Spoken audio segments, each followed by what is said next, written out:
side? Which side's better, this side or that side?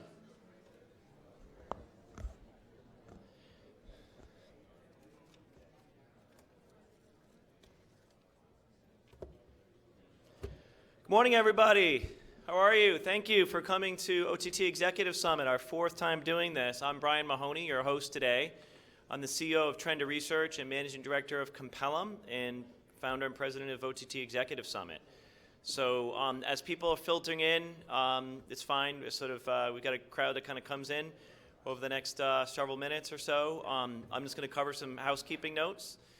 First, I'd like to thank our sponsors. We had a great group of folks supporting the summit this year, including 10 gold sponsors, all of which are in the front of the room and will be participating, actually competing, in this year's product speed case, and you'll all be able to vote on best of show. So that's pretty exciting. Just a couple of housekeeping things before we jump into it. The bathrooms are always going to start with the bathrooms, right? Are immediately to the right as you walk outside of the Astor Ballroom.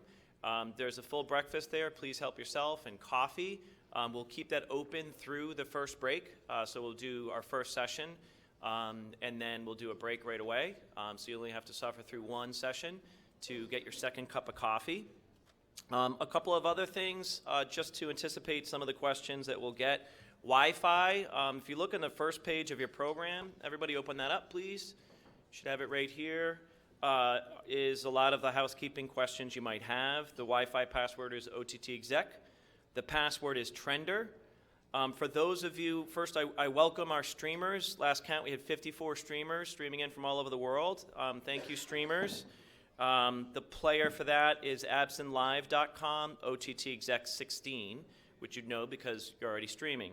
But for anybody else that has co-workers back in the office and they're looking for that, you can text them that if they're still trying to find it.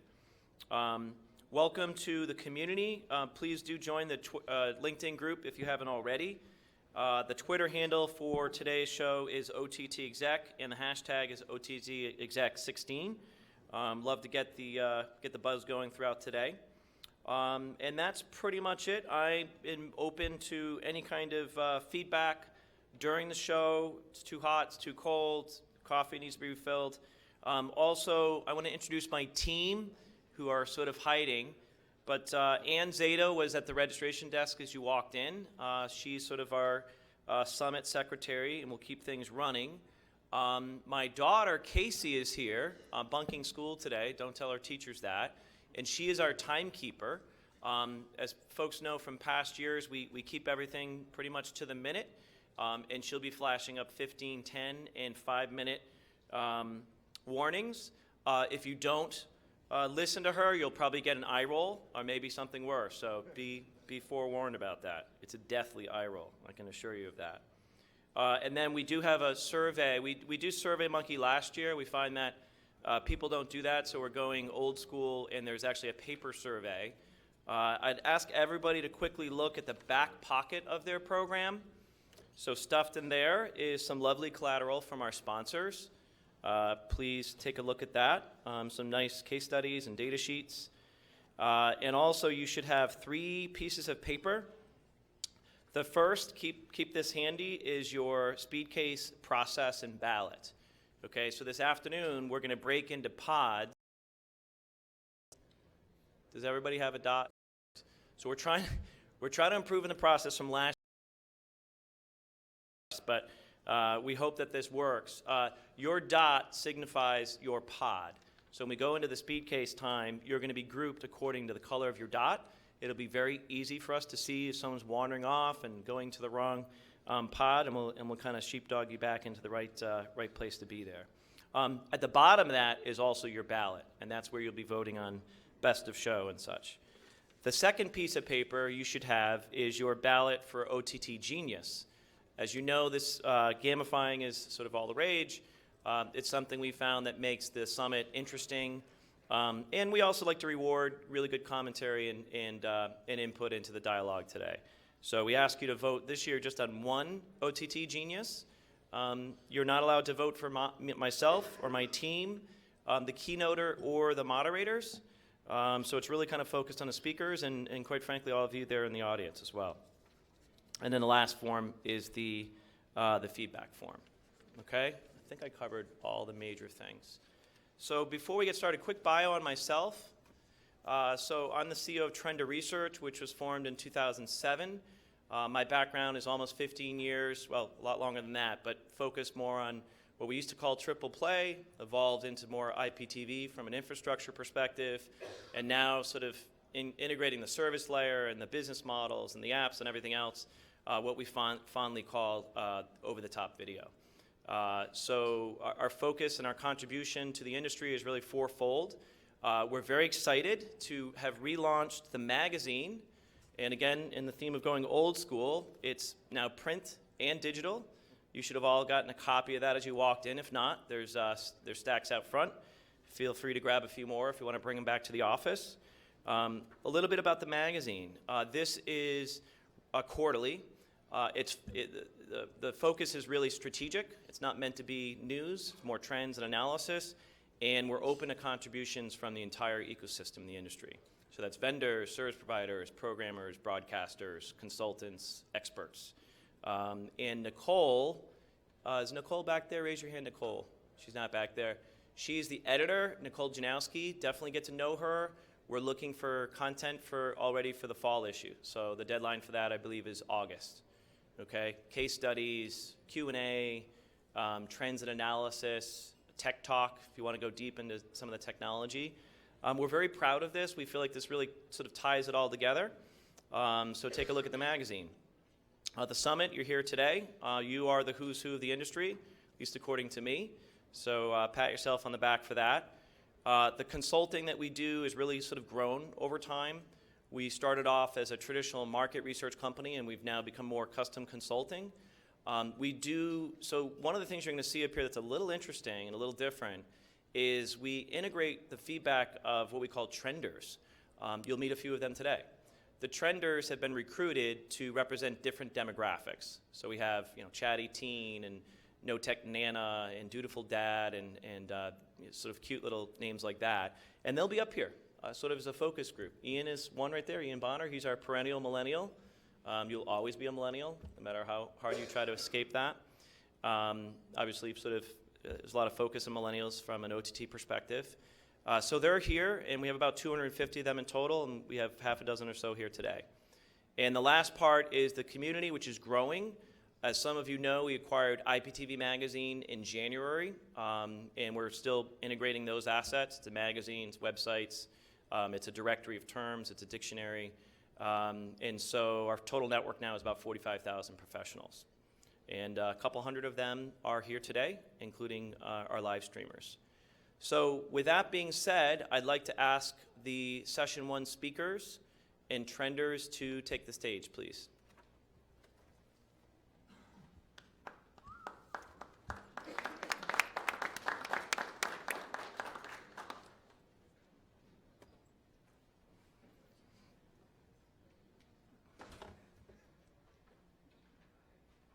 How are we doing in front, Andrea? Good?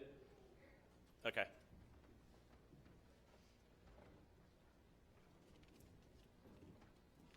James, how you doing?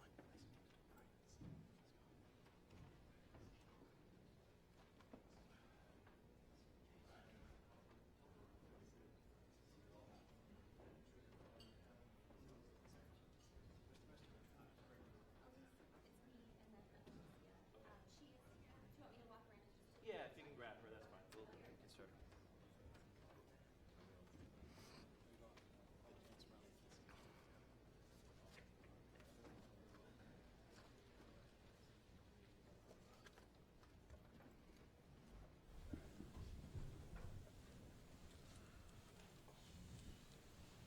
We're just waiting for a couple of our trenders. So while we do that, why don't we introduce the topic?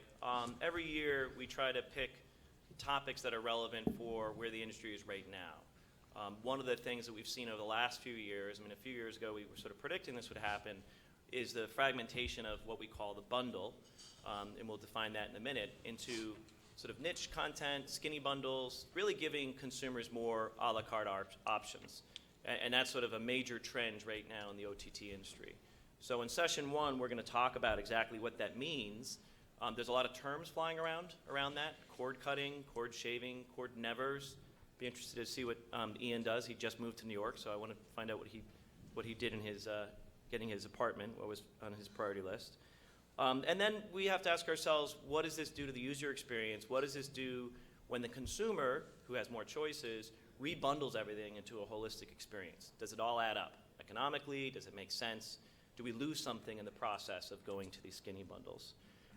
So that's the topic. What I'd like to do is ask the speakers to each take 30 seconds and introduce themselves. James? My name is James Brown. Don't need the jokes. No, I'm just kidding. I'm with Revolt TV. It is owned by Sean Combs. Some of you know him by Puffy, Diddy. We are a music network. We launched in 2013 and in 2013.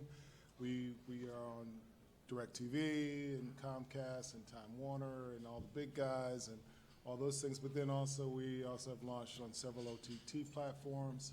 I manage content distribution, marketing, research, talent. I think I'm forgetting a couple, but wear a lot of hats.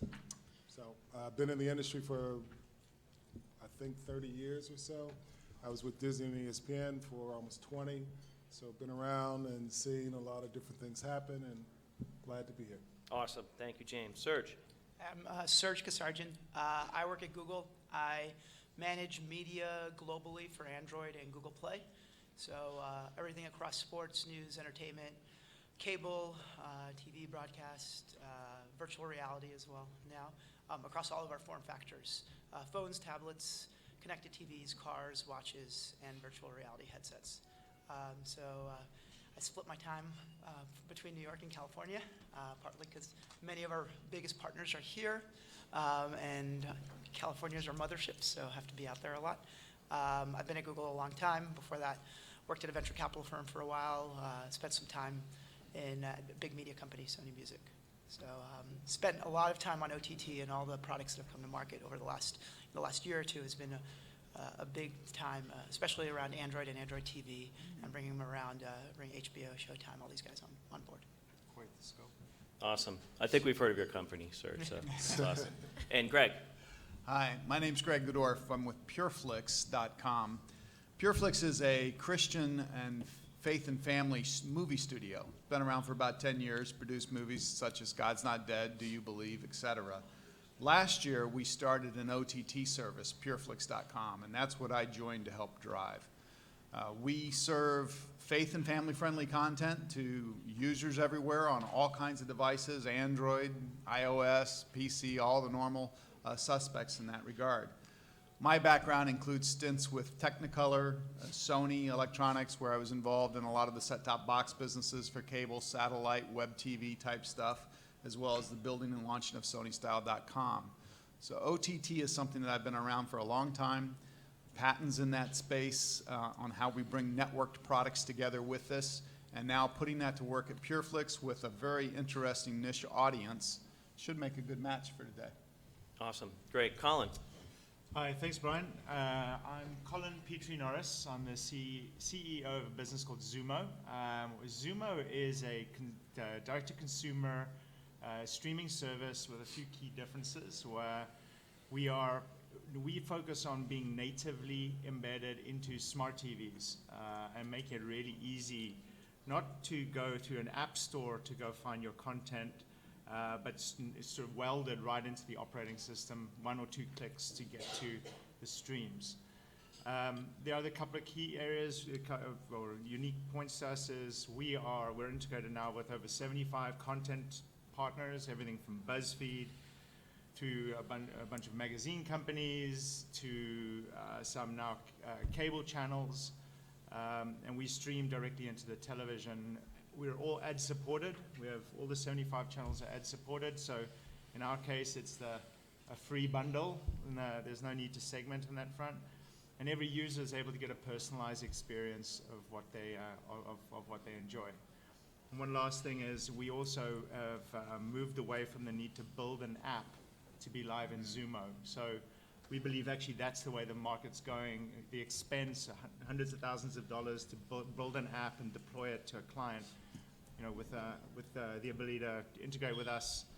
There's no app to build. The content is just surface fed right into us, and you're up and running. Awesome, great. And Tony. Great. My name is Tony Dolph. I'm the Senior Vice President for Marketing at SeaChange. I've been in the industry for about 25 years or so. I started off in content development, real-time digital video systems, and my first streaming companies were in 1999. In 2000, we were providing streaming services for Excite at Home at the time for their clubs. So I actually took a little detour into content management, other enterprise software for about 8 or 9 years. So for me, this is a great sort of Rip Van Winkle return to video, and many of the things I was looking at a few years ago have actually come to pass. So pretty exciting for me. At SeaChange, I'm responsible for product marketing for all our markets, both providers and for OTT, as well as for partnerships and business development. If you don't know SeaChange has been in the industry for about 23 years. It's really all about the sticky stuff that's in the middle of video, so content management, video delivery, advertising for video, both linear advertising and advertising for VOD. VOD advertising actually was sort of invented by SeaChange, and it's one of the core competencies. Today, SeaChange is a software company. It does have roots in hardware, but today all of our products are software-based, and they address 3 major areas. They are content management, what we call back office, but it's really about video delivery. It's making sure that you get the right video with the right permissions to the right place at the right time. And we also have an advertising platform that allows us, both in the OTT world as well as in the provider world, to deliver advertising to targeted constituencies. So we have a dynamic ad insertion capability that works both for live TV as well as for VOD. And those are the core the core functions that SeaChange provides today. So when we look at OTT, we look at a great opportunity for the company to provide very, very enterprise quality scale applications for delivering video to targeted audiences. Really Awesome. excited about being here today. Great, thank you. Welcome, Tony. So we're going to just do a quick introduction on the Trender panel. I just ask all the speakers and getting feedback, please pull your microphones closer to you or lean in as you talk. We just want to make sure we get good quality audio for our streamers that are tuning in with us today as well. So I'd ask our Trenders, just name and a little bit about your background and sort of what demographic are you representing. Ian? My name's Ian Bonner. I am representing the millennial demographic, I suppose. I just got my degree in communications and broadcasting, so all of this very much interests me. And I just moved to New York to kind of get into this whole life, I suppose. Awesome, great. Andrea?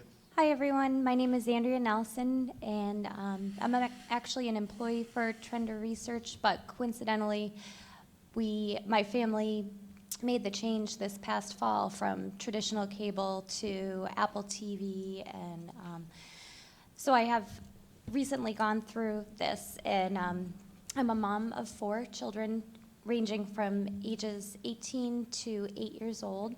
I have 2 boys and 2 girls, and they're all about 3 years apart. So I have a lot of different TV viewers in our home, and can talk from experience as a mom with children of multiple ages. And you guys have a barn with horses and chickens, right? Yes. Is there, So is there a TV there? No. No, it's not wired, okay. No, 4 children and 4 horses and 3 chickens. So you got a full house. And Alicia, welcome back. Hi, I'm Alicia Perez. I'm a mom of 2, a 3 and a 9-year-old. I'm representing the Hispanic market today. My family, we enjoy streaming and just watching a lot of content while on the go. And I work for the insurance industry. Awesome, thank you.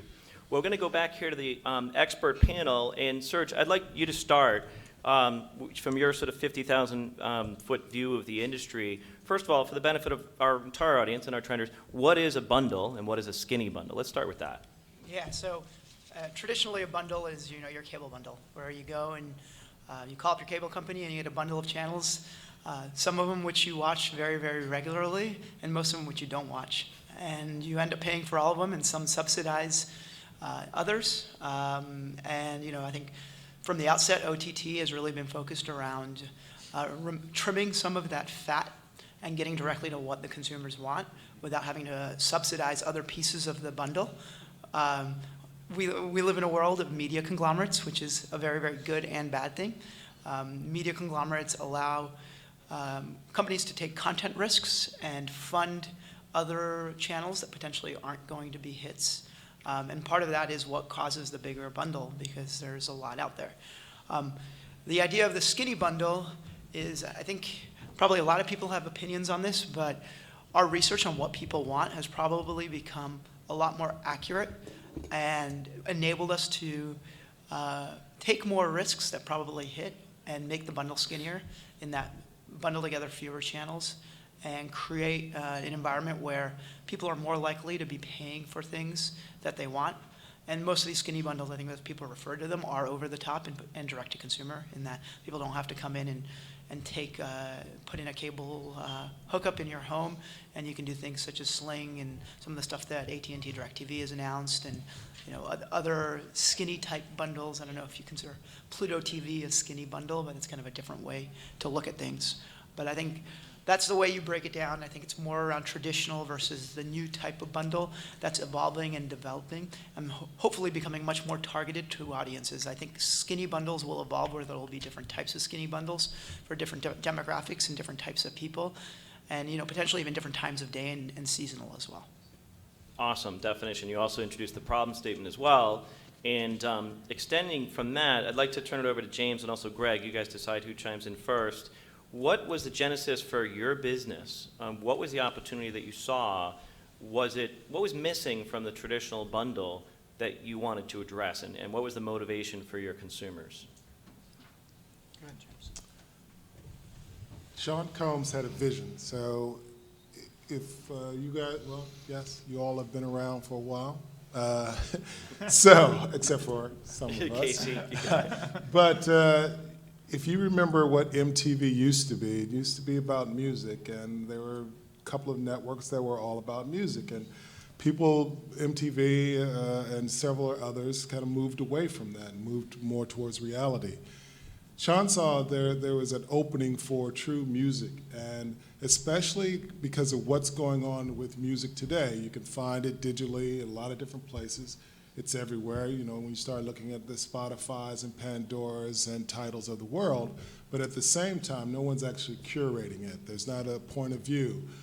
And so that's where he saw the lane. He saw that there was an opportunity for a true music business to kind of be their true music platform. When you think about opportunities for new artists or even mature artists to actually perform, there aren't many places on television at all that they actually do that. You might see it on Good Morning America for a song or two, same thing on Today's Show, but you don't see a place for platform or where new music is discovered, where new artists actually perform. So we saw a lane and we took it. And if you guys know, Sean Combs has been in the music business for a long time, very successful, and has a lot of relationships there.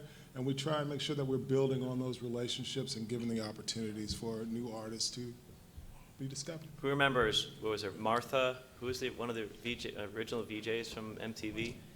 Martha Stewart? Martha Quinn. Martha Quinn, that's right. Yeah. I always wondered what happened to MTV, and it's like, there's no more music left on this. Sorry. Yeah, so different. Not as cute. Greg. There was a time when movies coming out of Hollywood could be watched by anyone from 5 years of age to 95 years of age. It didn't matter. They were these wholesome type things that you could go to and know it was okay regardless of age. And then that changed. Starting around the 60s and into the 70s, Hollywood shifted, and today, when you go to see a typical Hollywood movie, you're generally assaulted with plenty of over-the-top violence, language, sexuality.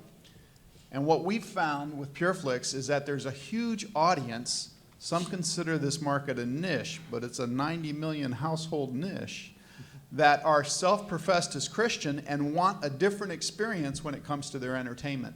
And so the reason behind PureFlix.com was to find a way to bring the type of content this audience wanted that they weren't necessarily getting from mainstream Hollywood into their devices, their tablets, their phones, their TVs, with a streaming service, OTT service, pureflix.com. But that really was the impetus for the launch.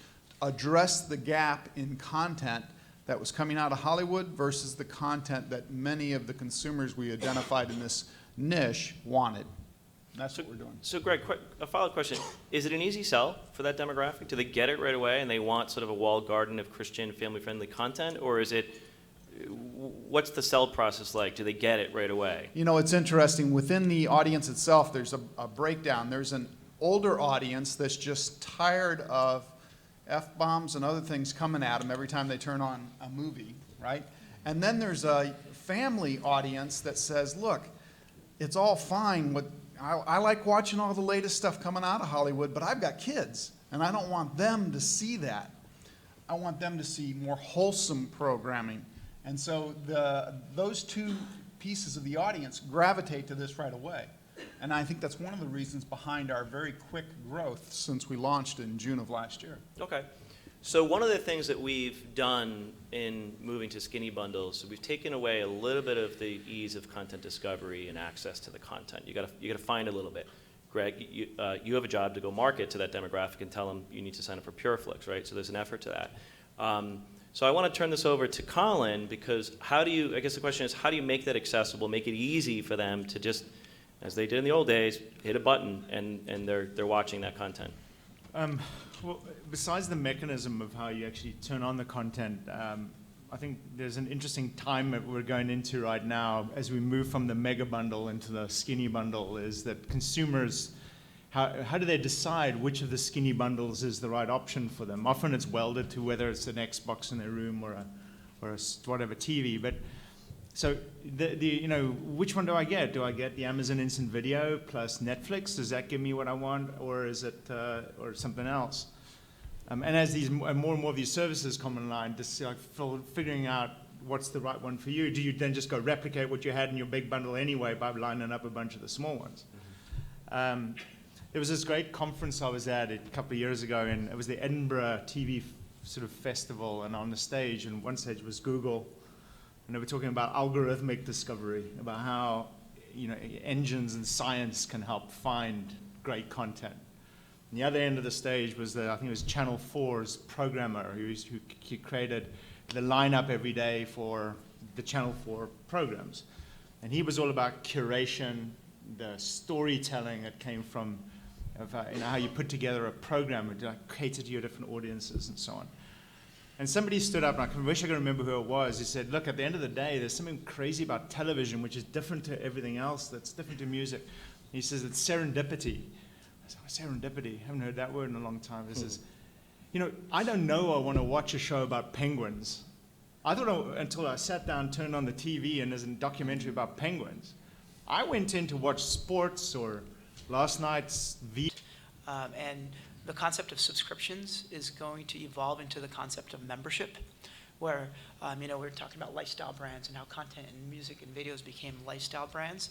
The big content providers are going to differentiate themselves from a form of, I'm paying X dollars a month, and it's not necessarily a subscription that I have to pay for, like a cable subscription, but it's the idea of a membership, and I'm a part of something, and I'm going to get more than just the content. And you're going to get additional features, you're going to get virtual reality content, you're going to get a whole bunch of other things, and you'll start seeing the larger content providers do this and differentiate themselves to solve for this problem. And I think this is the way the market's going to evolve, so that people are going to be able to differentiate themselves and solve for this big problem.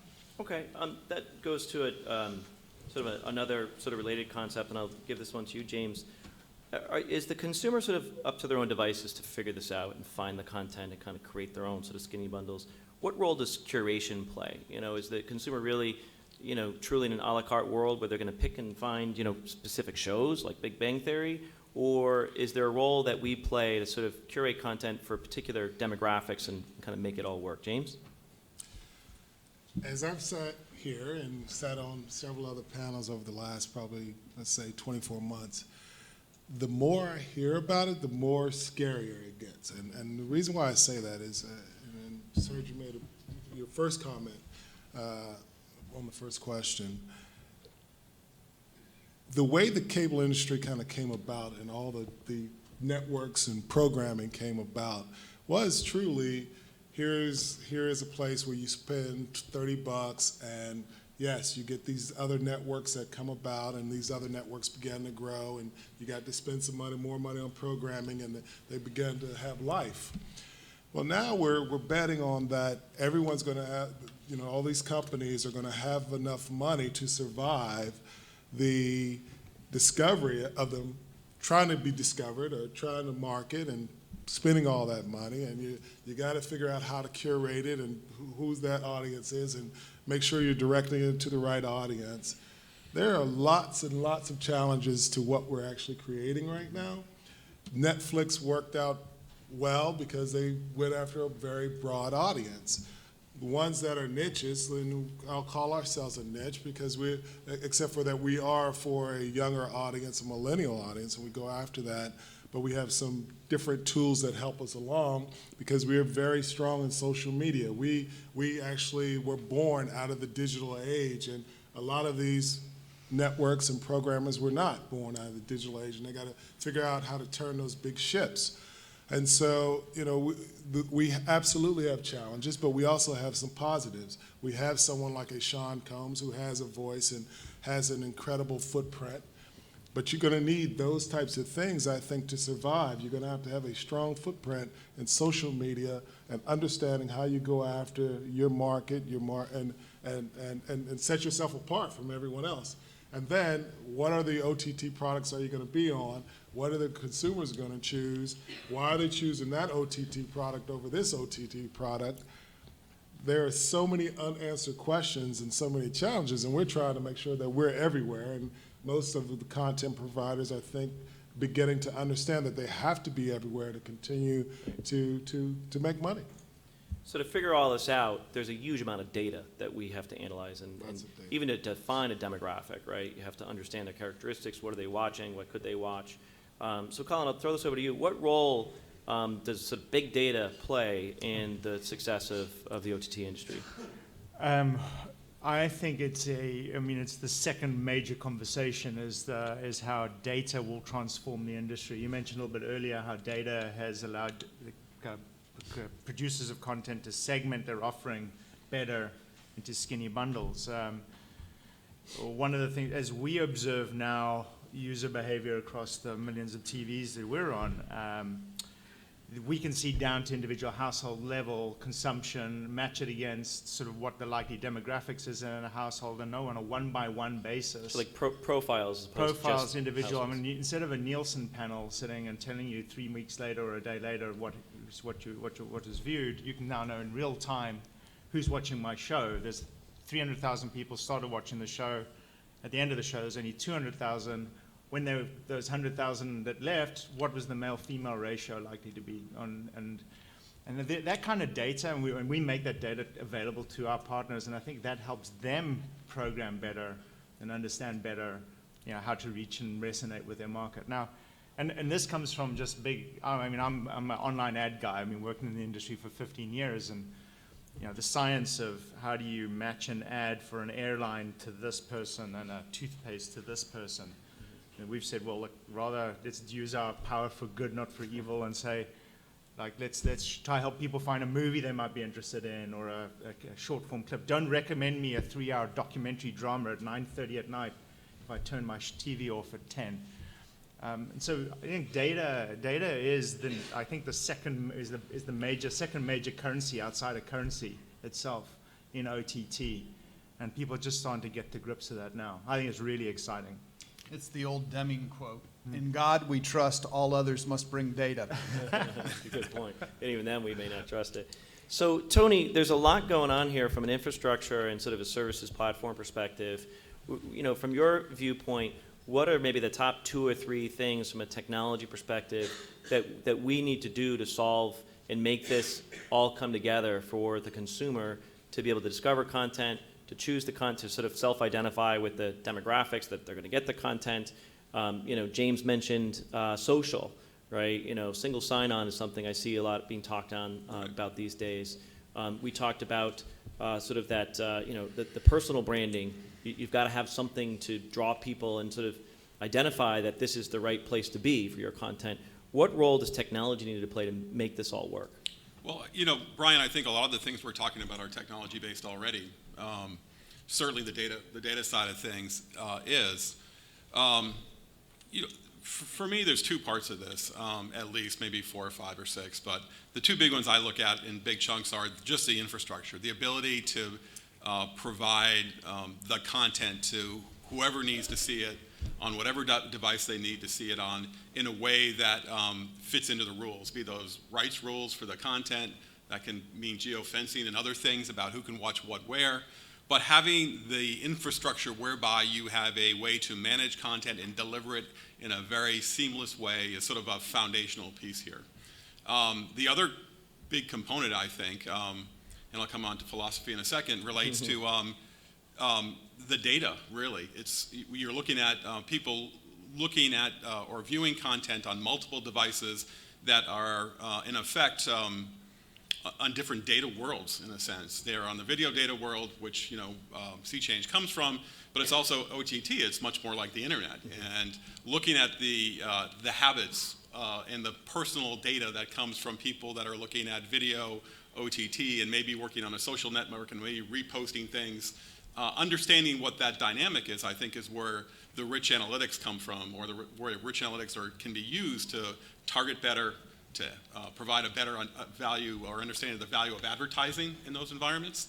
And those two things together, I think, are what really provides sort of the economic foundation of how people deliver this and how they monetize their content. One of the things said earlier is very interesting to me, and I forget exactly where it came from, but so there's duality about, is this experience a curated experience or a user-defined experience? And that's one of the things I still struggle with, whether in the end it's the sort of the use case or the software model in which you look at things that brings things together, sort of a converged EPG, or if it's really the user themselves that decides how they want to bring different content together, how they want to define their user experience and what content they want to get. So that's a little bit rambling, and from the infrastructure to the philosophy. The infrastructure stuff, I think, is on process or on track. I think the other stuff is still in a state of flux. Well, you mentioned something interesting, which is sort of like there's rules to follow, right, in every industry. There's certain things from sort of cable and broadcast that we don't want to lose, that we can't lose, right? We've got digital, we've got content rights, we still got to respect, and we've got to sort of port that into an OTT world. I want to throw it over to the trenders here, and then we'll take questions from the audience and from our streamers. From your perspective as a television or video movie consumer, what parts of that do you want to keep in an OTT world versus where are you happy just to blow it all apart and start over? And you can pick any aspect of that. It could be your bill, it could be the devices you use, it could be how you select content, who your service provider is. And Alicia, I'll start with you this time. I think I will keep it as it is. I'm enjoying what I have now. I have different ways to stream and watch the content that I like, such as a Roku TV. I also have a Fire Stick that I use in LG TV. Then I also love YouTube a lot, and Netflix, Amazon Prime Video, Hulu. I like everything about them. They're all very different. I will keep them as they are, but sometimes I feel that I wish that I can have an all-in-one, which will have all those providers in one place that I can just take on my tablet or my smartphone. Okay, so for you, at least the content and the way you're consuming it, we're doing something right as an industry, so that's good. But you're still looking for maybe an integrated experience. Yes. Okay, so that's not there. How about you, Andrea? We have tried to model our OTT experience after traditional cable, so it really hasn't been our setup is very similar. Most of our kids, except my oldest daughter, watch TV on the TV. We select programs similarly, and we have the same program set up that we did with our traditional cable. So I guess for us, we have tried to make it seamless in the sense that we weren't noticing a big difference. It wasn't that we were unhappy with the cable that we had. We just were looking for a more cost-effective way for our family to watch TV. So we wanted to keep everything as much the same as we could, so that the kids wouldn't notice a big difference and they were able to access all of the same shows that they enjoyed. Interesting. So if your neighbors came into your house and sat down on the couch, would they know that there's no cable there? No, I don't think so. Okay, interesting. Okay, Ian? Well, the skinny bundles definitely interest me. I think I speak for most millennials when I say that money is tight. And many of us avoid cable packages in general. A lot of my friends and myself, we just focus mostly. We use Netflix, we use YouTube, we use live streams online. But for some of the more live shows coming out, an easy one to pick on is Game of Thrones. It's a really popular one right now. I don't want to have to pay for a whole bundle, a whole package to get one or two shows that I want to watch that aren't available on the things I already use. So the skinnier the bundle, the more specific it can get, would be really cost effective for me. Okay, super skinny bundles. You heard it here first. Okay, we have a few minutes for questions from the audience. Who has the roaming microphone? Someone have that? Aaron, can you grab maybe? Oh, it's right there. Okay, can you do the honors, Aaron? I'm not sure where Ann or Andrea are. It's right over there in the corner. Who has the first question? Just want to know where to point her. Okay, right here in the front. So Aaron, you see that microphone? The gentleman is sticking it up in the air. Grab that. And then table 14, we have a question. Is it live, the microphone? It is, okay. And I just ask you name, company, and then your question. Hi, I'm Diane Struntner from Nice People at Work. I just had a question for you guys. You specifically said that you would want to pay maybe for one specific show. How much? Okay, so Game of Thrones, if you could get just that show from a good service provider, how much would you pay? That's a good question.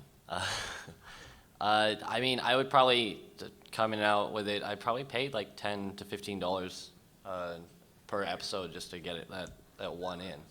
Per episode, wow. Are you going to invite like 20 of your friends over and divide it That up? would be probably the goal, is you kind of have like a group of people come in. Okay, that's good. Well, I see some smiles on the faces of our executives over here. That's awesome. How about you, Andrew? What would you be willing to pay? I would say $10 to $15 a month for a show that we really liked. Yeah. Yeah. Mm-hmm. So you mentioned like, Big Bang Theory, for instance, right? So, Yes, I think if there was a favorite show and we weren't able to get it with any other package, we would definitely be willing to pay the extra $10 about a month. okay. Alicia? For me, the only one that I will pay for will be the Housewives. I couldn't find some of the episodes on YouTube, so I did go to Bravo.com and pay like $2 for an episode. I'm not sure how much I will pay to get the whole season, but I would like, ideally, to be under $10. Okay. So $5, $10, $15, $20, you divide it amongst your friends. Other questions, please? In the audience, back there, what table is that? Table 6. Table 6. Hi, I'm Pete Maston with Sodexis. I found the panel conversation really interesting. If you think about searching, right, the problem with searching is you have to know what you're searching for.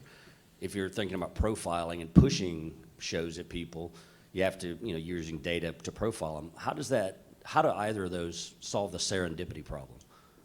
I don't see that it does. I'd like to hear y'all's thoughts on that. Yeah, I can. Okay, go ahead, Serge. Yeah, I think if you look at any one of the stores right now, whether it's Play or iOS or Roku or Amazon, you actually see three aspects of the way that content is surfaced. One aspect is through just merchandising and manually picking like seasonal events, right? When Game of Thrones is launching live, I guarantee you every single one of those stores is probably going to put HBO Now right at the front of the page, just because to drive awareness of that show is coming out, or Big Bang Theory or whatever. Then the second aspect of it is you're going to start seeing recommended content. So, which is probably based from individual to individual and just any machine learning algorithms that are pushing that out there. And then the third aspect of discoverability is through the core search bars that are in every single one of these app stores. So, and I suspect that will probably stay the same with recommendations probably growing more and more. And and merchandising becoming a little bit less. But I think historically that's worked, and that's one of the things that OTT has an advantage over kind of a traditional EPG guide, which you're flipping through. It's much, much more targeted, but being able to discover everything. Can I add to Sure, that go as ahead. well? And it's a tough question because not only are you trying to cater to different types of users, different consumers, you're limited by real estate on the screen is one of the biggest constraints, right? You know, how many TVs are big screens, but you're sitting 6 feet away from them, so you can't get into really detail. But a desktop is a higher sort of very precision instrument for picking and choosing things. So not only is it a problem in a totality, but it's also a problem by screen and then by user type. And so there's not one size fit. I do agree that those three themes are common to most services, is that curated presentation, the recommended for you, and then tell me what you want. And having to cater to those three modes is important. Yeah, but we're missing a whole nother layer here. You know, part of having a skinny bundle and the OTT opportunity is that you are, by definition, a niche. And the best way to communicate in a niche is to actually talk to the customer. So we always default to how does our EPG and our search and stuff bring content forward. But the reality is the technology allows us to have these ongoing conversations with consumer on Facebook, on Twitter, on Instagram. You have to, it's the equivalent of the old-fashioned water cooler discovery for what you watched last night. You got to have that conversation. You got to use the tools to have the communication with the consumer, and the technology isn't the issue. We're hearing from our trenders that they're finding ways to get to this stuff. So our job of getting this content to them is making sure that we have a relationship with them so they know this stuff's available and it's available here. And that's a different side of it than just the technology search side. We have a related question. I just want to remind our streamers at home or in their offices to give us questions. You can text me, 508-479-7254. That's in the guide that you can download. You can also email info@ottexec.com. I have a question related to that, Greg, and it's assumed that skinny bundles need scale to be profitable. How do you achieve that scale as a skinny bundle? Anybody can jump in on that. Well, scale is always the trick, right? I mean, figuring out how to scale a business. But the interesting thing is so many times when people say, I've got an idea for an OTT service I want to launch, they immediately start to think about what would it look like? What's the color, the experience, the logos? And the reality is, with the state of technology today, take a lean approach. Define the minimum viable product you think might resonate with that customer and use the turnkey platforms that are out there today to launch your OTT service and start to learn what customers are really going to tell you about it. The secret to scale is to have that learning first. And as you have that learning, then you can leverage it up into business. Is your niche big enough? I don't know. You won't know until you start iterating with your idea and learning if it can scale up. The core to it on the PureFlix side, the core for us has been to focus on the relationship with the consumer via Facebook and other Right. social media efforts. Big part of that, yep. Yep, okay. We have time for, we'll pass on that one. One more question from the audience. Table 20, Aaron, please. We'll do two more questions. Thank you. Hi, my question is for Alicia. When you were talking about the reason why you had moved personally over to OTT was because it was hard to find Spanish language programming, I was just wondering what your opinion was on what Univision and Telemundo and Azteca America have out there versus what you've got to go out and maybe find yourself. And you know, I'll just add the caveat of, you know, none of us have to still live with 3 networks, so I don't blame you for going out and trying to find more, but I'm just curious as to how that balances. Thanks. I love Univision and also Telemundo. I watch a lot of their content. But I'm originally from Dominican Republic, and I wanted to get programming from my country because my friends and family, we are in communication through WhatsApp almost every day. So I wanted to live what they were living. I wanted to be able to catch the shows that they were talking about. And Univision or Telemundo or Galavisión or Azteca, most of their programming is from Mexico. very few contacts from other Spanish countries, Latin American countries. So I started looking online to get content from Telemicro, which is the main, it's like the Galavisión of Dominican Republic. And initially I added the Latin American package onto my cable subscription, but I thought that it was, in a way, it was a little bit limited and it was very expensive. Then the price changed after a year, and I was able to find that same content online for free. So that was my first switch from cable onto internet streaming. So you really had to do your homework to figure that all out. I mean, Yes. Yeah, so she did the job for all of us. We're pretty much, I'll take one more quick question back there in table 11. That's you, sir. Hi, just a quick question for the trenders. You talk about all the different ways you're getting content. Do any of you get it over the air as a supplement to free TV, just with an antenna? Oh, yeah, that's what's old is now new. So over the air, so rabbit ears, actually, Mohu, I think you mentioned, Andrea? Yes, when we made the switch, we got a Mohu antenna, and so that way we can watch the local channels live. Yeah. So that made a huge difference because it added that availability for us. It's a dirty little secret, right? Yeah, You it know, was it's- only $50, I think, and and it's free and it's better, quality than cable in many cases. So that is all the time we have. You've earned your first break. Thank you to our panelists and our trenders. So you've got 15 minutes here. Shout out to our live streamers. Thank you for joining us. We'll take a 15-minute break here, and we'll be right back with our first Trender Chat at 10 o'clock. I'm pretty sure you are. And I think all three of us are.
Hey, hey.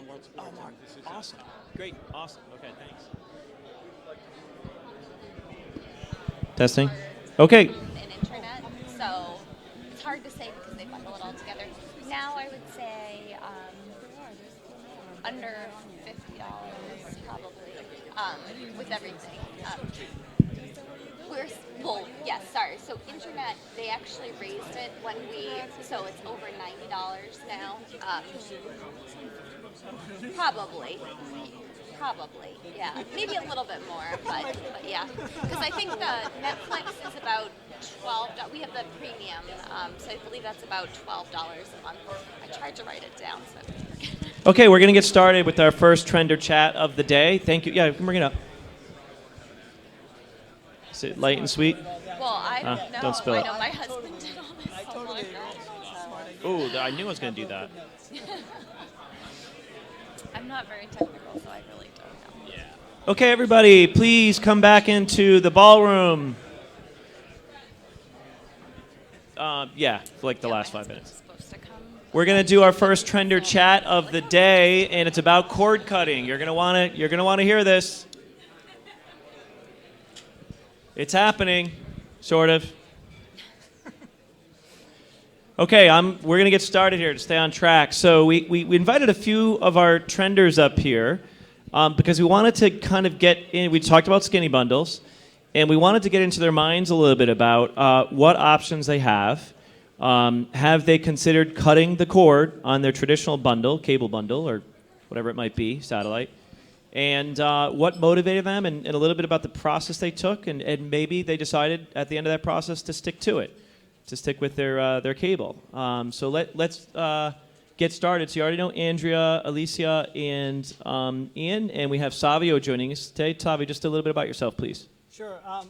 So my name is Savio Clementi. Close to the microphone, please. Oh, sure. Hi, my name is Savio Clementi. I live in Westchester County. I'm single. I have a lot of discretionary income, so I'm actually toggling between traditional cable and also streaming. My story is pretty unique. About 2 years ago, this July, I was diagnosed with stage 3 cancer. And in 2 weeks in the hospital, I only had streaming available to me.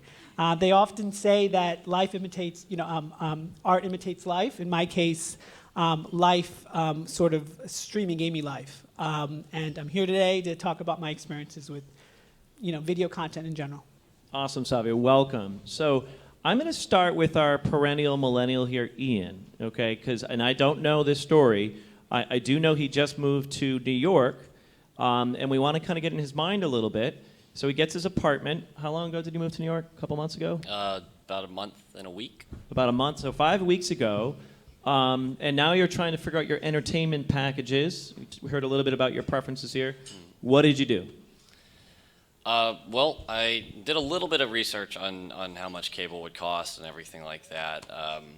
But a lot of the things that I looked at, they tended to be these bundles of this and that, TV shows, and honestly, I'm more into sports and highlights and things of that nature than anything. So I'll spend a lot of my time watching highlights on YouTube or streaming live sports, things of that nature. There are sports packages out there, but a lot of sports packages cover so many teams and everything. When I'm really trying to focus on one or two teams, don't want to pay for the entirety of the whole league, I guess you could say. Okay, so name names. What service providers did you consider, and what was the package they were offering you? What did it cost? The main one I was looking at was DirecTV. I forget honestly how much it was costing. Well, too much, it sounds like. Yeah. Unless they had Game of Thrones, and you would have paid $500 a month for that, right? Pretty much. Okay, great. And Andrea, so your experience, you told us a little bit about it. So your family has officially cut the cord, is that right? Yes. Sorry. As of last fall. Okay, and just first of all, what was the motivator? And then what was the process for your family? How did you figure out what content to get? And what was the end result in terms of savings and in terms of your whole entertainment experience? So start with just what was the motivator, first of all? I think there were two motivators. First, we wanted to save money on our cable bill. It was about $200 a month. That included cable, internet, and our home phone. And we felt like incrementally kept increasing through the years, and it was just very frustrating. We also had, we know a lot of people with similar Comcast cable packages, and everyone was paying a different monthly rate for very similar packages, and we were really just tired of the whole the game that Comcast was playing, because we felt like we would notice a change in our bill, we would call, and they would say, "Oh, sorry, don't know how that happened," or and Oops, our bad. and that was just it happened over and over again. My mother-in-law, who lives very close by, had the same package that we had, but she had negotiated a different rate. And so we compared them. We could tell, it was just very frustrating. And so we actually stayed with some friends in South Carolina last year, and while we were there, they had Apple TV, and so they were very excited about it. They started showing it to us, and honestly, for me, that was the first time I even heard that there was a different option. After that, we met a lot of other people that had Apple TV or the Amazon Fire Stick, and my husband began researching the different options and spent a while, I would say a couple months, learning about what we would need to do to make it a seamless process. And he really did all the brunt of the research. I didn't, but he basically gradually introduced some of the, we had Netflix, and we've had Netflix for a couple of years, but then he bought the Hulu, is it an app? I don't know. Sure, we'll go with Got that. Hulu. And then, so he wanted to try out these different options before we actually canceled our cable. So it was gradual, and that worked well. Then he talked to some friends who told him about the Mohu antenna, because we were concerned we wanted to be able to have live TV as well for the local channels. So it took a while. He did it on his own in terms of we really had no idea, and just started investigating different options.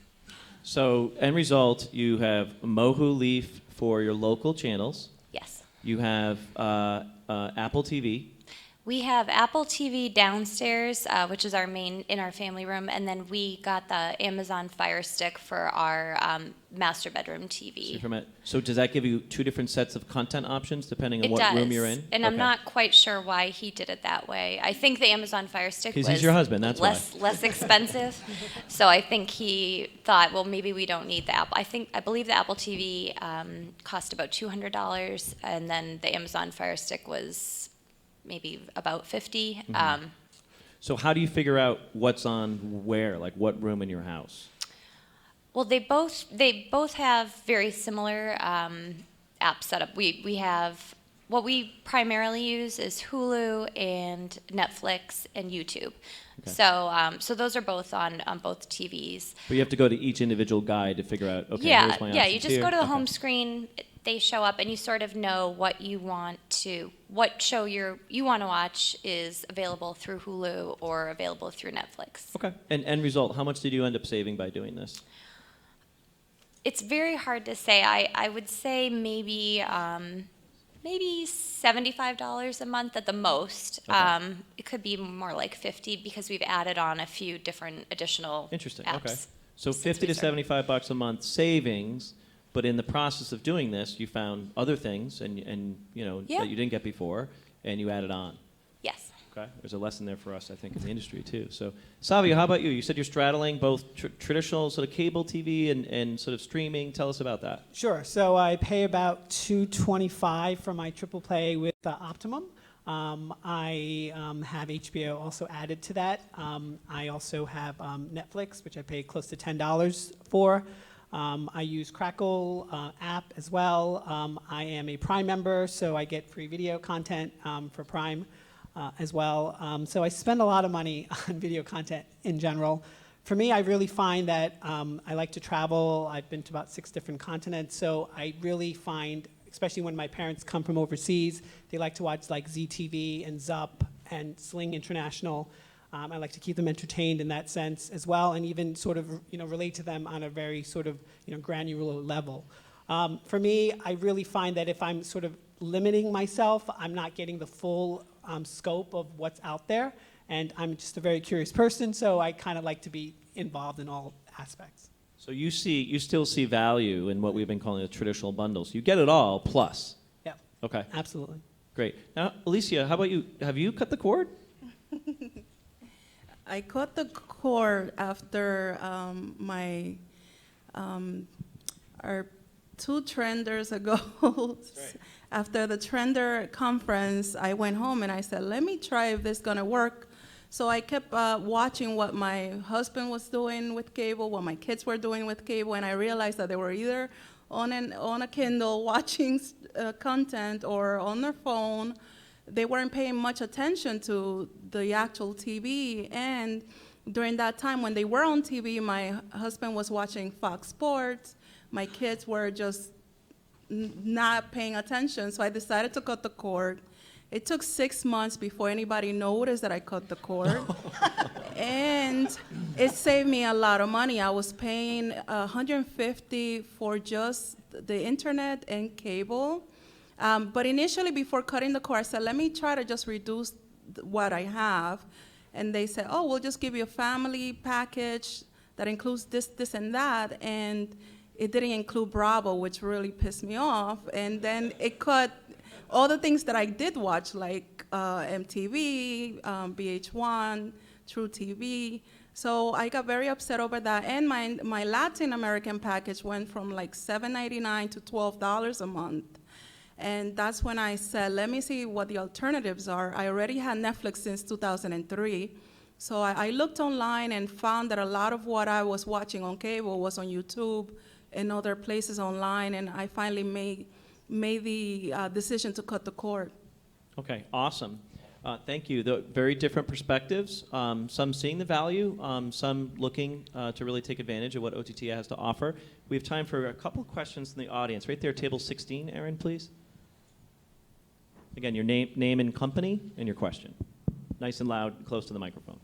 Hi, Bonnie Opticman, Theater Streams, formerly NBC.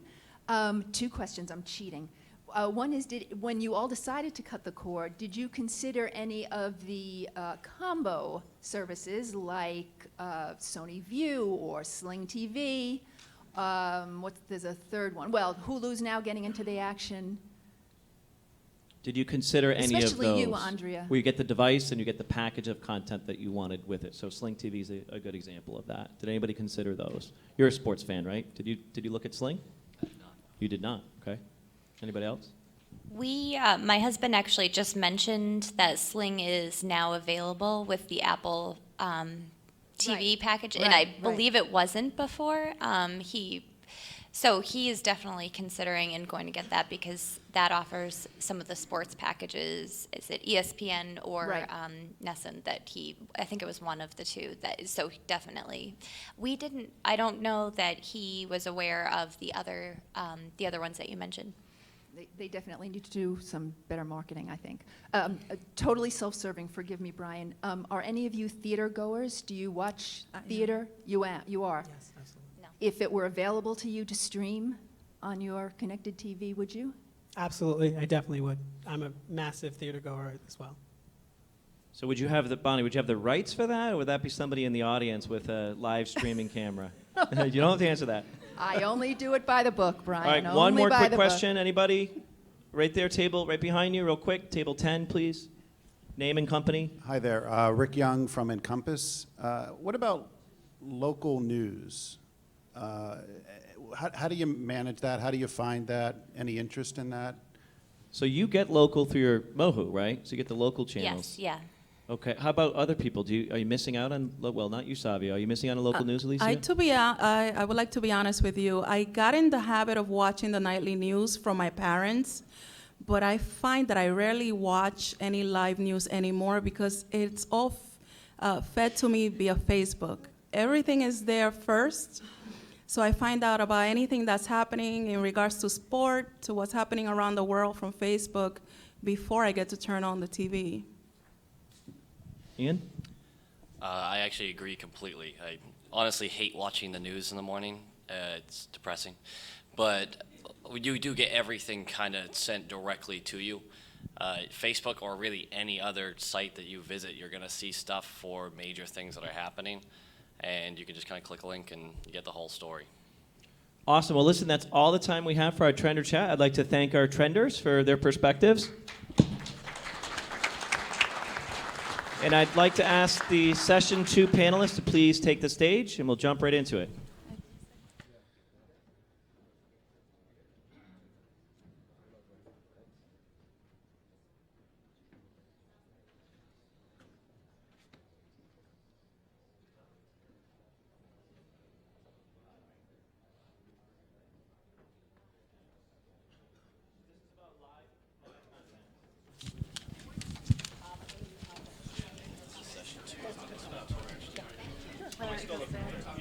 The microphone is right on that table. Oh, you are? Yes, you're going to have to back over here. There you go. All right. Trenders, we have Savio, Aaron, and Ann. I have Aaron over there. Okay, so here are... So we have... Okay, here's Savio.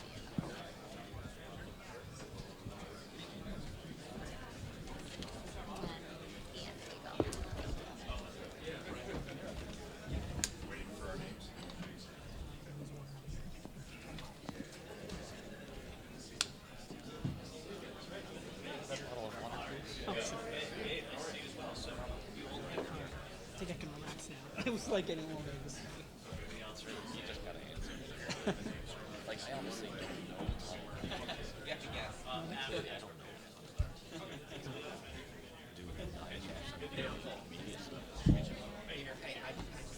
So we're not going to do No, I the don't speakers think will be there. Yeah, a little bit.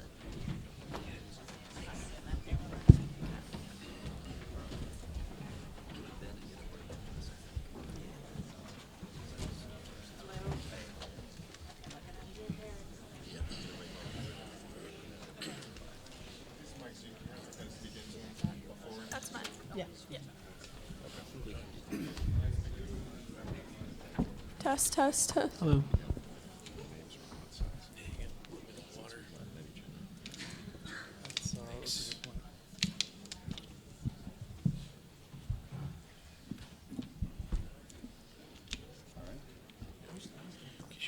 Hello, hello. I think we're ready to roll.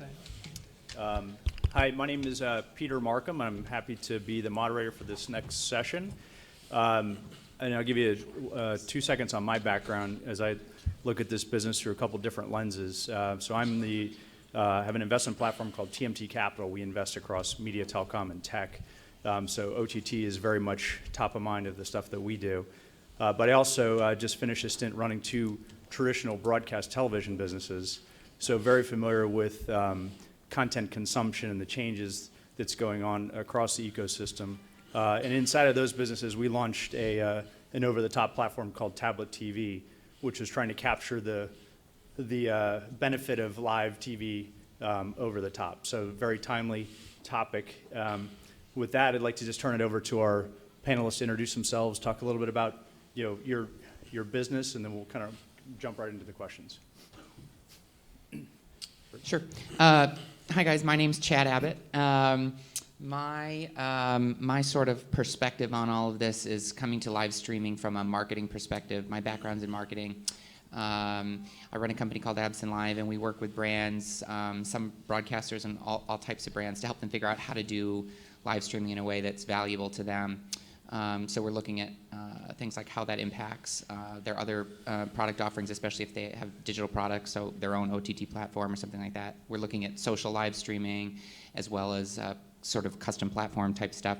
So it's a way that we help consult with these businesses and help them do it better. So forgive me if I speak a little bit more like a marketer than someone in the broadcast industry, but hopefully you might find that refreshing. Good morning. I'm Todd Myers with One World Sports. My lens is looking at acquiring rights and then serving those rights up to the fans that are trying to find it. And as you heard from the last panel, As cord cutting continues and skinny bundles grow, it's becoming more challenging to find the fans. I mean, they're still out there. The question is, how do you reach them? And with the proliferation of OTT options, you have to decide if One World Sports, which we're a little bit of a smaller sports network, is where do you devote your resources to actually reach those fans? So your marketing, we're kind of marketing together of how do you wind up finding those fans and serving them with their content. Good morning. My name's Gabe Greenberg. I'm CEO of GabCon. We're a conference and consultancy focused on audience-based buying. I come to the panel really selfishly with an interest in trying to bring scale to live. Our constituents, our partners in the market are really trying to see more live viewing brought into the marketplace. 20 years experience in the business myself, in video and television. I've been on the marketer side, ran marketing at Microsoft, so come to the panel with a pretty broad perspective as well. Hi, good morning. My name is Stephen Strong. I lead revenue for Newsy. We're a millennial-focused digital news service. We launched about 8 years ago, and then a year ago we jumped into the OTT space with a 24/7 kind of linear lean-back experience. So coming to this sort of perspective from the content owner side, and then as a brand that has an audience of 50% millennials who are the cord cutters and cord nevers, and how do we reach them? Hi, excuse me. Hi, Paul Ham with Indavo Media. We are a full-service OTT platform. We've been in the business of serving broadcasters and service providers and content owners for the last 8 or 9 years. We've done a lot of video on demand, a lot of linear channels, UGC, and multi-channel networks now. Beginning to do a lot more live, particularly sports. So I think very relevant to this panel and the industry at large. We're beginning to see a lot more live sports being distributed over the top from the NFL, doing things on Yahoo and Twitter and such, but also we're seeing niche sports beginning to test the waters with OTT services. Great. Thank you. And we have a new addition to our Trender panel. Aaron, if you want to give us your background and focus. Hi, so my name is Erin. I'm 16 years old. I'm finishing up my sophomore year at high school. I'm involved in plenty of after-school activities like babysitting and sports, mainly field hockey. So I watch a lot of TV by myself, with my family and friends. So I'm here to give some view on the teenager perspective. Terrific, thanks. Well, let's jump into it. I guess, Paul, start with you, and the rest of the panel chime in. I mean, obviously, one of the big issues surrounding OTT platforms, live sports. I think it's sort of top of mind for everyone. Live sports today in an OTT world is authenticated, cable, satellite subscription primarily. Where do you guys see that going?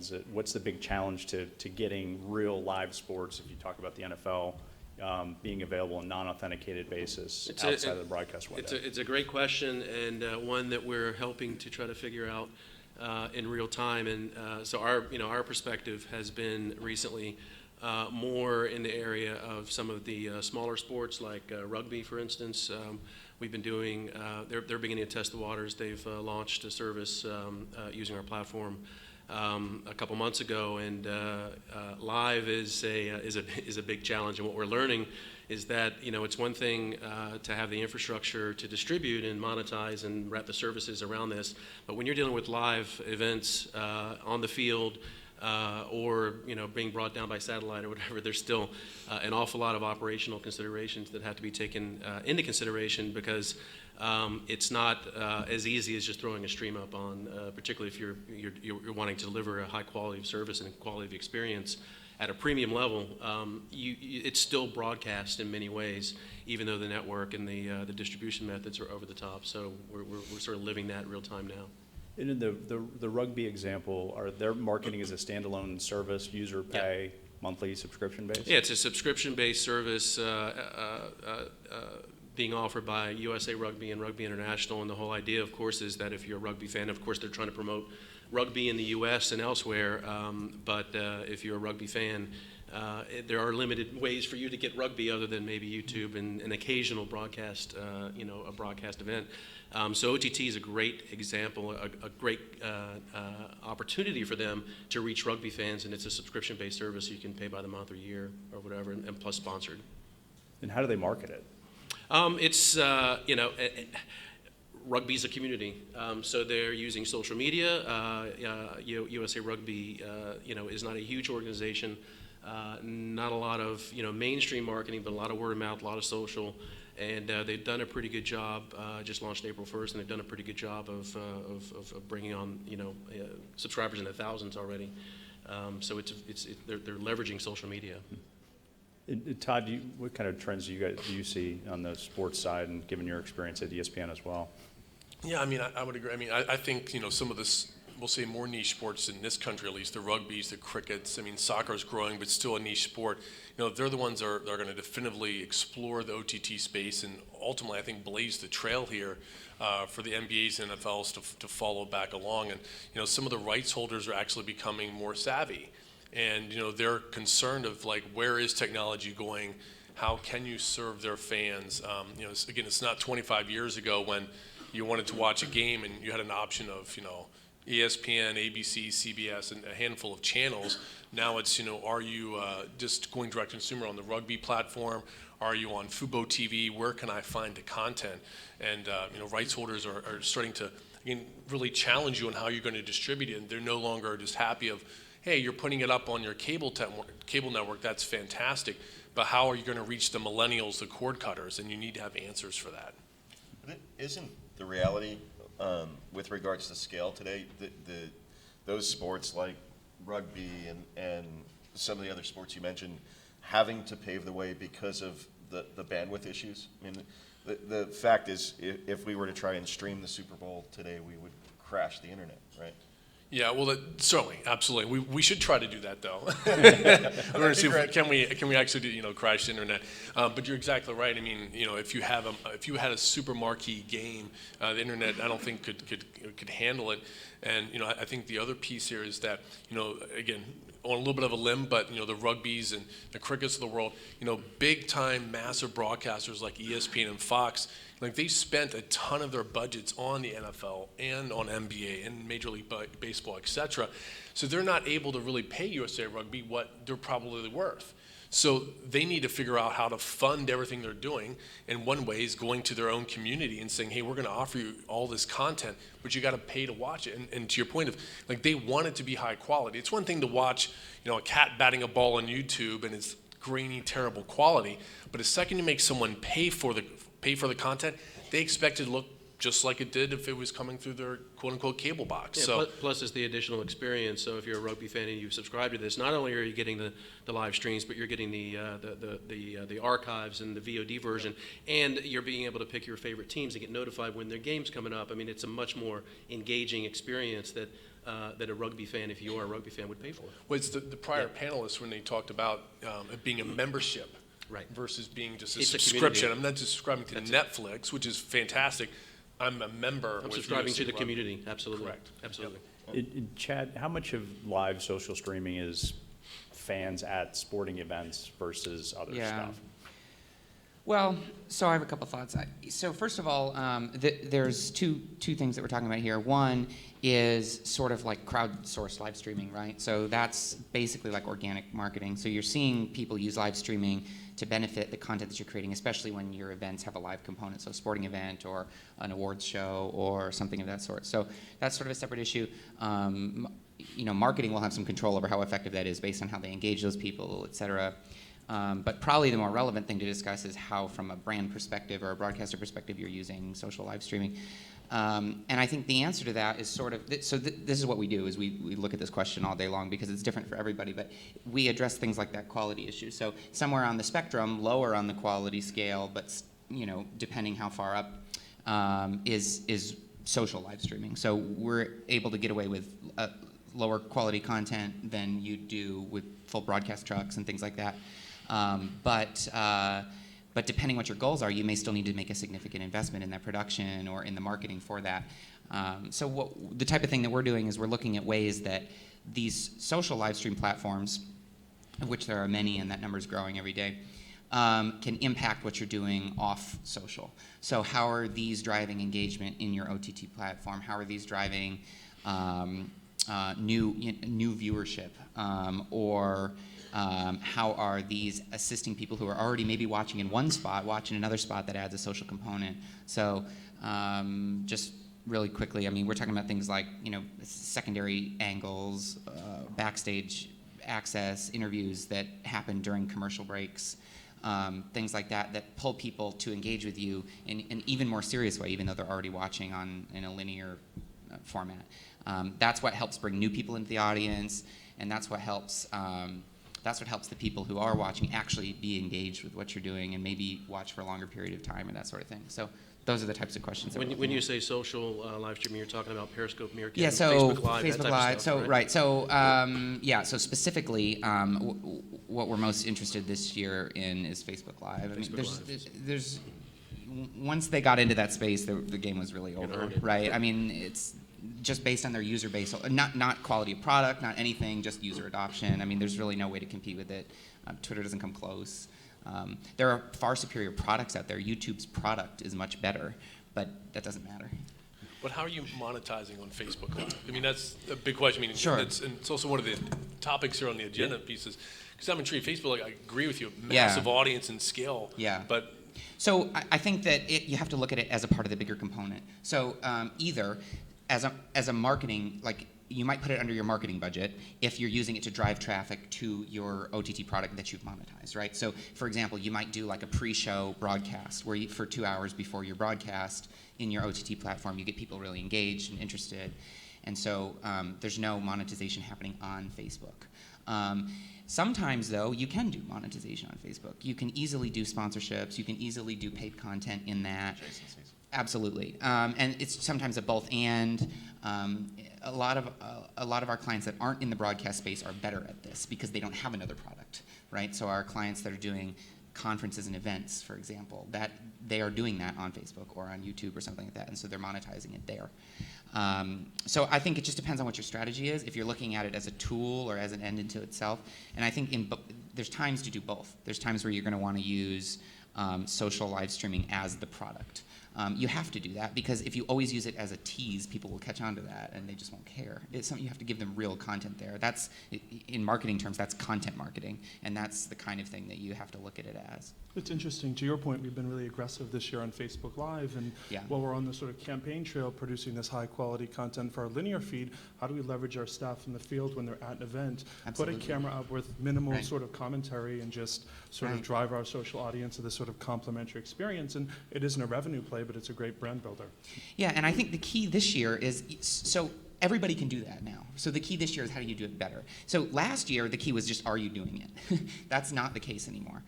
Now you have to do it well, meaning you have to look at the production value, right? This is what I was talking about. Like, it's not okay necessarily anymore as a big brand to just use your iPhone to do Facebook Live. You have to be willing to invest in a company that will, or an internal team that will help you do the production well, and also look at things like bandwidth and things. Like, people just are unwilling to forgive streaming failures in most cases. When they're dealing with big brands. It's different when they're watching their cousin, but when they're dealing with big brands, they don't want that, even if it's free. So I would say I would go beyond, what we said earlier, which was that premium content has to be good. Even free content has to be good if you're a big brand. From a marketing perspective and just from a attention span perspective, you'll lose them easily.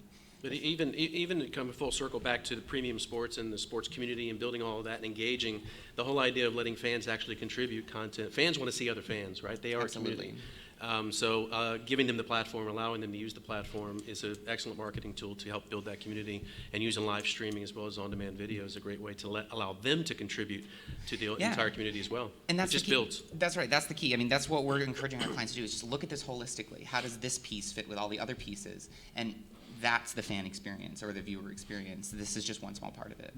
And when you talk about rights, I mean, let's not fool ourselves. Facebook and Google and others are having rights discussions. And I would argue that Facebook Live is just a dress rehearsal for them streaming big live sporting events and allowing fans to really interact and engage with community. Look what happened at the big boxing match last year. Sorry, it was huge. Well, let me turn to our Trender panel for a minute here and ask your all's experience in live content, and give me an example of what do you actually watch live, if anything, and how do you consume it? Like I said before, sports is a huge thing for me. And to touch on what all you said, quality is definitely the biggest thing. Especially Chad, you were talking about if it's a bigger company doing it, then you'd absolutely need it to be top-notch quality. And let's be honest, there's a lot of places to get free streams of things online, but to make me actually want to consider paying for them, the quality has to be top-notch. Because very often it gets glitchy, it freezes for a second, you miss big plays, things like that. So what do you consume live? NHL, I go with all those games as much as possible, usually through YouTube streams. NBA finals are going on. Football games, anything like that. Sure.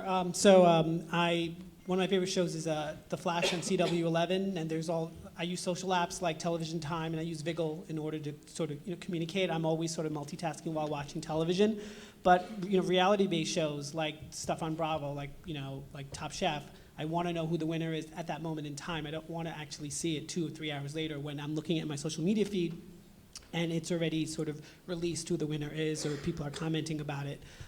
For me, my question to the panel, if I can, is this social streaming that you're talking about.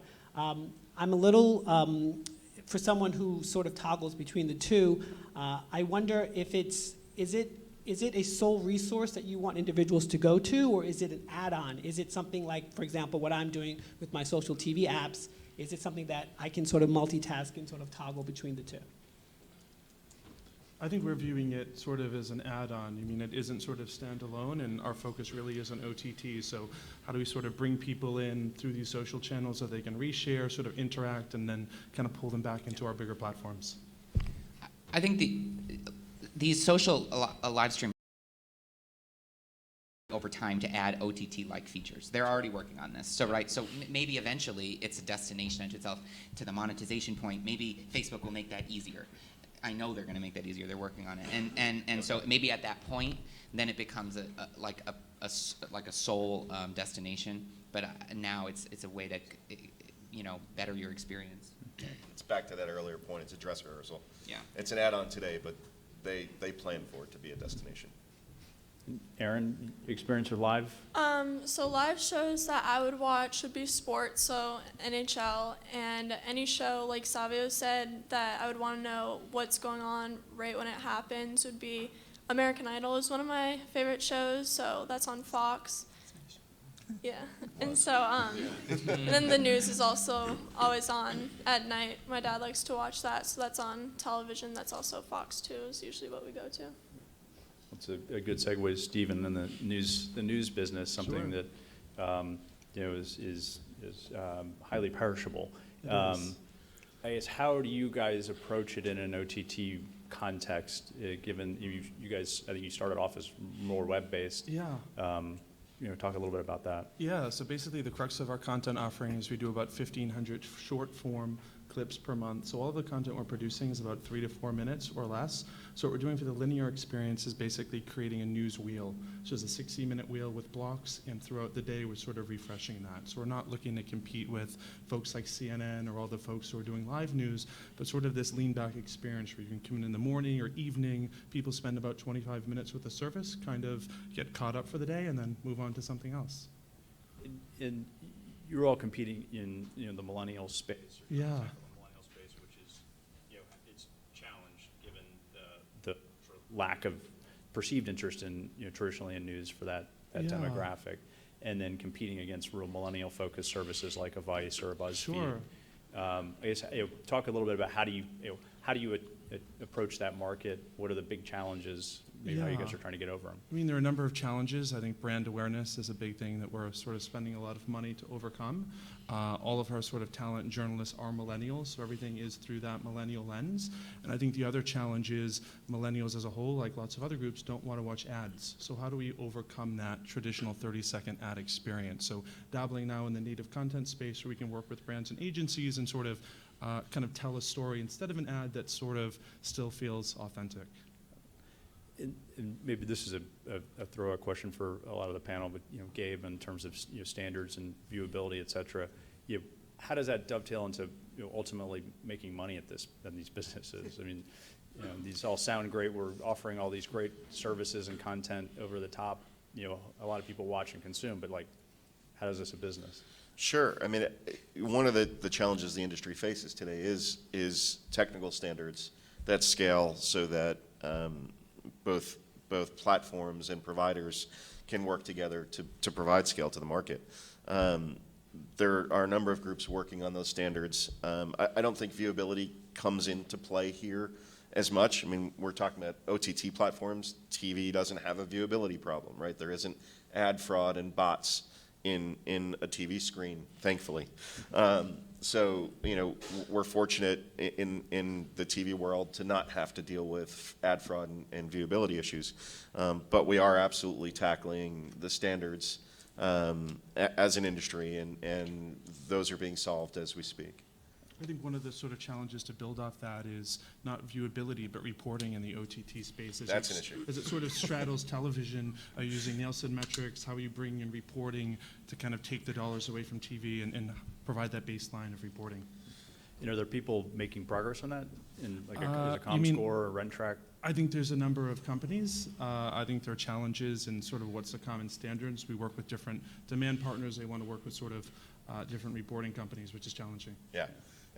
Coming up with that measurement standard is key, and the measurement companies don't need to name who they are all working on solutions. Hulu and Crackle have paved the way with helping provide access to their panels, for lack of a better word, so that these measurement companies can start to measure the OTT audience at scale.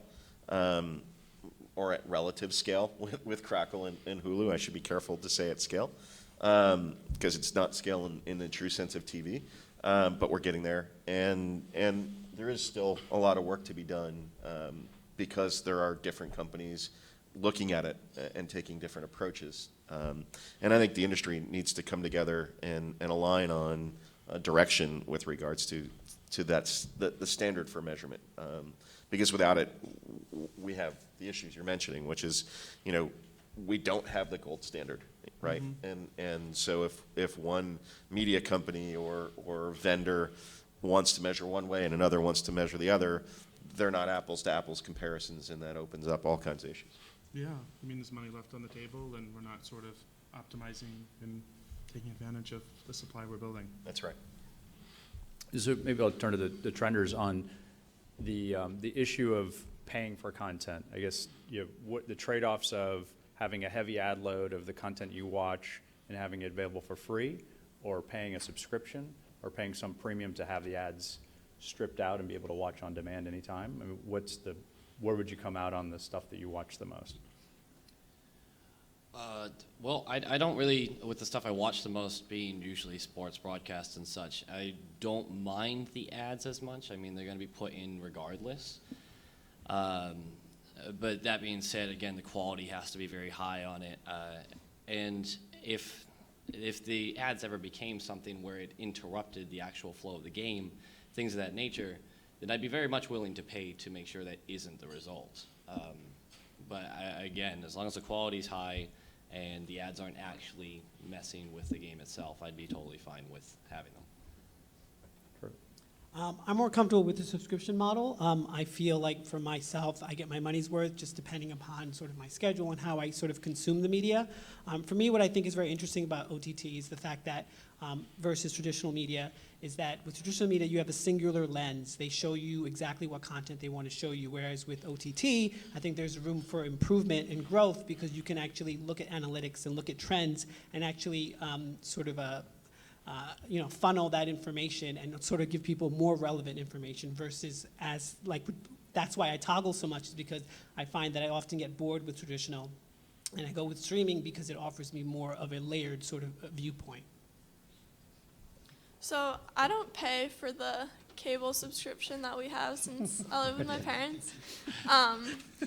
But we do use the DVR a lot when we want to watch like sports shows and stuff and won't be in the house. So we do use that and can fast forward through the ads and commercials. But when we are home and we can watch it right then and there live, I mean, the biggest frustration is just the length of all the ads. Like if it was shorter, it wouldn't be as bad. But if we want to watch it right then and there, we'll sit through the whole thing. It's not too bad, but I'm not doing the paying, so I don't really have insight on that. Well, let me ask you guys just a quick follow-up question. So again, I'm slightly outside the millennial age bracket here.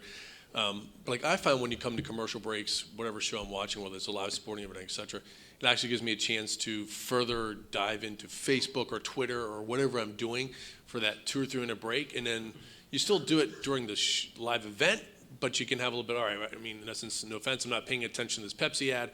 You know, I'm going to, send a message to a buddy or send a tweet out. Like, does that, you guys find that as well, that the breaks actually give you a chance to take a break from watching and do your other social media activities? While it's true that I don't normally pay attention to the ads all that much, I'm usually doing something else, like you said, on your phone, something like that. I don't necessarily feel that when the ad comes up, like, oh, good, and then I can check. I'll admit it. I take my devices in the bathroom. I'll go to the kitchen. I'll check my Facebook. I'll check my social media feed. For me, it's just sort of a way to digest the information that I just received as well. Yeah. So during the ads, we're not paying attention, obviously. So we'd be talking to each other. So yeah, we'd take that time to talk to each other, I guess, and just comment upon plays and such if it's sports. But yeah, I guess we're not going on our phones specifically for that reason, though.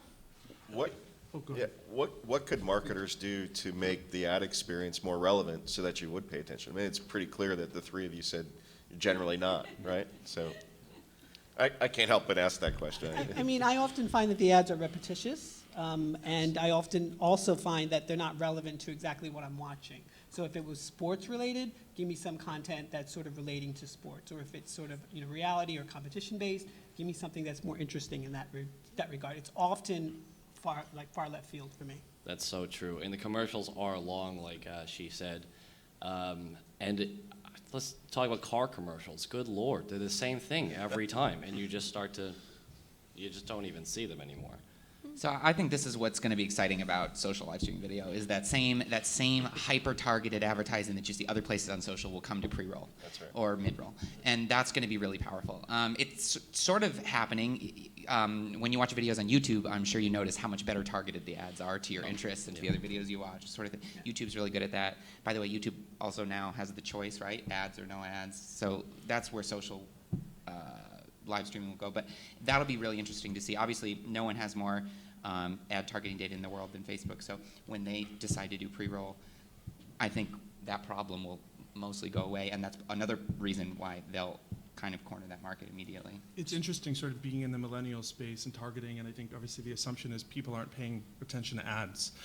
So when we launched our linear service, sort of very cognizant of that. So rather than having a 15 or 18-minute ad load per hour like a traditional cable, we sort of took a conservative approach. So we have 6 90-second ad breaks per hour. There's a 9-minute ad load. All of our distribution is free. So now we struggle looking at hyper users. Does it make sense to offer a model where we're charging a few dollars a month for no ads? And then to the point of an ad coming up and tuning out of the break. How do we take that 90 seconds, work with a brand to tell a story, so rather than people immediately zoning out, we can sort of pull them through the ad break into the content, which is, I guess, the billion-dollar question. The good news here, I think for sports, or if we're talking about sports or any content for that matter, is over the top significantly lowers the cost of entry to the point where, as you're talking about, you can test the waters on different business models, whether it's subscriptions and how you price it. If you're not Netflix and some of the biggies, you don't know yet what people, you may not know what people are willing to pay, but you can test the waters. The platforms and the technologies are so flexible now that you can make changes and adapt to your audience as you build your audience and scale up. So I think that's really, really good news for for OTT is that it doesn't have to be written in stone from the onset. It can be tested and modified.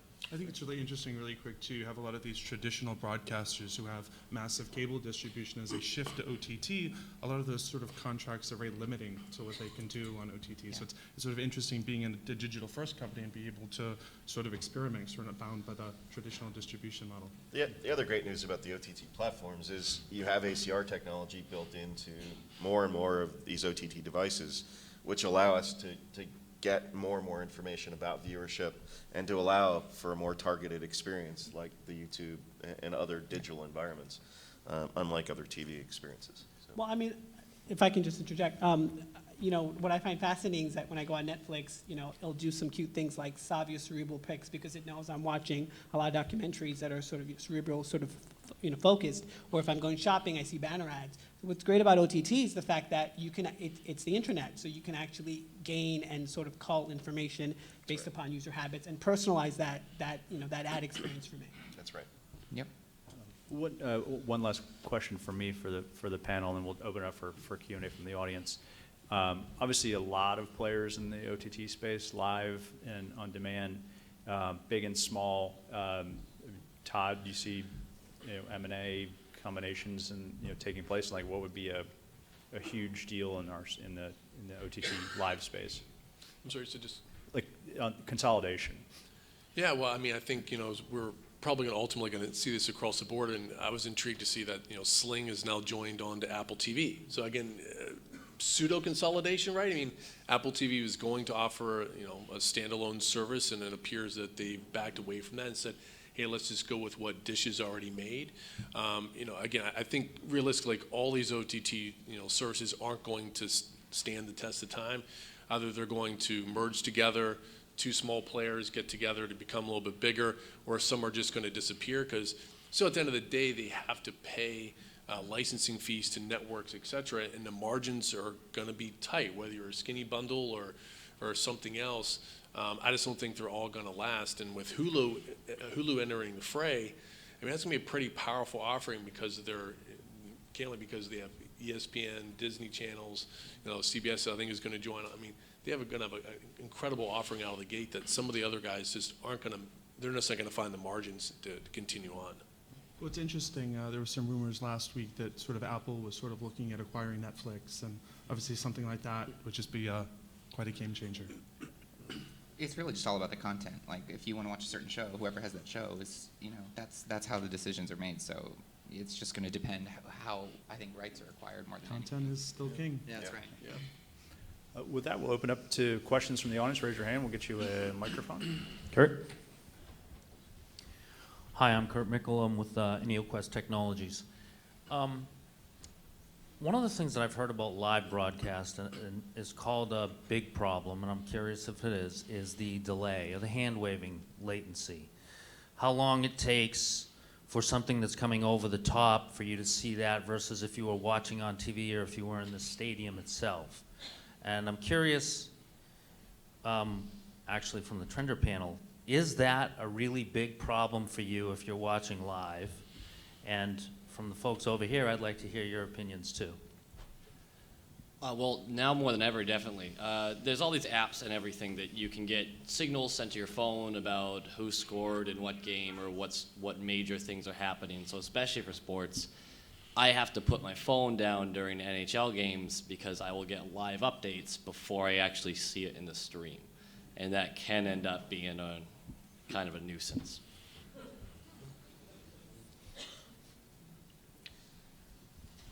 Hi, more of a comment than a question. Earlier on the panel, it was stated that the Super Bowl would break the internet.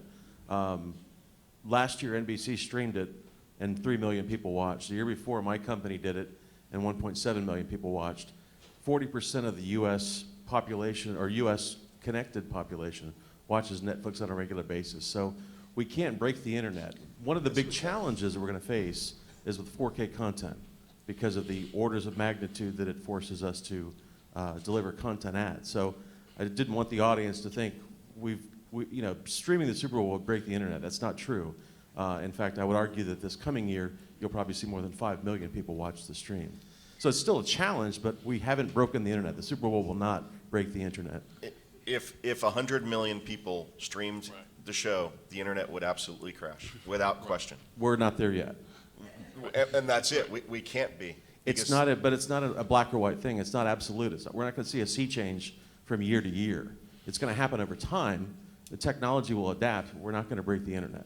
But I think the point was that, an example of NBC, if they didn't show it on their broadcast network, and it was strictly online only, that the current infrastructure would not Would be fail. able to handle the concurrent users. Oh, absolutely. I They're don't pacing think- it the way they're pacing it Yeah. for a reason, because the infrastructure isn't there to support it. I don't think anyone's willing to do that, right? It's not, we're not, you know, we're not horse trading here. But yeah, the audiences will evolve over time. We're not going to shift from one to the other from year to year. Okay, I'm going to be super moderator here. We got a very informed audience. Okay, raise your hand if we can break the internet right now. Can we break the internet? Ooh, not a lot of takers. Yes. Yes. Oh, we got, you know, Absolutely. 80% of the panel and 4 or 5 people out here. Okay, impressive. Hey, is this working? Hi, Barbara Bellafiore from Bell Communications, and great panel. Thank you all.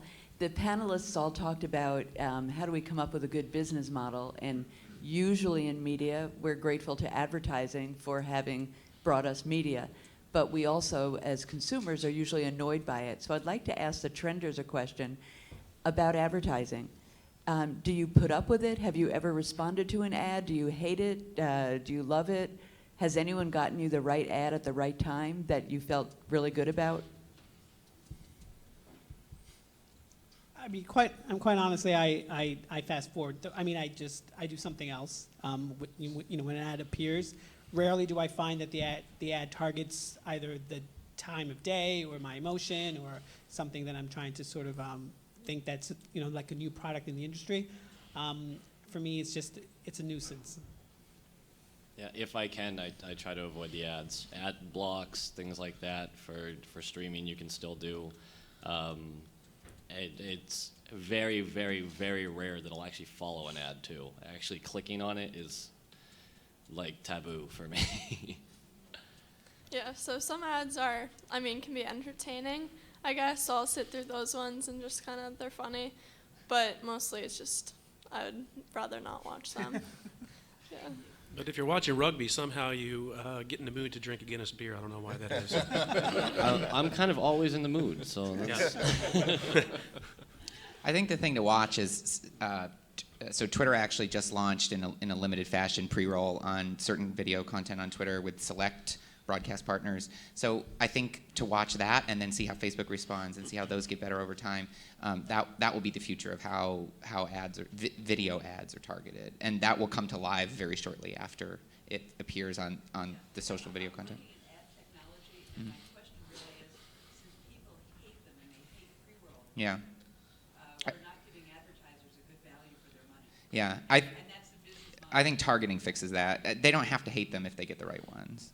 Do you know anyone who's ever seen an ad they don't hate? Well, I think on social that happens a lot, like YouTube and in my experience on Twitter beta testing. So I don't think it happens on other platforms. Like I don't think Hulu does it well. I don't think these other platforms are getting that right because they don't have the data. No one has the data except the big social companies and Google.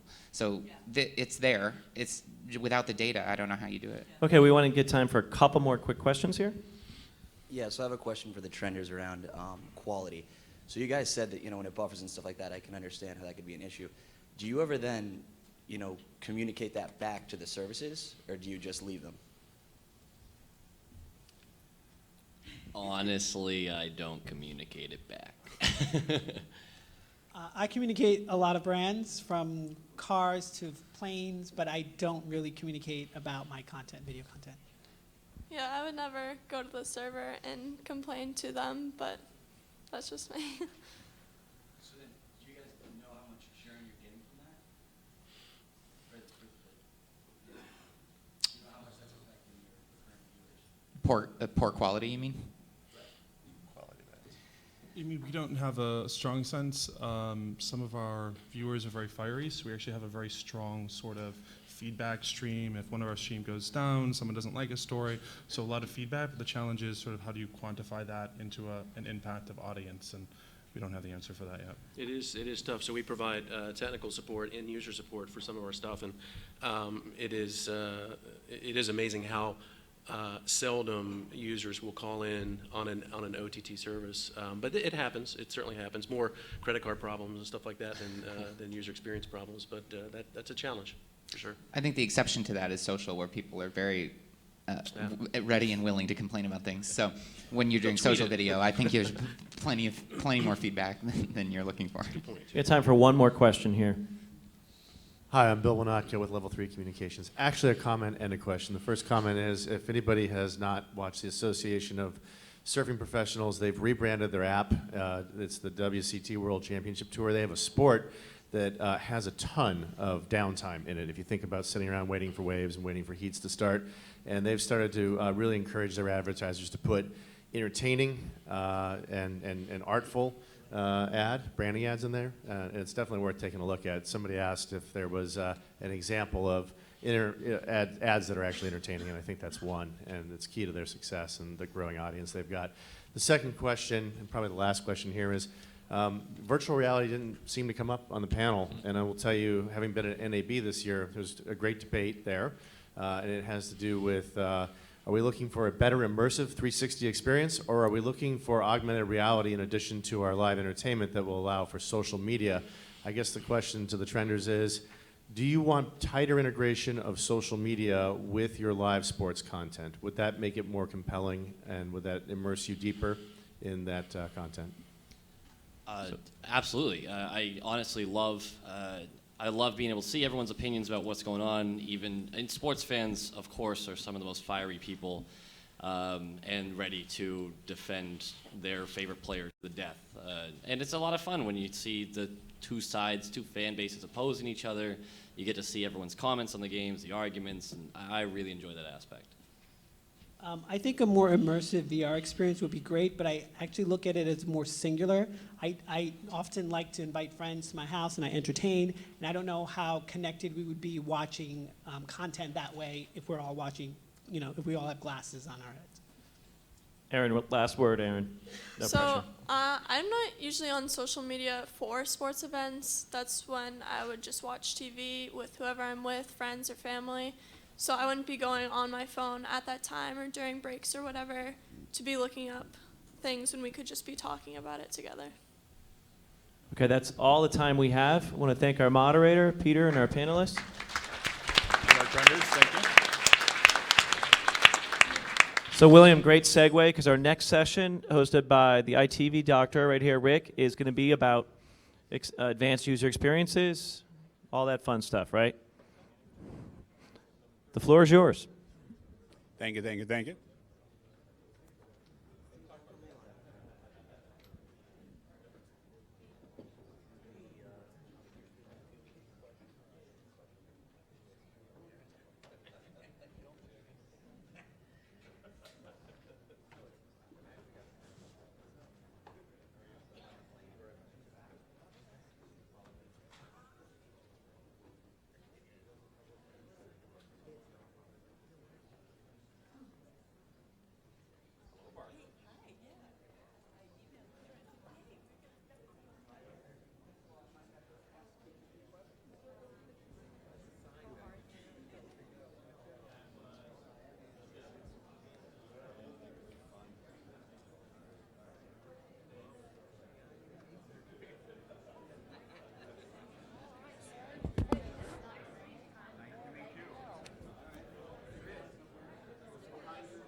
Testing, testing. 1, 2, 3. We are here. We are missing Alicia. Alicia, are you Alicia? Okay, Alicia's coming.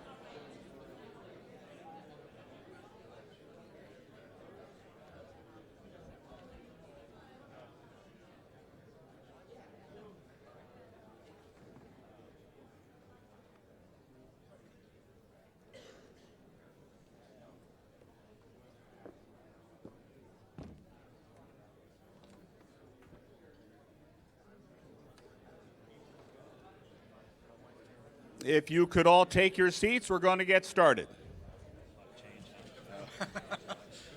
Yeah, I was going to joke that I'm You can school the him only on bio file, on okay? the front of the panel with a defunct company. Yeah, where's Ash? Why would we want to take notes? Cool. You can take notes. Oh, somebody fell off the edge. Get it as soon as I'm answering the question. Yeah. So if you Um, understand the question, feel free to say we get to it. blab I'm more. being honest about using my parents' dish password to watch. You've been on the panel? Everyone does that. Real briefly, after I introduce them, I'm going to ask each of you to introduce yourselves very briefly. Hey, you know, I use. Okay, let's get going. Was that loud enough? Response. You can tell I'm an out-of-work soccer coach. By the way, speaking of work, if any of you folks need jobs, I understand there are a lot of openings at Viacom just down the street, about 2 blocks. Just ask you not to go down there until the panel's over. Okay. We're going to be talking about user experiences, multi-platform integrated user experiences. And first, before we get started, we're going to have our panelists introduce themselves, and then very briefly, our Trender panel introduce themselves, and then we'll get rocking and rolling. So, Sefi, who are you? What do you do? Hi, good morning. Sefi Arieli, I'm from Viaccess Orca. For those of you who don't know Viaccess Orca, we provide technology. We've been providing for the past 20 years pay TV providers and service providers with technology, content protection, the service management platform, content discovery, everything that is beneath that tip of the iceberg that you see with regards to the UX. These are the products and solutions that we are providing with tens of millions of customers on both managed networks and also over-the-top services. Teresa. Hi, I'm Tarina Bell with TV Runway. It's all right, it happens all the time. I'm Tarina Bell with TV Runway. We are a back-end API search engine. So what does any of that actually have to do with OTT or television? Basically, we've got 3 to 4 lines of code that an SVOD or VOD would put on their website next to the player.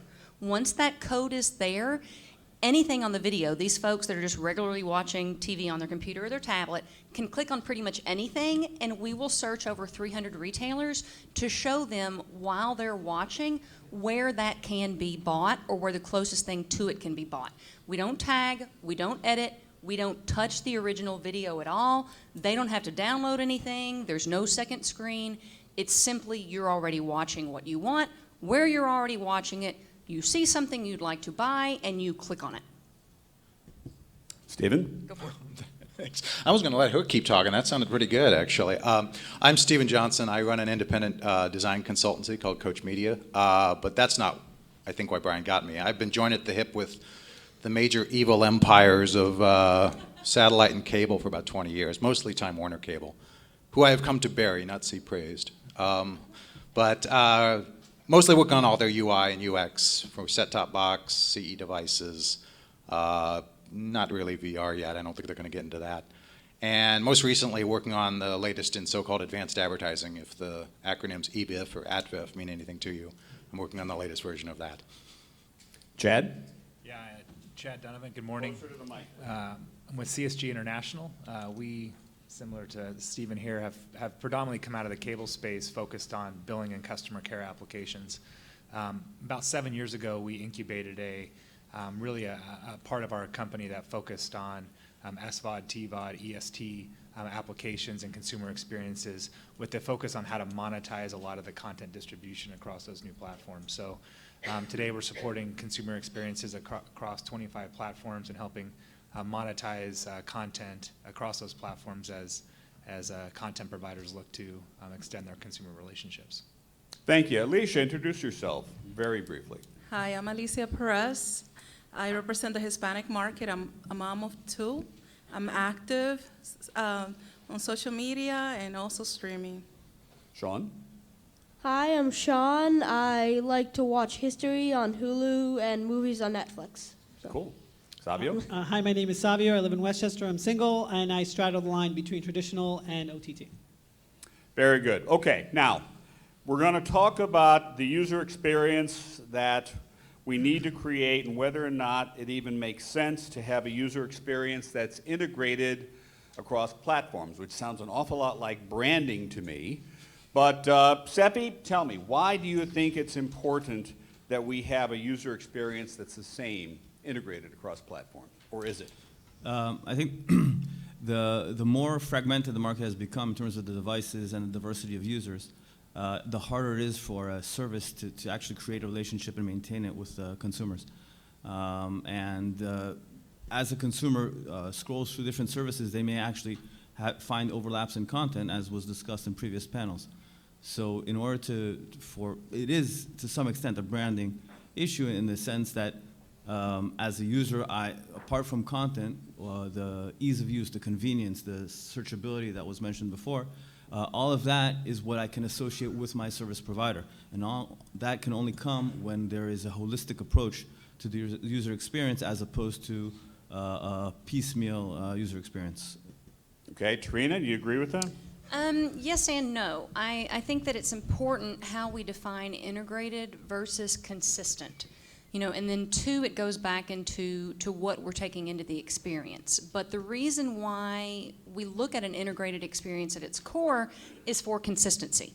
Consistency establishes branding, like you mentioned. Consistency is why, like TBS, for example, sometimes I can go to their website and I can watch a show no problem. Sometimes I go and it is absolute, utter crap.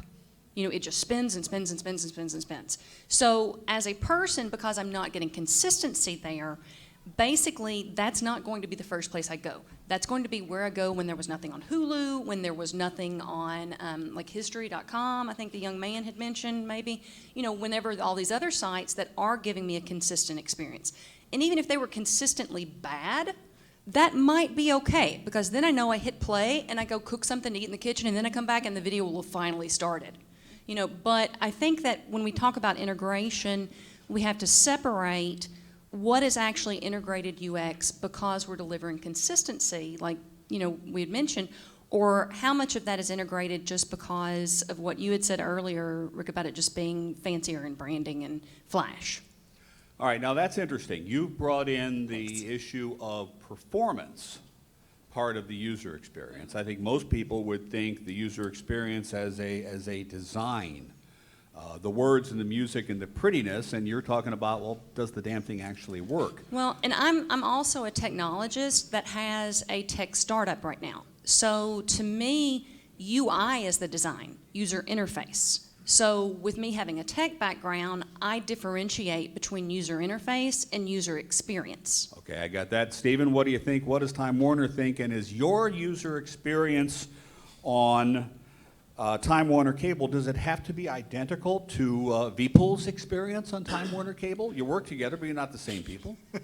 No, it's not going to be. I think. No, it's not going to be the same experience. It can't be actually the way they've diversified their divisions and so forth. But I like the distinction between UI and UX. Being old enough to know what there was a break-off at some point, I think that's where the experience split. Was now we talk about an experience. You have a device in your hand. You don't just have a remote. You have all these different platforms that you have to juggle and keep track of.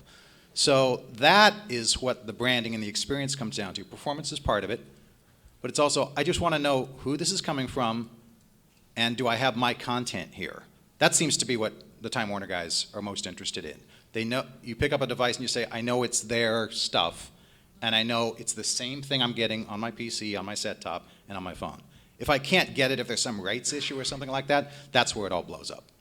Chad, when it comes to that kind of a user experience, don't we get down to a managed network versus an unmanaged or third-party network? I mean, Verizon might be distributing their Go90 content on the Verizon wireless network of Verizon and Fios, and how it performs, to Tarina's point, is managed by what they do. But people who were on Time Warner / Charter / Bright House could be watching Go90, and it's a different experience. How does that hit you?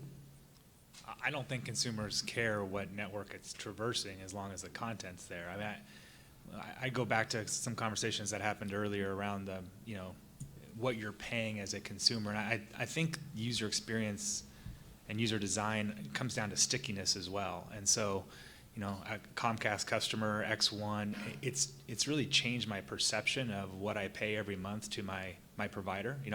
$200 for a bundle, but that now I can access that bundle across 15 different devices, and I've got storage, I've got cloud access, and I stopped thinking for the first time about, well, how do I call them at the end of my bundle term and get them to just give me another 2-year discount, right? I'm actually getting value of it, and being able to access my DVR on 4 different devices and be able to plug my PC into my hotel TV and stream content real time, and that changes the way and the perception consumers have, and it starts with that UX experience. It's consistent. I know how it works. I know where to find stuff. I know how to access information, and it becomes more valuable to me as a consumer. Now that's interesting. You have just referenced the issue that we have a number of different users, and more than likely in your home and in most homes, at least with traditional pay TV, there's one bill payer. But the actual user experience can vary pretty dramatically according to who's watching, where they're watching, what they're doing. And to that point, Sean, what was the last video you watched, and on what device did you watch it? I watched it just outside before I came in here, and it was Ancient Aliens on Hulu by History. It was on Hulu. Okay, so you have a Hulu subscription yourself, and you pay for that? No, it's my mom's account. It's your mom's Hulu account, okay. Well, is your mom here? Ah, Mom. Okay, well, now we're going to get something interesting going here. So, Sean, you watch Hulu on your mom's account. Do you have cable or satellite at home? Yes, we have cable. Okay. May I ask whose cable, what the brand name of the cable service is? It's Comcast Cable. Okay, so you have Comcast Cable at home, and you're paying for a premium Hulu account? No, yes, ma'am. With no ads? No ads. A premium Hulu account with no ads, okay. And you watch that on your iPhone? Yes. iPhone. Not Android, not tablet, but iPhone. Yeah, no, iPhone. Okay, all right. Now, do you watch Hulu when you're at home at your mom's house? Sometimes, yes. On your iPhone or on TV? Both. Both, okay. Now we're getting to the crux of it, right? As a consumer, does it make any difference to you, to your enjoyment of Ancient Aliens, which, by the way, is my wife's favorite show, and she firmly believes that, well, we were in Yellowstone last week, and she firmly believes that the bison are actually aliens. Anyway, we'll get to that later. By the way, the bison is now our national mammal, if you haven't found out. Go to my Facebook page, you'll find all about bison. Anyway, okay, so when you're watching Ancient Aliens at home on your iPhone, can you describe to me, put into words, how it's different from watching it on the TV, living room TV, maybe a TV in your room? Just how does it feel different to you? How do you navigate it? How do you stop it, start it, play it, find it? What's that like for you? It's just the difference is it's a smaller screen. It's that's really the only thing I can find. The TV has a controller instead of you use your fingers to navigate it. So that's pretty much it. Is one easier to use than the other? No, not really, not in my opinion. Okay, good. All right. Alicia. Alicia or Alicia? Alicia. Alicia. Okay, what was the last thing you watched, last video you watched, and on what device? The last video I watched was with my son. It was Voltron on Netflix, and it was on a Kindle Fire. Kindle Fire, watching Ultron? Yes. Avengers Age of Ultron? How old is your son? 9. 9, okay, all right. Okay, Age of Ultron. That's kind of a scary movie even for me, much less. It's cartoons. Oh, the cartoon version. Cartoon. You watched it on Netflix. Using your Kindle Fire. Kindle Fire on a TV in the house. No, on a tablet. It's a tablet. Oh, I'm sorry, the Kindle Fire. I'm Yes. thinking of the stick. Okay, all right, the Fire Stick. All right. So you watched it on a Kindle Fire. Do you have any concerns, any issues? Do you like navigating on the Kindle Fire through Netflix? I do. I find that it's very easy. Do you watch Netflix on any other device in the home? On our TV. Okay. We have it on we have the apps on both of our TVs. Are these, if I might ask, smart TVs that you have it? Yes. You do. One is a Roku TV and one is an LG Webos TV. Okay, all right. So do you notice any difference in the user experience? Let's deal with the quality issue. Does it buffer for you at all anytime? There's no interruption at all. None at all. It's clean. So they're very efficient, their compression ratios are good, that's working well for Yes. you. Okay. What about navigating through and finding what you want to watch? Is there a difference?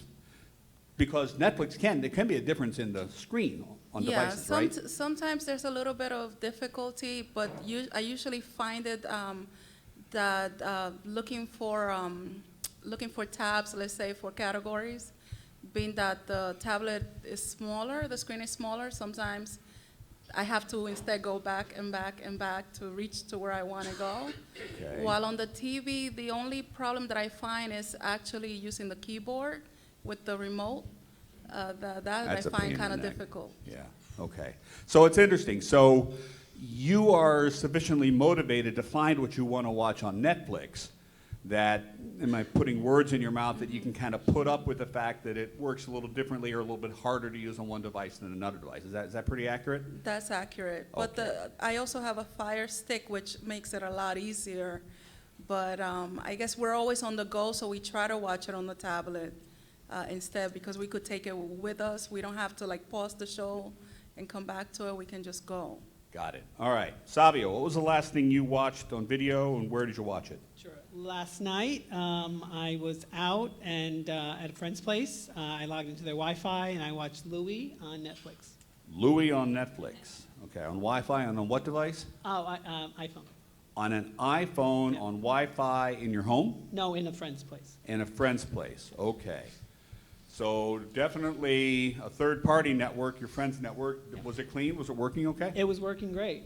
Now, someone over here, a technician, Sefi can probably explain why Netflix has an easier time streaming to a 4-inch or 6-inch screen on an iPhone than to a TV set, right? Well, I guess that there's a lot of factors going on in the middle, which would, depending on the negotiations that they've made with the networks that they don't own, all the way to going from their head into his device. But also on the smaller device, you don't need as much bandwidth as you do to fire up a 51-inch TV set. Well, I don't know if that would be the major issue. Again, that's exactly what the point you're referencing is exactly one of the most challenging things about having a consistent experience, and that is that these devices, both because the networks vary, what the preferences of the users vary. He may remember to use the Wi-Fi network. He may be consuming his mobile network because he forgot to log into the Wi-Fi network. He may not have noticed. He may have hooked on to a neighbor's Wi-Fi network by mistake. These things happen, and therefore the inconsistencies from a user experience are what can be so frustrating and ultimately defeating the purpose of the experience. So whatever Netflix has invested in to provide the ultimate experience, the consumer through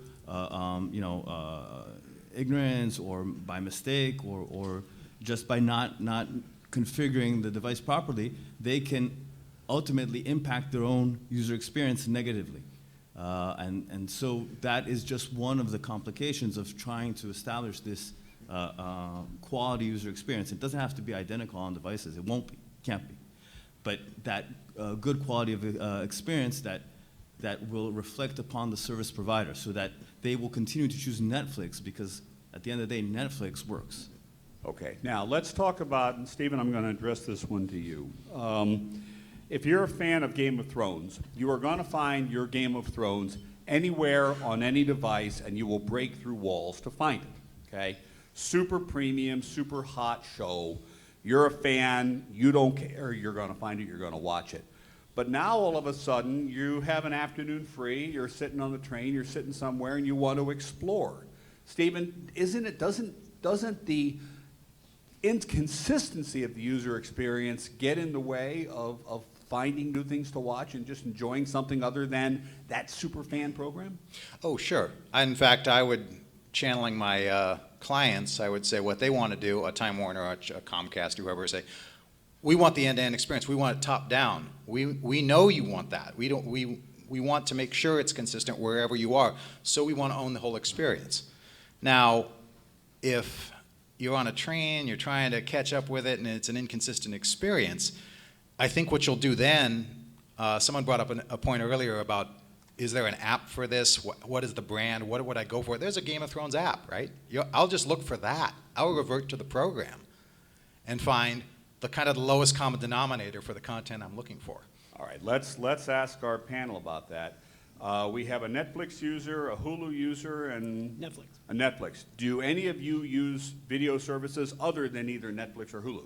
I use Amazon Prime Video, Okay. Anything good on there? movies mostly. Okay. I've always had doubts about Amazon Prime. It seems like it's mostly a shipping service. Sorry, Arthur Orduña, if you're here anywhere. Man in the High Castle. Okay. All right. So use Amazon Prime. Where else do you use? I'm using YouTube Red now and Oh. YouTube Kids, and we just got into Hulu about a month ago, but I don't like it so much. Now, do you find yourself going to Fox Now to watch a Fox show or any of the network-branded apps? No, not really. I do follow a lot of the networks on Facebook. Some of them do live streaming, but for some shows or commentaries, but I'm not going to an app. Okay. Savio, what else are you using besides Netflix? Amazon Prime, Okay. Crackle. As Crackle? Well. I use the Crackle app. And Okay, use the Crackle app. Yeah, I do. Okay, and technically you're actually using the Netflix app, aren't you? Yeah, I am. Okay, all right. What else? And Vivo. Vivo. Okay, all right. And if you're using Crackle on your handheld device, are you using Crackle at home on the TV set? No, I'm using Why not? Crackle. I have Amazon Fire TV, Okay. and I don't have that widget or that app on. Okay. But I do use it on my iPad. Use it Crackle. on your iPad. All right. Now, Sean, your mom over here, does she subscribe to any other services for you to use besides Hulu and Netflix? Other than Netflix and Hulu, I don't think we have a subscription to YouTube, but sometimes I do YouTube for videos to find out how to do things. Okay. Now, it's interesting. We have a Comcast cable subscriber here. Do you have cable? Yes, Optimum. Optimum. Cablevision. Cablevision. And what do you have? I'm an ex-Cablevision. An ex-cable. Ladies and gentlemen, a cord cutter. You finally have met one.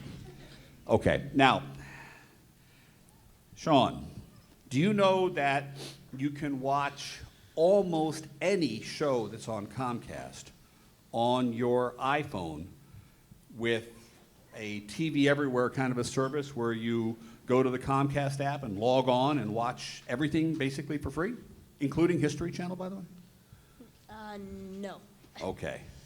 Do you use that at home, Mom? I'm trying not to let him watch TV 24/7.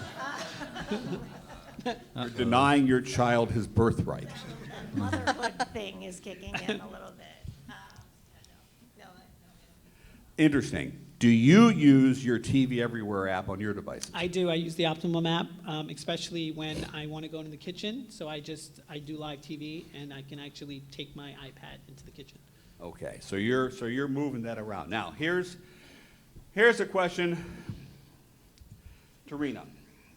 If I am watching Ancient Aliens on Hulu, and then maybe if I didn't have a mother who would disrupt my growth, I would watch Ancient Aliens on It's History Channel, right? Yeah, it's History. Or H2? It's actually history on Friday nights. History on Friday nights, okay. Watching it on Xfinity, right, on demand off the cloud. Am I watching Hulu, or am I watching Xfinity, or am I watching Ancient Aliens, and what the hell difference does it make? Well, I'd love to know the young man's opinion, but I think you're watching Ancient Aliens. So there are... It's the show, right. it's the content. Right, right. I mean, just to share a personal experience, I'm a cord never. So I have never paid for cable in my life. I do not own a television. Everybody back away. Yeah, it's a disease. I grew up in a rural area contagious. where they didn't run a cable line, so you couldn't buy cable because we didn't live in town. And then whenever satellite came out, I'd already moved out of the home.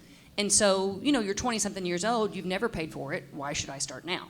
You know, so backing away from that, because I can smell the controversy coming from my co-panelist here, what I do right now is I use my mom and dad's Dish Network password. And so I watch on my laptop. You know, that's what I do. Credential sharing. Right. So getting back to the actual, which that's a whole other data conundrum right now, that Dish thinks I'm a 60-year-old man in Kentucky. But right, but backing away from that to try, what's that? I'm sorry? I said you get some interesting ads. Yeah, I get some very interesting ads, and I'm sure my father does as well. But backing away from that to get back to your original question as to, are you watching Ancient Aliens? You know, what are you watching? That's what you're engaging with. When you go home, and when I'm sure when he's talking with his friends and they're like, hey, did you see Ancient Aliens last night? You know, that's the actual conversation point. And then getting back to why I brought up the way that I consume, had an issue last week to where for some reason my parents' Dish Network password wasn't authenticating. You know, it had timed out, but nobody was able to own that show. So let's say Ancient Aliens was what I was trying to watch. Okay, I can't watch it on history.com because it's not recognizing my folks' Dish password. So were I to call History, they'd say that's not our problem, that's Dish. But what I did was I go on chat with Dish, and it's like, okay, it's not authenticating, and do you know what Dish tells me? Well, you've got to call history.com. So if you're not willing to own it, to support the consumer when they have a problem, you can't claim it as your brand. Yeah, but you're swiping somebody else's credentials, Exactly. so you're not even entitled to call. Exactly. Yes, but that wasn't what you asked me. All right, Alicia, do you share your Netflix credentials with anybody? I do. I share my Netflix and my Amazon Prime Video with my sister she's out in Hawaii. She's out in Hawaii, Yes. okay. And does that concern you at all? No, it does not concern me because I can trust my sister. So. Do you have a Netflix 2-player subscription? Say that or again? Just one? Well, your Netflix subscription, you're entitled to 1 or 2 or 4, I believe, right? No, I have only my sister and my immediate family. Okay. Now, one of the things that we heard from some Trender panelists and other consumers that we've spoken to is that in sharing credentials, sometimes you get to the odd issue where you have not set up individual profiles, and person A starts watching a program and then has to leave, and person B comes up and finishes the program. I have 4 profiles on Netflix. I have my husband, I have my kids, and then I have my sister. And you make sure and sign yourself in individually each time, right? Yeah, sometimes. Savio, are you sharing your credentials with anybody? I've been asked, and I say no. I'm of the ilk where I believe content creators should get paid, so I'm still purchasing iTunes music. I'm not going on Spotify and streaming that. But yeah, I have been asked by several friends, including 2 family members. Everybody, we're going to encase that one in amber, I think. Take a DNA sample from him in another 1,000,000 years and create a new race of dinosaurs who don't share credentials. Okay. Sean, you don't share credentials with anybody, do you, at school? What do you mean by credentials? Do you let somebody sign on to your mom's Netflix account? No. Okay, good boy. Thank you. All right. Now, as we get into that kind of an issue, and for those who don't know, when HBO started doing HBO Go, the authenticated service, a number of years ago, they realized that everybody and their brother was sharing credentials on HBO Go. And very pointedly, senior management of HBO said they didn't care at all, that it didn't adversely impact their revenue. What it actually turned out being was a brilliant free sampling tactic, where they got everybody who wasn't a traditional linear HBO subscriber through a pay TV service to sample HBO Go for free. So when they brought out HBO Now, a reasonably priced $15 per month service, they had all these people who were hooked on Game of Thrones, okay? So here was a case where credential sharing was used as a marketing tactic.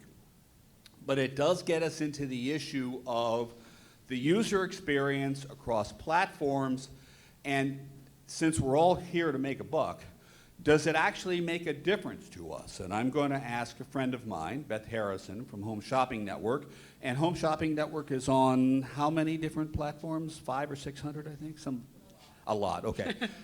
Does uniformity of the experience, and now we're talking not only the look and feel, but the actual technical experience, and in your case now, the sales and close-to-sale buying experience, does it make a difference to the money that you make? Well, a lot of our apps on mobile devices reflect our e-commerce site, and they do very well. The apps that I focus on are TV-centric apps, and they are on over-the-top. And they're more about a video viewing and buying experience. They do equally well because they were built and created for a 10-foot lean-back experience of TV shopping. And I think our mobile apps, which are more on the mobile, on the tablet, do well because they're more e-commerce site. So you're actually tailoring the experience to the device or to the environment? Yes, we are. Okay, interesting. Now, does it make a difference, Sefi, when you are primarily with VIA Access Orca, you're in the middleware space and the guidance space and all the rest of that. This is very much in your area. Do you recommend to your clients that they keep a consistent look and feel across all devices, and forgetting the issue of technical performance, okay? But consistent look and feel across all devices, or as Home Shopping Network does, actually focus on where the consumer is, what he's doing, what she's doing, and the device that he's using. Consistency or tailored to the device, which one? You have to go on the middle on that, because at the end of the day, the devices are so dissimilar that if you want to have absolute consistency, you're pitching to the lowest common denominator and nobody's going to be happy with the result. The user has to be able to recognize that it's the same service. They have to have the same general functions in there, but just the basic example of Android has a back button, iPhone doesn't. So there's no consistency there. You have to devise around that. That's one small example, not to mention the Amazon Fire and the Samsung smart TVs and all the rest of the devices. So it's a practical impossibility to have absolute consistency between devices, and I don't think it's desirable either. We wouldn't recommend that. What we would recommend is that the functions and the data. So if it's my profile and my recommendations, everything should be channeled into the back end so that I know where to get those recommendations and where to change it to my profile versus my wife's. That is absolutely important. Yeah. Now, Stephen, that gets back to your experience versus VPool's experience. You are not the same people. You might be using the same program on the same devices, but it really comes down to tailoring more to the consumer with the consumer's profile, favorites and usage patterns and all like such as that. Obviously, credentials should transfer across. How important is that to our ability to actually make money in all this stuff? Well, for the consumer, yeah, they want it tailored. The problem is when you go up the food chain, typically the programmer wants it both ways, and then the MSO wants it all top down. They want all the functions everywhere. So the split in between is, from my design experience, is to convince everybody up the food chain to tailor, because That, I think, is where, that's where the money is. Because that, where you're going to come back to the content is on the consumer side. For the programmers, they recognize people are going to use a phone different than a TV. But the MSOs say the functions have to be the same everywhere because that's what we're promoting. That's what we're selling. You're not going to say you don't get this function on this device because otherwise people will cut the cord.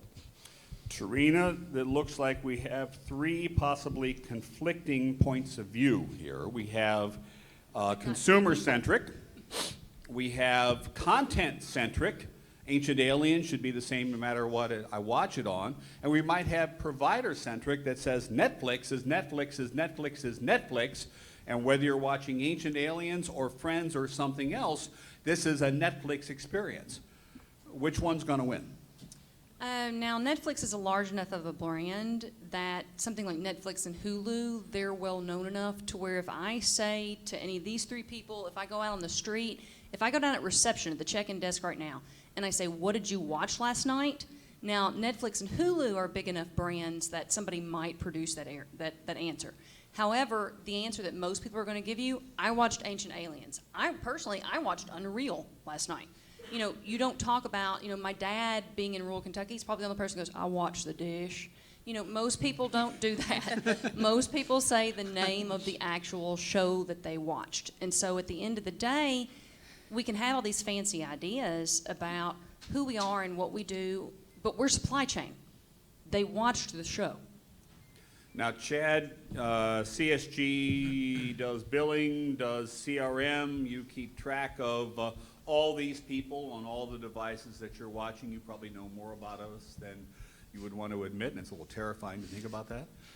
We can't look at specific There's an interesting thing about your side of the business and Stephen with the operators, okay?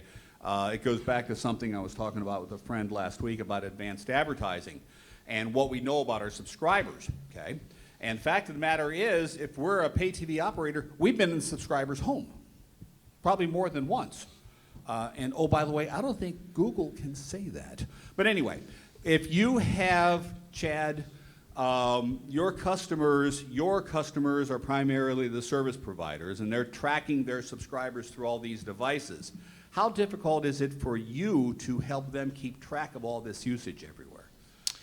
Yeah, so I mean, a big. You also have ultraviolet, right? Yeah, a big change for us, if you look just at the service provider business, was to break, you know, that bond between a subscriber meant a house in the past, right? And so now a subscriber doesn't mean a house. A subscriber means an individual who has multiple devices, and that individual could also have members that they have to manage. And so we've changed that model, right? We've broken that subscription at the location level and implemented really a customer and member-driven model where we can manage the entitlements, we can manage the rights to content. As you traverse devices and networks, we know what content delivered to what users based on who's logged in. So that it's been a big change, and I think for the Netflix of the world, they really grew up in the device and the consumer ecosystem. That was easier because they started there. But for companies that had to kind of reinvent how they manage these things, it's been a sea change for them. All right, to the timekeepers, I have 1 minute left, and I'm going to use it. Do we have any questions out in the audience? You've answered all your questions. Then I'm not going to use it. Ladies and gentlemen, please thank our panelists and our Trender panel. Thank you all very much.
Yep, I'll be here. Yep.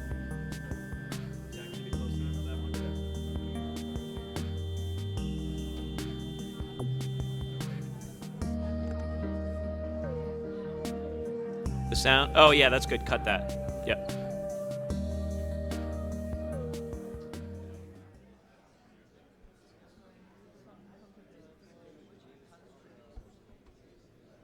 Okay, guys, please take your seats. We have a special keynote here. I just want to introduce Andrew Hare from Magid Associates. Andrew is one of the leading quantitative research analysts focusing on key traditional and digital media across television, gaming, social, mobile. Quite a broad purview there. Really focused on more the analytics. He heads up Magid's annual survey. Some of his clients include NBC Universal, Turner, Comcast, GoPro, Weather Company, Google, CBS, and many more. He's going to give us some highlights from the 2016 consumer survey entitled OTT Hits the Mainstream. It's all yours. Okay, thank you. I'm well aware I stand between you and food, so I'm going to move very quickly. This is going to be express train style. I got a lot of slides to show you, but I think based on what I'm hearing today, most of this is very relevant. And it's really going to be the customer lens that we're looking through all of these issues. It was great hearing the anecdotes and sort of the one-on-one sort of, household focus group sort of thing. But this will be actually more of a wide quantitative study. We'll look at 1,600 participants, and we'll show you kind of what they're saying about this universe as well. Magid, many of you might know us. We've worked with a few of you here for sure. Been around 60 years.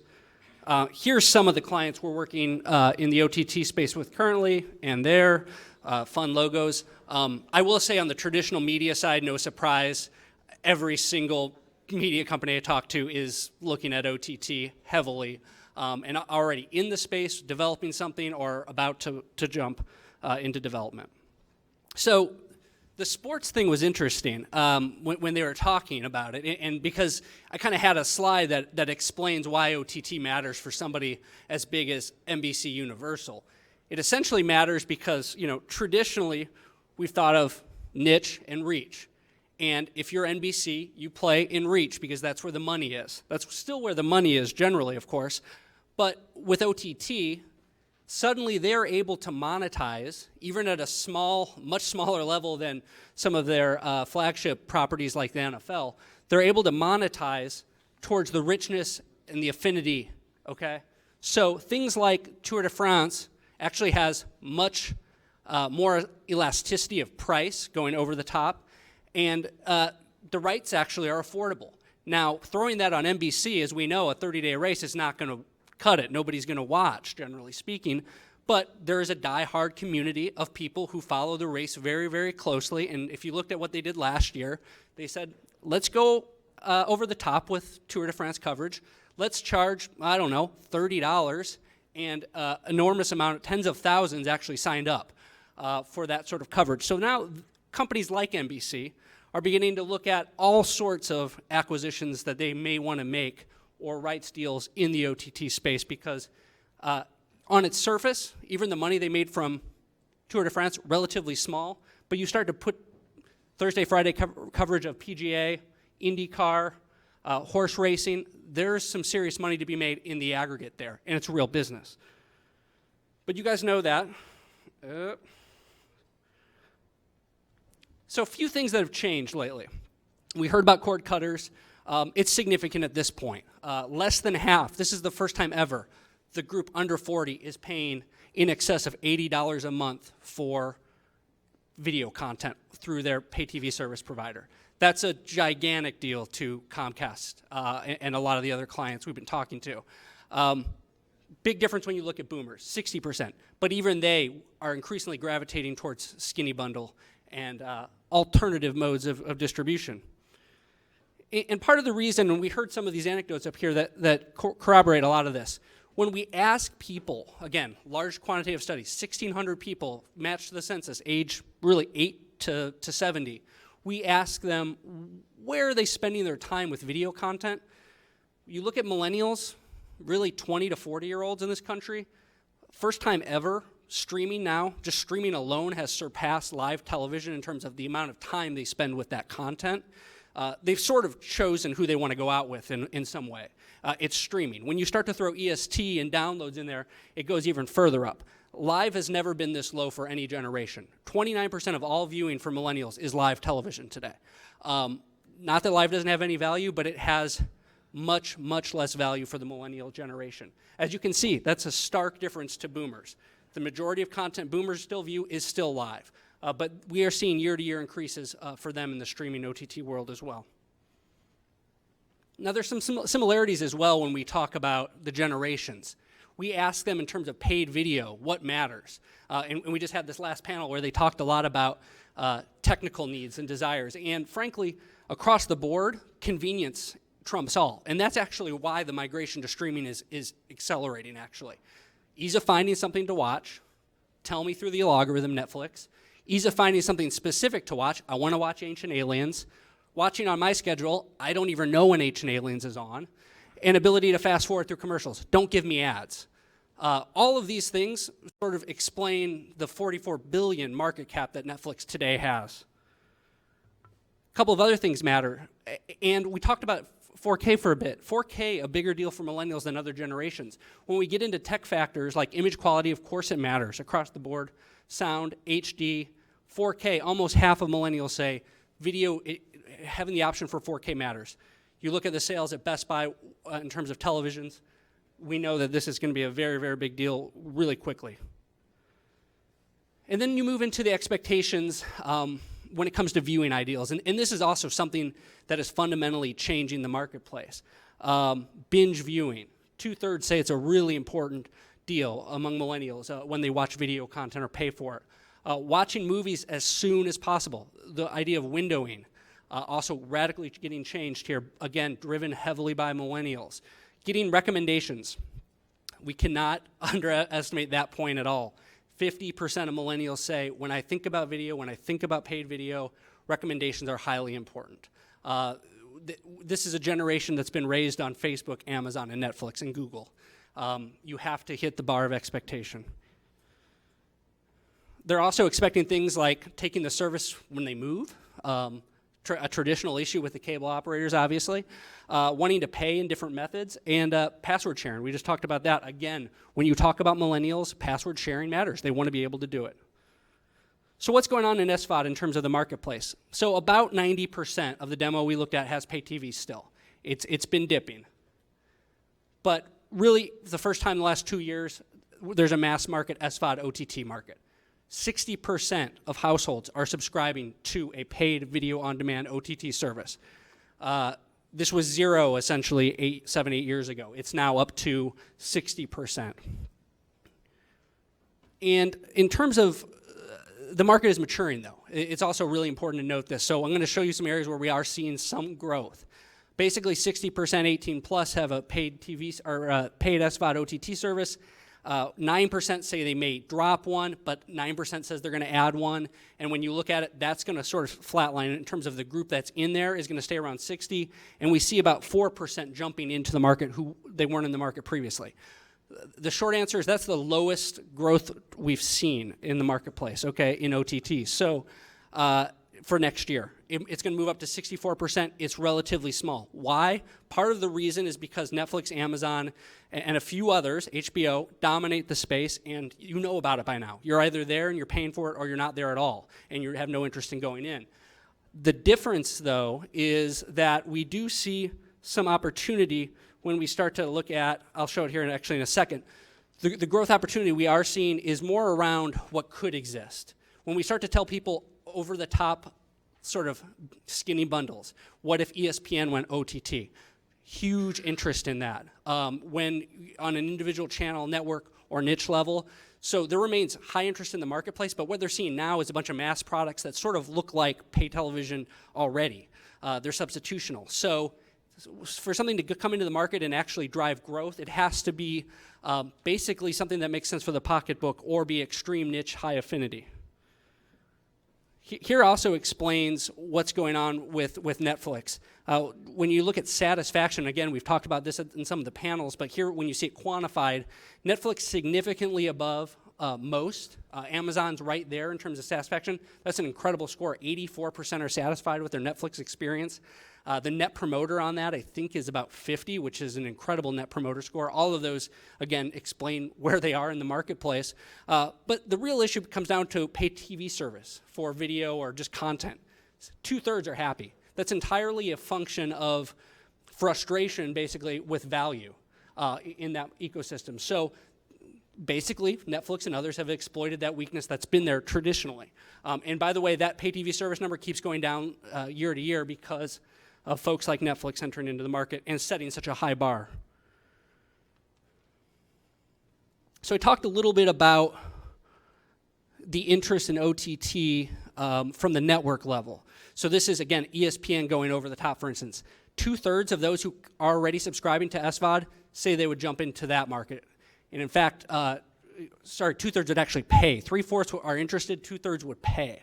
So that's a huge number of payers out there, and basically wallet share that can change really, really quickly when some of these go to market. And who is that going to affect ultimately? So one thing that's really interesting is it's probably going to start to drive increased cord cutting, basically. When we ask people who are going to get another SVOD subscription, who are opening that wallet again in the OTT marketplace, they're continually telling us by a 2-to-1 margin now, when we say, well, what are you going to do to make up for that? They're basically saying, I'm going to look at canceling pay television. It gets down to, I'm watching a few shows, as one of these panelists mentioned. That's what I'm really interested in. I'll pay for those, but I'm not really interested in paying for 200 channels. The rise of originals, I'm doing a lot of work with a lot of OTT people at NBC and Turner, for instance. Netflix has changed the game here, I gotta tell you. When you look at what people want from a paid video service, over and over, especially when you talk to millennials, they're looking for, can you get around windowing, and can you have the best originals? And if you're not going to, and basically that's premium. That's the extremely expensive to play in, but that's what's going to actually make a dent in the larger marketplace at this point. Live news, we kind of heard it in the panels, not as much for millennials. Live weather doesn't matter as much. There is interest in live sports, however. And this is really interesting too. When we ask people about SVOD originals, so 80% of the online universe said they've watched at least, House of Cards, something on an SVOD original, which is enormous.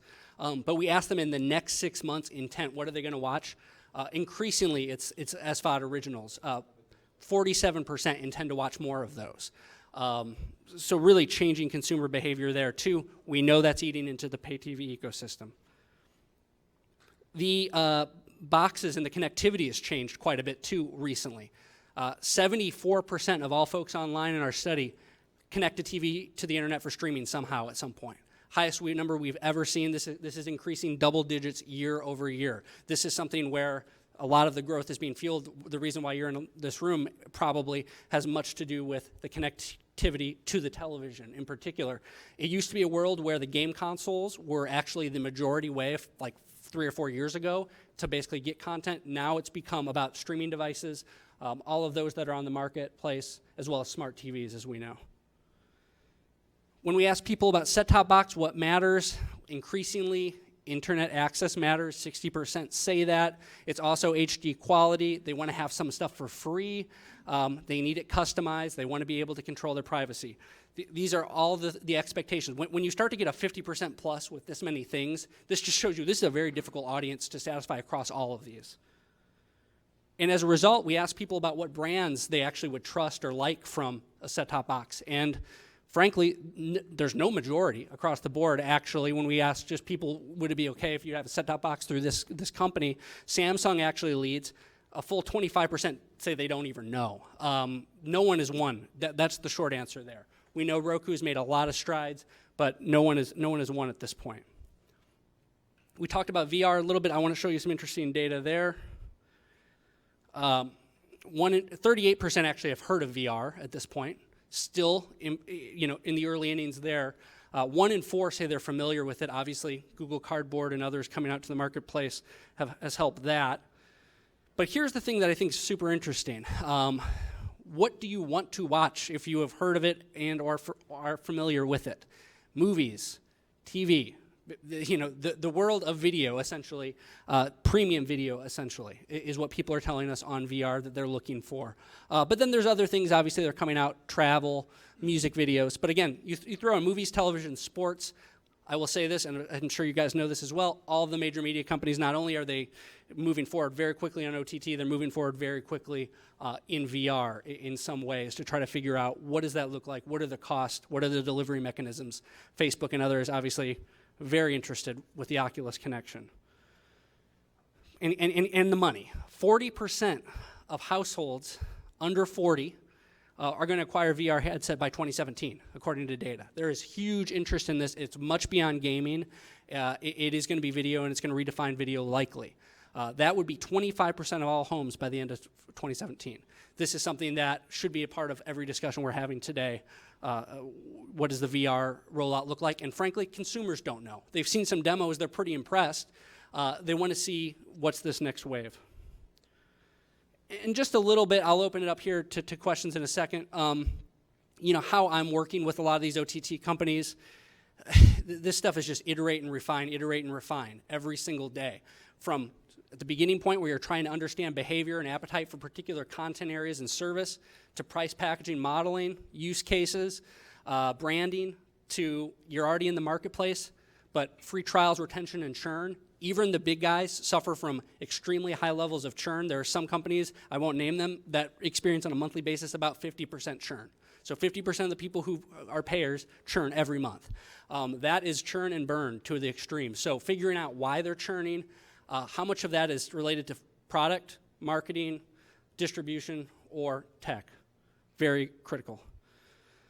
A couple things we know, you're not going to have to read all this. I will say in terms of pricing, we talked about HBO at $15. Generally speaking, HBO is HBO.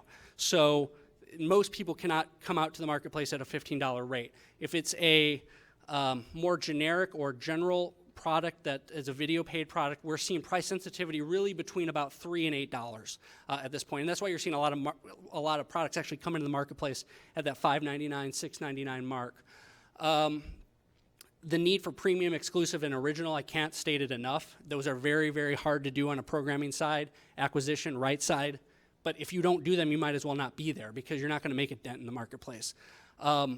Same with refresh rates. I can't tell you how many of my clients are just shocked when they're finding out that people are like, wait, you mean every time I don't come up in here, you don't have something new to show me? Every day you don't have something new to show me? And not something, like a lot of stuff. Again, we can thank Netflix for that, but that has become the new expectation, the new norm. There are 4 companies in this space, really, that are dominating. Netflix, Amazon, Hulu, and HBO. As we look at the marketplace, we're not seeing another OTT player get above 5% at this point. I'm not saying it's not going to happen. It will definitely happen.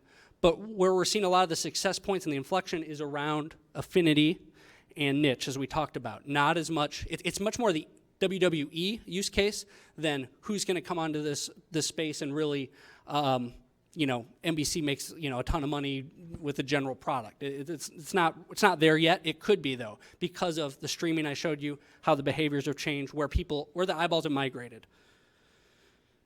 3 critical components to success: rights fees, acquisitions, back catalog.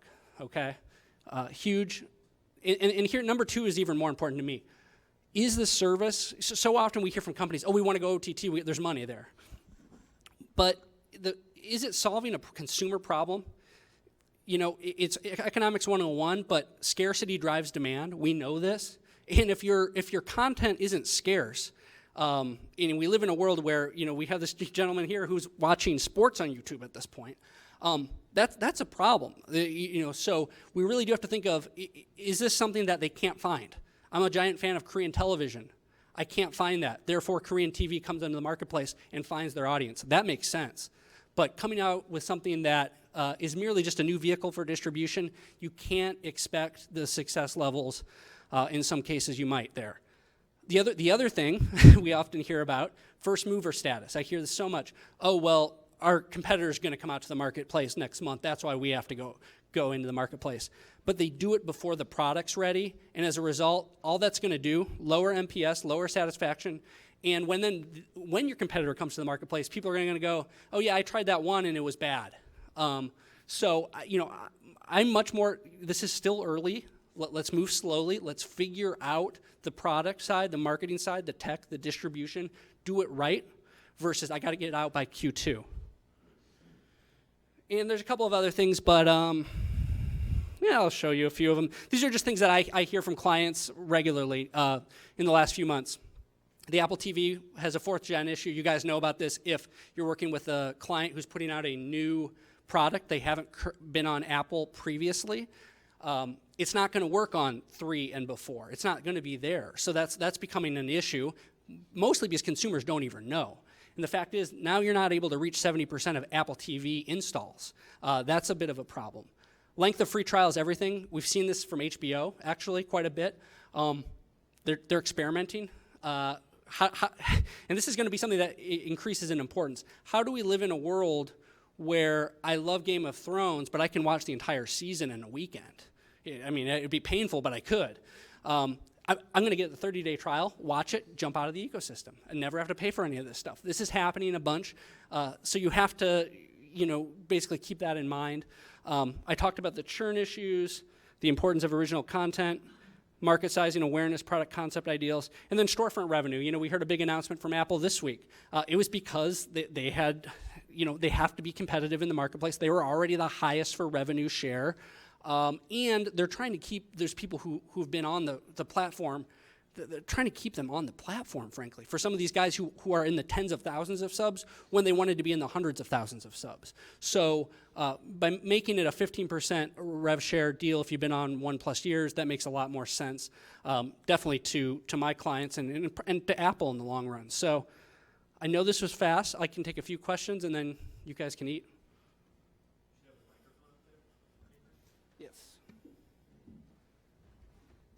Okay, we only have room for maybe 2 questions.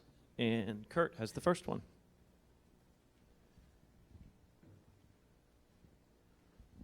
Hi, Rick. How much of that churn do you think is attributable to quality? Do you have any statistics or metrics around that?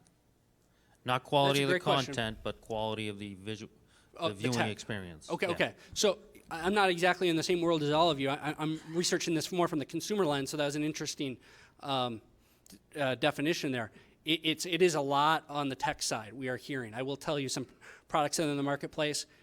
If it doesn't look like Netflix, if it doesn't work like Netflix, if it doesn't stream like Netflix, there's a lot of consumers going, well, why doesn't it do that? We have to retrain them how to use these platforms in some ways. We are seeing a huge amount of the churn actually definitely on the tech side because the usability is not as good as it could be. The navigation's tough. I don't know how to find something I want to watch very quickly. All these design-related and usability issues, definitely I've heard that surfacing a lot. I think we're just about out of time because everybody's hungry. So just an update, we are turning the air conditioner down. So I see some people wrapping in blankets and yes. Once we heard the Canadians say they were cold, we knew that was a sign. So I want to thank Andrew for a fantastic job for his keynote. And can we provide these slides to the attendees? Yeah, I'll send out a PDF, and you guys should get it through Brian. Okay, that's great. So you'll get all this data here in case you were feverishly scribbling all the facts there and everything. Thank you very much. So just before we have lunch, I have a special presentation. I just want to get this out here before we lose people. One, I want to thank our live streamers. There's a lot. I think we have 54, 55 live streamers. Here's some of the brands that are watching from around the world. Tuning in, thank you. Once again, questions, info@OTT Exec, or my cell phone to text me with questions. Thank you for that. There are 2 people that have really supported this, really me, in this sort of growth of the summit and the community and the magazine, have contributed, done a fantastic job. As we were kind of going through the attendee list, it sort of caught my eye that there were 2 gentlemen here, and I'm very grateful from the bottom of my heart that have been to all 4 OTT Executive Summits, including the first one in Boston. And one of the points of feedback was, why are you in Boston? That's where I'm from. That was the answer there. On a cold winter's April day. And remember we had that ice storm? So there were people that took like 2 hours just to get through the traffic in Boston. So Steve Davey and Jim Turner, can you guys just come up here real quick, please? Where are they? There's Steve, and there's Jim. So we started a new policy last year where we wouldn't be able to, the OTT Genius Award couldn't go to moderators or keynotes. It was just sort of, their focus is on different things, trying to make us all look good. But I wanted to make sure I gave special adulations here to these two gentlemen. If you can come up here.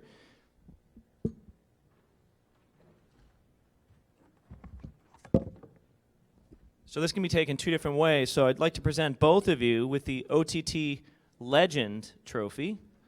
There you go. You're a legend.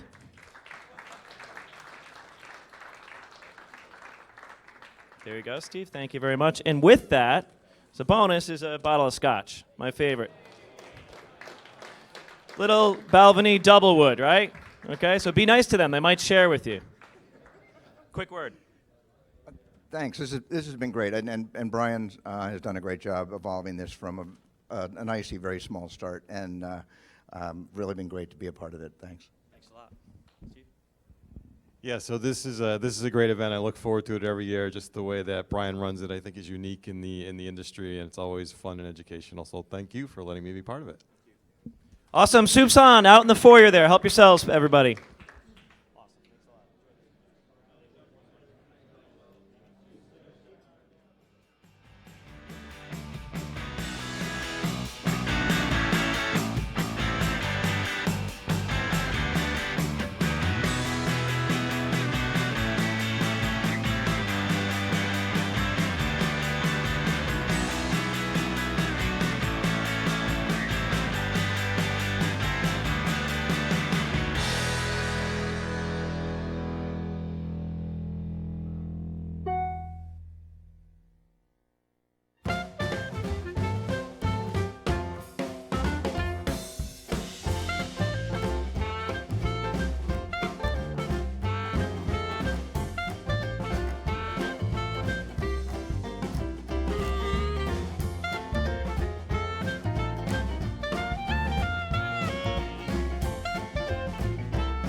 The solution we developed, if we can click to the next slide, the idea was to develop a weekly countdown show.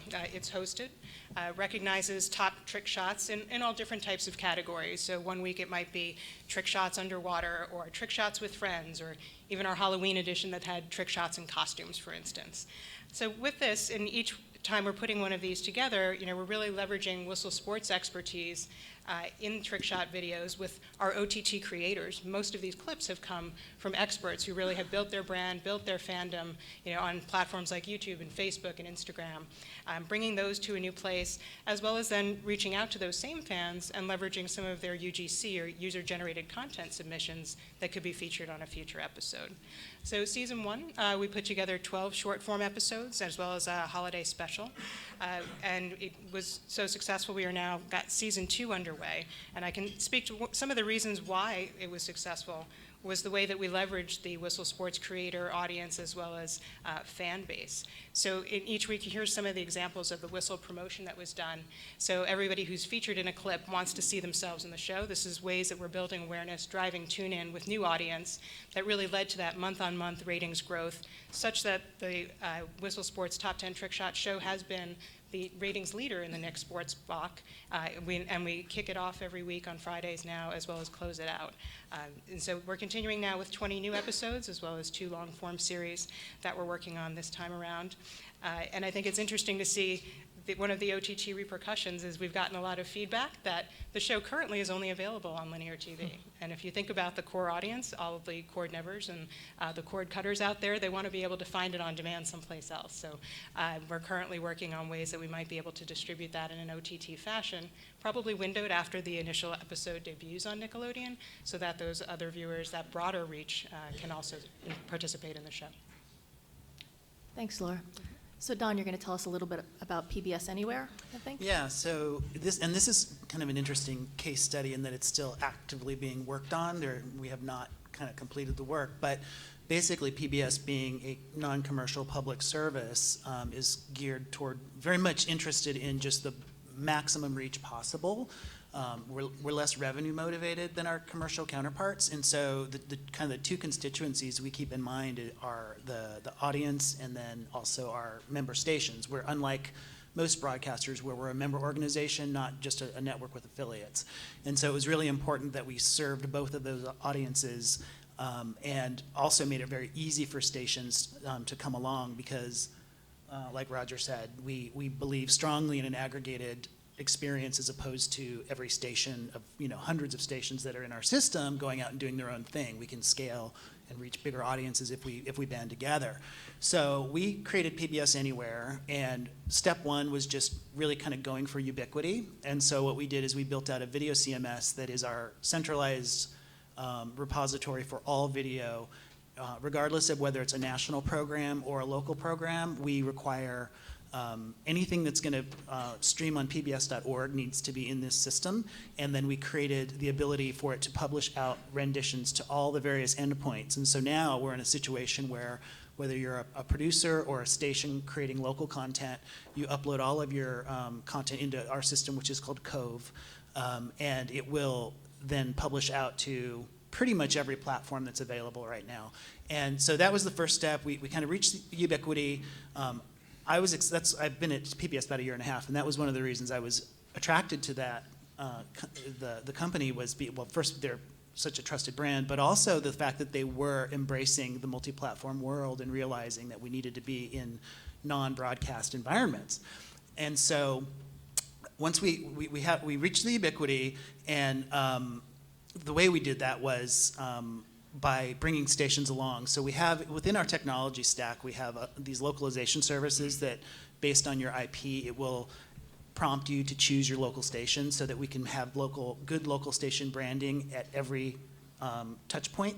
And it also allows our system to know where the user is so we can serve up local content. So it's local content commingled with national content for a very local experience, which is important to our stations since they really own that community relationship and the donor relationship with all of their donors in their market. So we made it very easy for them to get into the game. We kind of made it a requirement, to be on our platform as well. And then we made sure that we thought about them and built it in a way where they were getting visibility and credit and pathways back to them. So one of the things we did to market this is we actually built out an Anywhere Lounge, which is what you might see at a trade show, a lounge with many screens of various sizes, showcasing all the various content at every form factor. And we've made that available to stations to actually have a little pop-up version of that. And it's fully booked throughout the year. Stations love it, and they take it out to market and showcase their digital presence to their local people, which is exciting.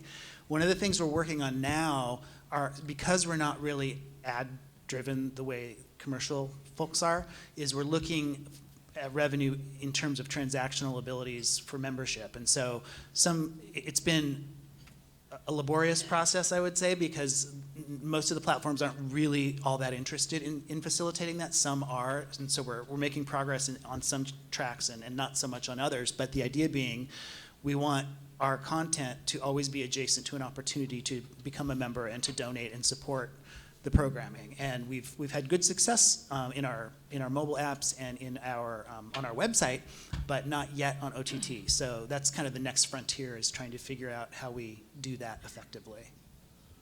Thanks. I'm going to get back to some of that later. It was interesting. So George, like any good salesperson, brought a video. So let's, if we can roll that, that'd be great. Uh-oh, with sound. You must have left the audio.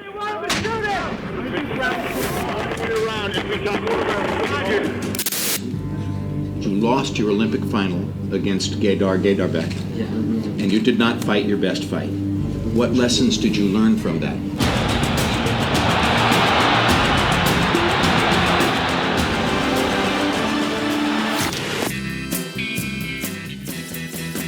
When I was creating Breaking Bad, I thought, what kind of car would Walter White drive? What's the opposite of the car James Bond would be driving around in? That pretty much for me was the Pontiac Aztek, and that's why I picked it.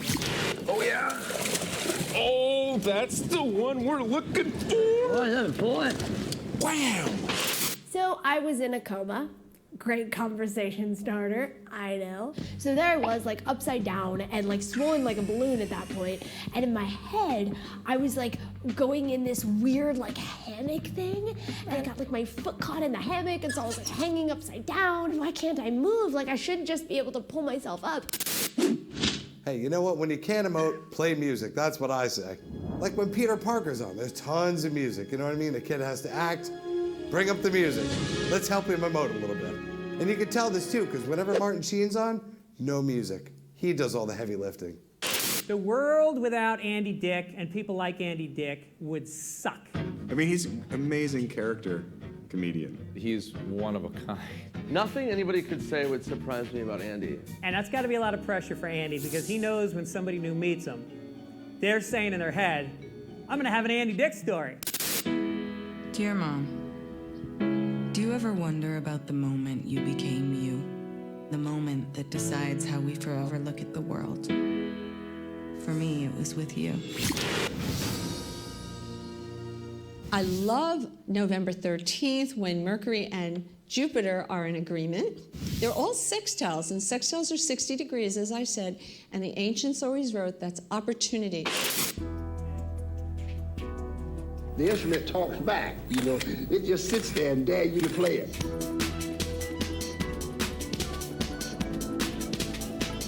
This show is about you. It is about your financial life. Paul Caligiuri with Soccer One. I'm here with Don Garber, Commissioner of Major League Soccer.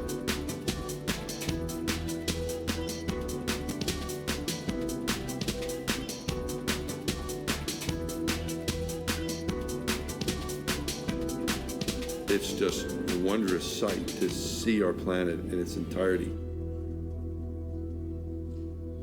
So I would say, our whole company is sort of an in-progress case study right now, but I could say that, the two most important things we've identified as we're building out special interest channels, outside of discovery and distribution, which I think we could talk about for days across OTT, But for us, the number one thing is appropriately and correctly identifying a market of people that have a passion for that is currently being poorly or underserved in today's television programming environment. And the second thing that is probably more important is making the appropriate relationships in the production community with producers of content that live and breathe within that passion. So we don't really have any visitors. Anyone that we have behind the camera or in front of the camera is diehard and dedicated to the vertical of which we're programming for. And we did learn that a little bit the hard way. So let's start with some of that, George. So you said it yourself, when in the beginning when you did your intro, many of you probably have not heard of us yet. So when you're launching a new niche over-the-top product, how do you build an audience? What tools do you use? Well, obviously the power of social media is huge. And really where we get our very first break is when we're forming these production relationships for the people that, what we'll do as TV4 is we'll form a joint venture with a production partner for whatever channel we want to launch. And really, because those people are so genuine and authentic in that space, they've already got a community around them. So we'll functionally utilize that and then amplify off of that. And so we were just talking about earlier how our boxing channel, Undisputed Champions Network, well, a lot of our fans are on Twitter. We've got one of the top, if not the top, boxing writer with us, a guy named Steve Kim. So we utilized him at launch and have used everyone around that. Very heavy Twitter start. Our military channel, very heavy Facebook audience, so that's where we start with them. We put programming on Facebook Live with the new video product that they have. So all of our, it's almost to some degree easier to start when you've got a real passion-oriented niche type of programming because there are communities of people and you're not trying to go general interest. If we were launching a general comedy channel, very hard to find those people. So we know where to start. Okay. And Laura, is it different for you guys? I know Whistle Sports says you're kind of, community first, platform second. So are you using the same tools to build that community, or are there different nuances because you're a little broader?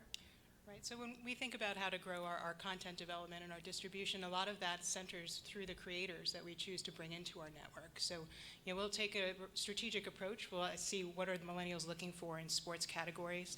For instance, we have verticals that are very strong within soccer and a sub-community in soccer, or basketball, or lacrosse. And really knowing that those creators come to the table, we've already looked at them on a variety of different characteristics. We'll look at the quality of videos they put out, the nature of the audience that they brought together, and what we think we can do with them going forward. So really we take that creator-centric approach, because those creators are very much the engine of both content development and distribution as part of our overall mix. Okay, thanks. And so Roger, what did you learn or have you learned about the audience for News On that might be different from the folks that watch that same programming on TV, or is it different? First of all, I'll preface by saying our head of marketing hasn't given me really good demographic numbers yet, but here's what I think we've inferred so far, which is there's more similarity than you'd think because we tend to think about the over-the-top audience as some monolithic, young, digitally facile audience. That part is true, right, Trenders? But there's a huge portion of the over-the-top audience, especially when narrowly defined to mean over-the-top to TV sets, of cord shavers for economic reasons. There's a lot of folks that are older in age that where the $200 a month for a cable bundle is high. So we actually think that the over-the-top audience is a little bit more representative of America than one might think. If anything, it's a little bit of a barbell. Sure. And so that's kind of a detailed answer for a lot of inferring, but yeah. That's fair. So, Trenders, I've heard you guys say a couple times today that you don't like ads, you don't watch ads, you do things to avoid them. So, when we're talking about how do you learn about new content? We're talking about the tools that folks like Whistle are using to kind of get the word out. Is that how how do you hear about a new show? What drives you to a new show or platform? Well, I'll actually use Dude Perfect as an example. When this was years ago, but I've been active in a lot of sports in my life, and I had a teammate on the soccer team who sent me a clip of these guys doing some sort of trick shots and all that, just saying that we need to learn how to do this stuff, which of course never happened. But I liked that video, and then all of a sudden more of these things start coming into my feed just because I like that one video, and then it branches off into, hey, now there's a show about this. So it usually ends up being someone tells me about one thing that could just branches off. And someone being someone you trust, like someone you know and trust, or is it sort of a larger social network that tells you about it? It can be either one, really, because there are definitely people that I've seen that I don't talk to all that often on my newsfeed on Facebook, and they put something up, and just the title makes me go, well, that could be cool, and I see it. And okay. Erin, is your answer any different? Well, a lot of my friends will recommend to each other what shows they'd like to watch because we all kind of have the same sort of interest when it comes to TV shows. So we'll recommend shows to each other, and also when it comes to Netflix, like they'll have recommended shows and movies for what you've recently watched, so that helps when you're trying to find something new. And Andrea, anything more? I would say the same. It would definitely be word of mouth for me, or if I saw something I'm a member of groups on Facebook, like a mom's group. A lot of times people ask for good recommendations for books or shows, so it could be something like that. But that would definitely be word of mouth. And if I remember, all three of you are cord cutters, right? Erin, I can't remember. No, I'm still on cable. Do you ever learn about a new show from like a traditional promotional spot on TV?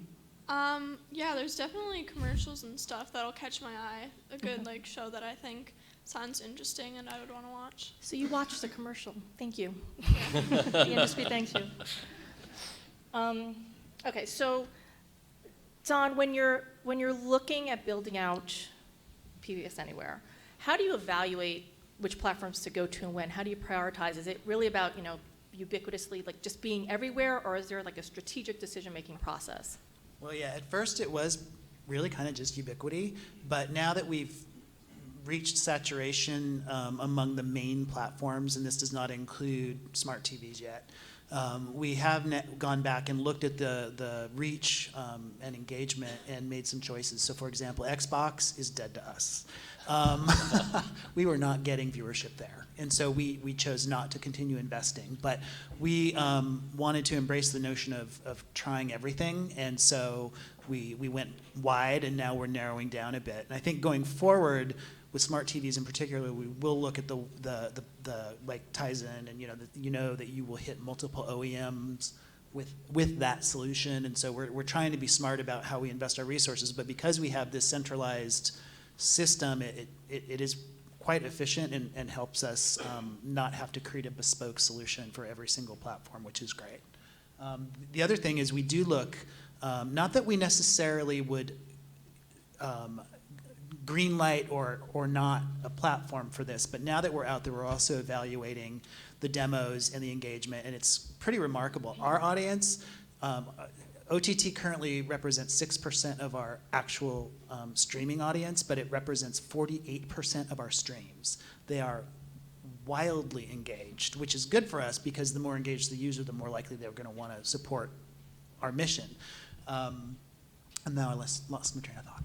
Oh, I know what I was going to say. So in looking at that, we look at Roku as really our sweet spot. We have the most engagement there, and the demo there is extremely good for us.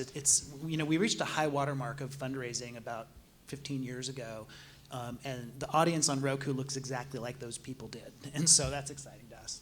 Absolutely.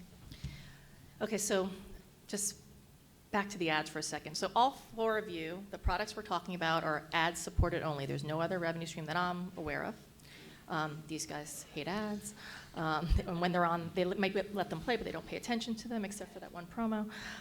And ad block, I read this report 2 weeks ago, and I think like 92% of people that are aware of ad blockers use them. So Roger, do you guys care? Are you doing anything to combat that? Well, first of all, most of our programming is live, and it's hard to strip ads out of live. I'm not saying it's impossible, but I think we're in a little bit more of a protected space.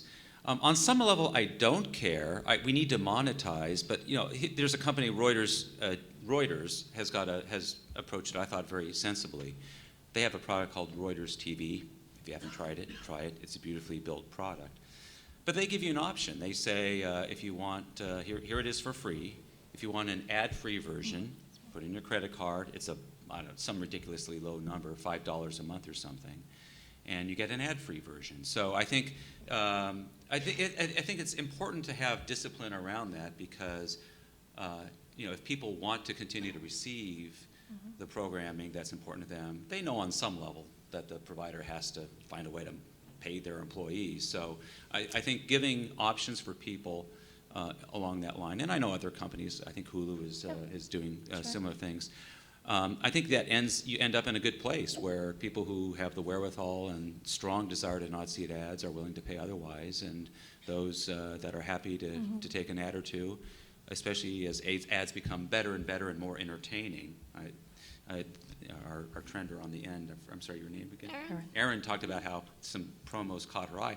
Well done ads are actually good content, so there's a mix. Yeah, so Laura, let me ask you a little bit about that. What about kind of alternative ad, branded entertainment, branded content that, it's serving a sponsorship revenue element, but it feels like content? Are you doing some of that, and what's been successful? Yeah, I mean, absolutely. In this world of skippable, blockable ads, the ability to integrate brands in an authentic way into content that your millennial audience wants to watch is really important. And that's been a key aspect of Whistle Sports Business, is being able to do that effectively with the right creators, whether it's a Dude Perfect or, example recently came to mind, we did a campaign with Brody Smith. So he's an ultimate Frisbee champion, national world record holder, and we wanted to help introduce for Sonic restaurants a new line of boneless wings and flavors. So the idea of creating a 7-minute video around dream trick shots that's actually set at a Sonic location, where Brody Smith in the behind-the-scenes takes is trying the different wings and talking about them. Here you're not getting that 15-second pre-roll or that 30-second pre-roll skippable opportunity. Here, the Sonic brand is being worked into the content over the course of that 7-minute experience that hopefully Ian and his friends are watching and sharing online. And when we've done some of our custom brand lift studies to see, well, is this really effective? Are they noticing the ads? How are they feeling about it? It was amazing to see both the recall, the brand lift, the awareness. I think even that association with a social influencer that you like and respect makes you think, well, if Brody likes Sonic, I think I want to go try or see what that's all about too. So that association was also driving trials. So really terrific metrics on the brand lift and halo effect of being associated with some of those integrations. And so are those kinds of ads more palatable to you guys? Anybody? Do you notice? Do you? Honestly, the ads that probably come out to me the most would be sort of live events that can be shared throughout things. So when a certain business or company does something that gets people going to something, or at a concert you see things up for it, or just those are the ones that I end up recognizing and end up remembering the most. And then, Andrea, I think you said earlier you guys bought the Hulu the no ad Hulu. Was that you? I'm sorry. Yes, we do have Hulu. Ad-free? I believe it just shows at the very beginning that 30-second ad, and then that's it for the rest of the program. Okay, so would any of you pay more just for that ad-free experience, or have you? Yes. Erin, I know maybe someone else is paying for it, but yeah. Okay. One other question for the trenders before I move back to the panel. So, with all this OTT viewing, there's more viewing. Not everyone's sitting around a TV anymore. You can watch it anywhere. And I'm curious, what % of your time is spent, has that created just kind of very individualized viewing within your families, whereas before we would watch as a group, and I think you're on your own, so maybe it doesn't relate as much, Ian, but for Andrea or Erin, in your homes, do you see that you've all shifted the way you've consumed because of that, co-viewing versus individual? Well, I have a big family, so we do tend to have different interests when it comes to watching TV and movies. So some of us will be on different devices like our phones or laptops, but there's also times where we like to watch stuff together, like in the living room on the television. Mm-hmm. Andrea? Yeah, that's pretty much the same for our family. Sometimes my oldest daughter will watch programs on her laptop, Netflix, and then we have the main TV that we either gather as a family or someone individually will be sitting at. But in general, my family doesn't watch anything on anything smaller than a laptop. None of the kids watch TV on their phones, or we do have an iPad and nobody is using that to watch TV. I'm not sure why, because I don't think that's the norm, but that's just for us the way it is. So, George, it's interesting, right? Because we went from a world where right? In TV, it was about kind of mass and household viewing. Then the internet with all the rage was targeted addressable advertising. That's great. And now you have that same internet viewing happening on TVs, and the family's back together again. So like, what's the norm? You know, is it household viewing? Is it individual viewing? What are we measuring? Well, I think you brought up a good point on as it relates to measurement and how things are going to be valued. Really, measurement equals value, both for a content provider or for a revenue generator. And you know, the old days of 15 years ago, you know, your television's value proposition was that you could reach a mass audience at once, and you had multiple viewers in a viewing household, the VPVH factor.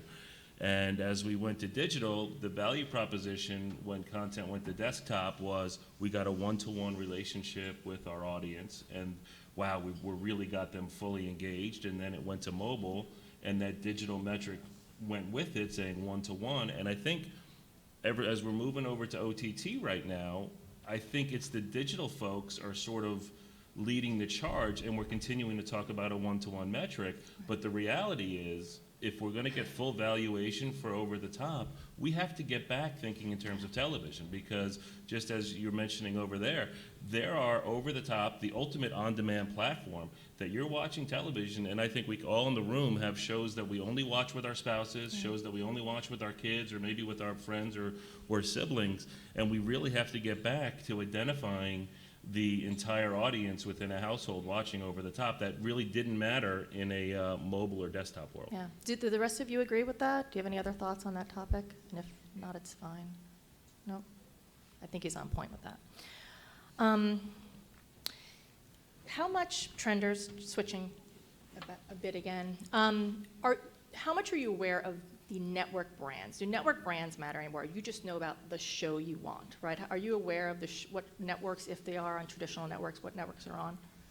Or do you search for shows? Well, for favorite shows that I'll look forward to watching, I'll know, so I can go right to it. But if I'm just trying to find something to do, something fun to watch, then it won't really matter so much to me if I'm flipping through the guide. It doesn't really matter the network I'm not looking at. So you're all nodding. I would say the same, yeah.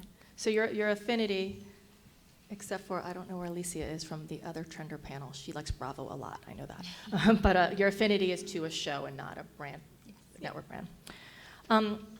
So Don, I just wanted to kind of wrap up with you before I go to questions. So what measures success? You know, what's the measure of success for PBS Anywhere? So I think you alluded to, like, maybe it's not really about a revenue stream in terms of ad revenues. Maybe it's about the donations. Maybe it's about engagement. Is it buzz? Like, what is it that would say we've had success with this? So for us, you know, it starts with reach. We want to cast as wide a net as possible. And then there are a few different measures we look at. And we're trying to redefine it really because we have the luxury of not being so tied to ratings and how that feeds your ad revenue, kind of opens us up to experiment more.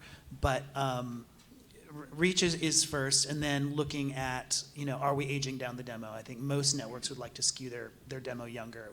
PBS has a really strong foothold in early childhood education, and then we have a very loyal older adult demo, and that's why we launched Digital Studios, was to hit the millennial audience that we just typically don't get in broadcast. And so if these digital endpoints are helping facilitate that and creating a more diverse audience for us, both from an age perspective and from a cultural perspective, that's a huge win as well.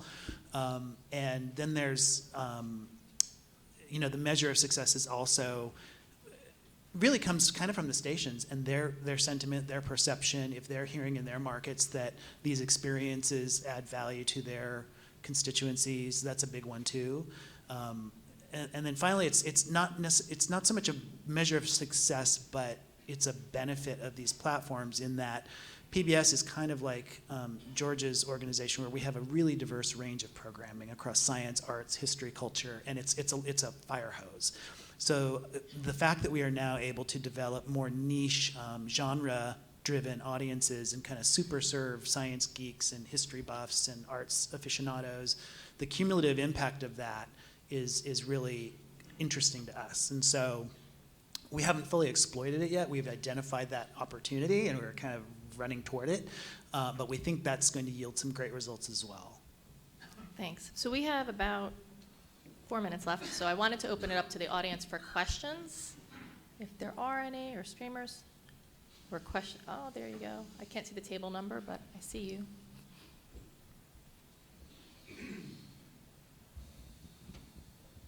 This one, Steve from Guidebox. This one's for Dawn from PBS. You said you didn't go on Xbox and that Roku was a sweet spot for your audience. Are you on Apple TV? Are you on Fire? Are you on Chromecast? Sony? How did you make that decision as to where your audience is and choose to spend dollars for Roku?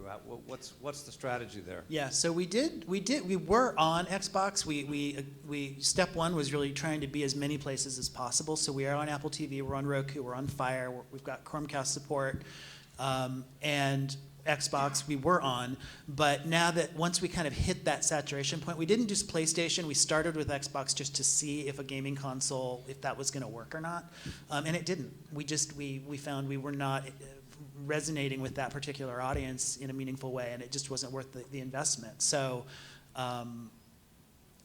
but step one, not knowing, we just went for it and kind of went everywhere.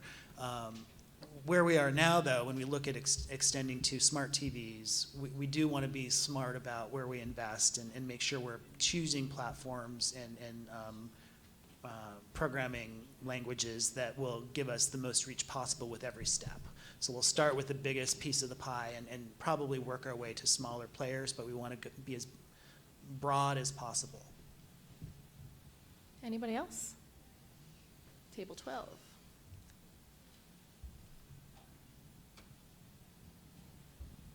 Hi, I have a question about business models. The gentleman from News On, you could talk about your advertising strategy for the distribution of local news and also TV4. I'd love to hear your thoughts on how you're going to create a business model around your verticals.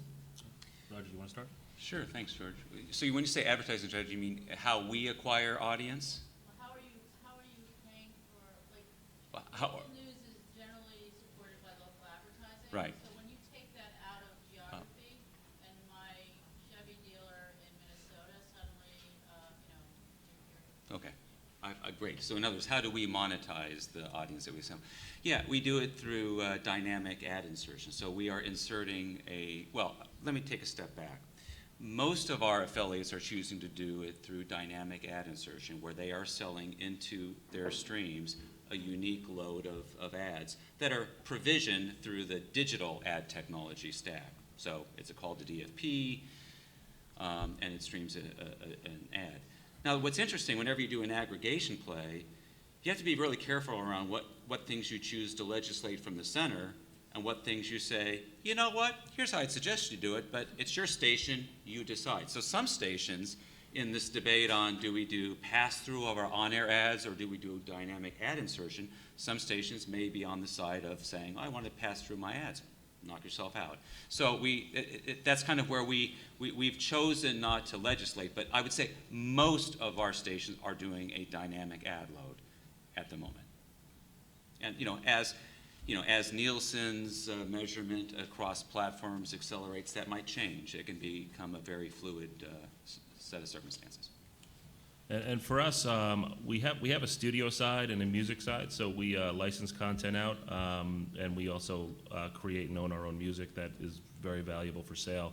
On the channel side, more what we're talking about today, on the distribution angle, we're super distributed now, so we're on Hulu, Vessel, AOL, Vimeo, and so any of our content that runs along those platforms, we get a cut of the money from the ads that they sell against it, or from those that are under subscription, we get a cut as our content is viewed. Our model for our owned and operated will be twofold. We'll be bringing out our own apps, and we will be doing that in an ad-supported environment as well as in a direct-to-consumer environment. So our overall hope is that we'd be an app that sat next to your Netflix app. You initiate TV4, you might see 50 different channels, and maybe you buy 7 for $10 or whatever that is. But on the ad sales side, we'll never have control of all of our inventory, just because some of it will be direct to consumer and a lot of it will be super distributed. So in the advertising market, our bread and butter is going to be branded content, script integrations with the client marketplace on a program, channel, or network basis. Okay, thank you, everyone. I think we're out of time. Thank you, trenders. Thank you, experts. Thank you. Thank you, everybody.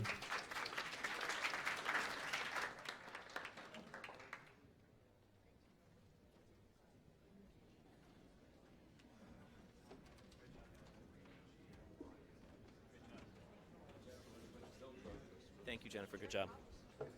Okay, before everybody leaves for break, I just want to explain the rules for the product speed case, and then you can grab coffee and second round of dessert, which is fantastic. So if everybody can pull out their ballot and process from the back pocket of their programs, it'd be very helpful. I just want to explain this very quickly, and then we can have a little break. Okay, so this is how this is going to work. Basically, what we've done is we've combined a product showcase with speed dating, essentially. So you're going to get 5.5 minutes with each of our vendors back there, and then you're going to rotate, and we give about 30 seconds for the rotation process to happen. Everybody look at your badge. Each badge has a dot on it of different color. Okay, so if you are, let's see, if you're green, raise your hand if you have a green dot on your badge. Green dots. Okay. You are going to start at Station 1, which is our friends from Vidillion. Okay, so Ann and Ted, yes, are back there at Vidillion, right? So they're right there. That's Station 1. If you are orange, you're going to be at Absent Live, which is Station 2. Okay, where's Station 2? Right there, okay? And there's a typo in this. You're actually going to move counterclockwise, not clockwise, okay? So 1, 2, 3, 4, 5 is, 5, 6 is in the corner near the door, and then you jump over to 7, okay? So basically, you need to organize yourself, okay, by the color of your dot. And again, look at the process right here. And we're going to start at exactly, what time are we going to start? We're going to start at exactly quarter of. So be ready in front of your station at exactly quarter of, but right now you have about 12 minutes for a break. Enjoy it.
Yeah, one after the other.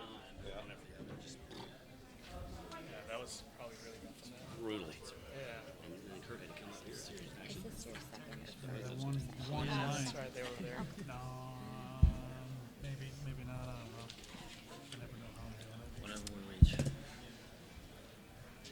Whichever one of us needs it. Yeah. I'll write notes for you. I was thinking make a paper airplane and throw it down. Somebody started to do that.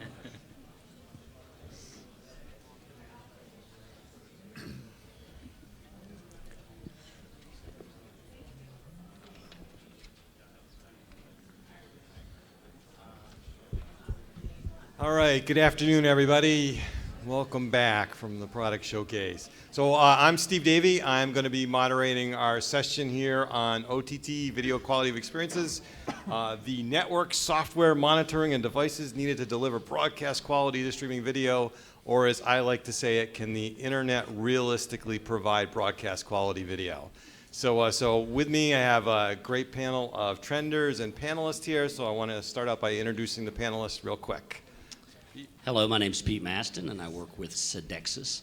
Sodexis is a company that was founded on a simple proposition that CDNs can be made better by federating them together and providing the best performance.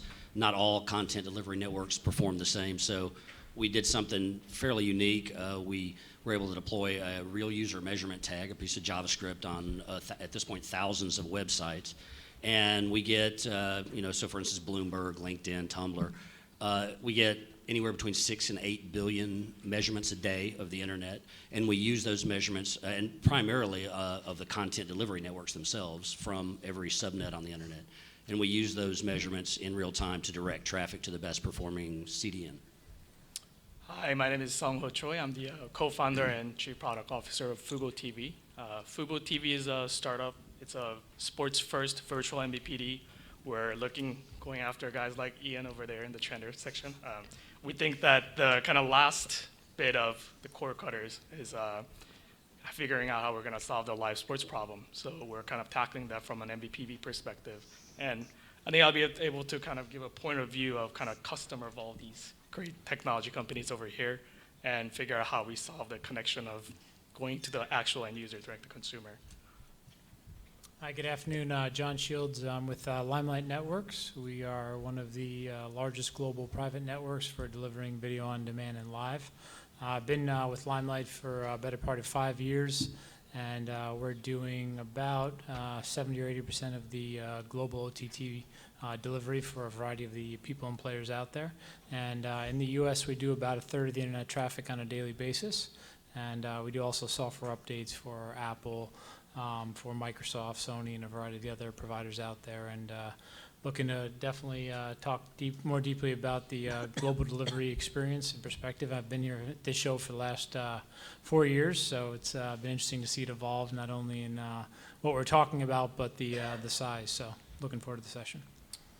I'm Ryan Cordy. I'm the principal architect for the content and media division at Level 3, so I lead the architecture and engineering teams at Level 3 for the content and media space, which goes across a number of things, both live platforms as well as our CDN business. I won't quote numbers because I think really the intent of this panel is we could probably all quote a lot of those same names and those kinds of numbers, but I think why we're here is to talk about how we use things like Sodexis or other measurements as a third party to actually use multiple CDNs as we go about this and drive some of that across multiple players depending on where the quality is at the moment.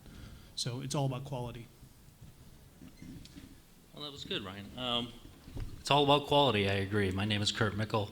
I run marketing at InnoQuest Technologies. What we do is we measure the networks end to end. We pick up operational and behavioral information. We gather it together, we correlate it to a program level, and then we provide it to providers. And those providers may be people like you, content owners, service providers, also people who provide infrastructure services. And we do this in the cloud, and we do this with appliances, any combination. And we can pull it all together and give you actionable intelligence, which is really what it's all about. Having the intelligence to make the right business decisions, to be able to understand when somebody's watching a video, if the quality begins to suffer, being able to quickly identify where those problems exist and rectify them as quickly as possible. Great, thanks.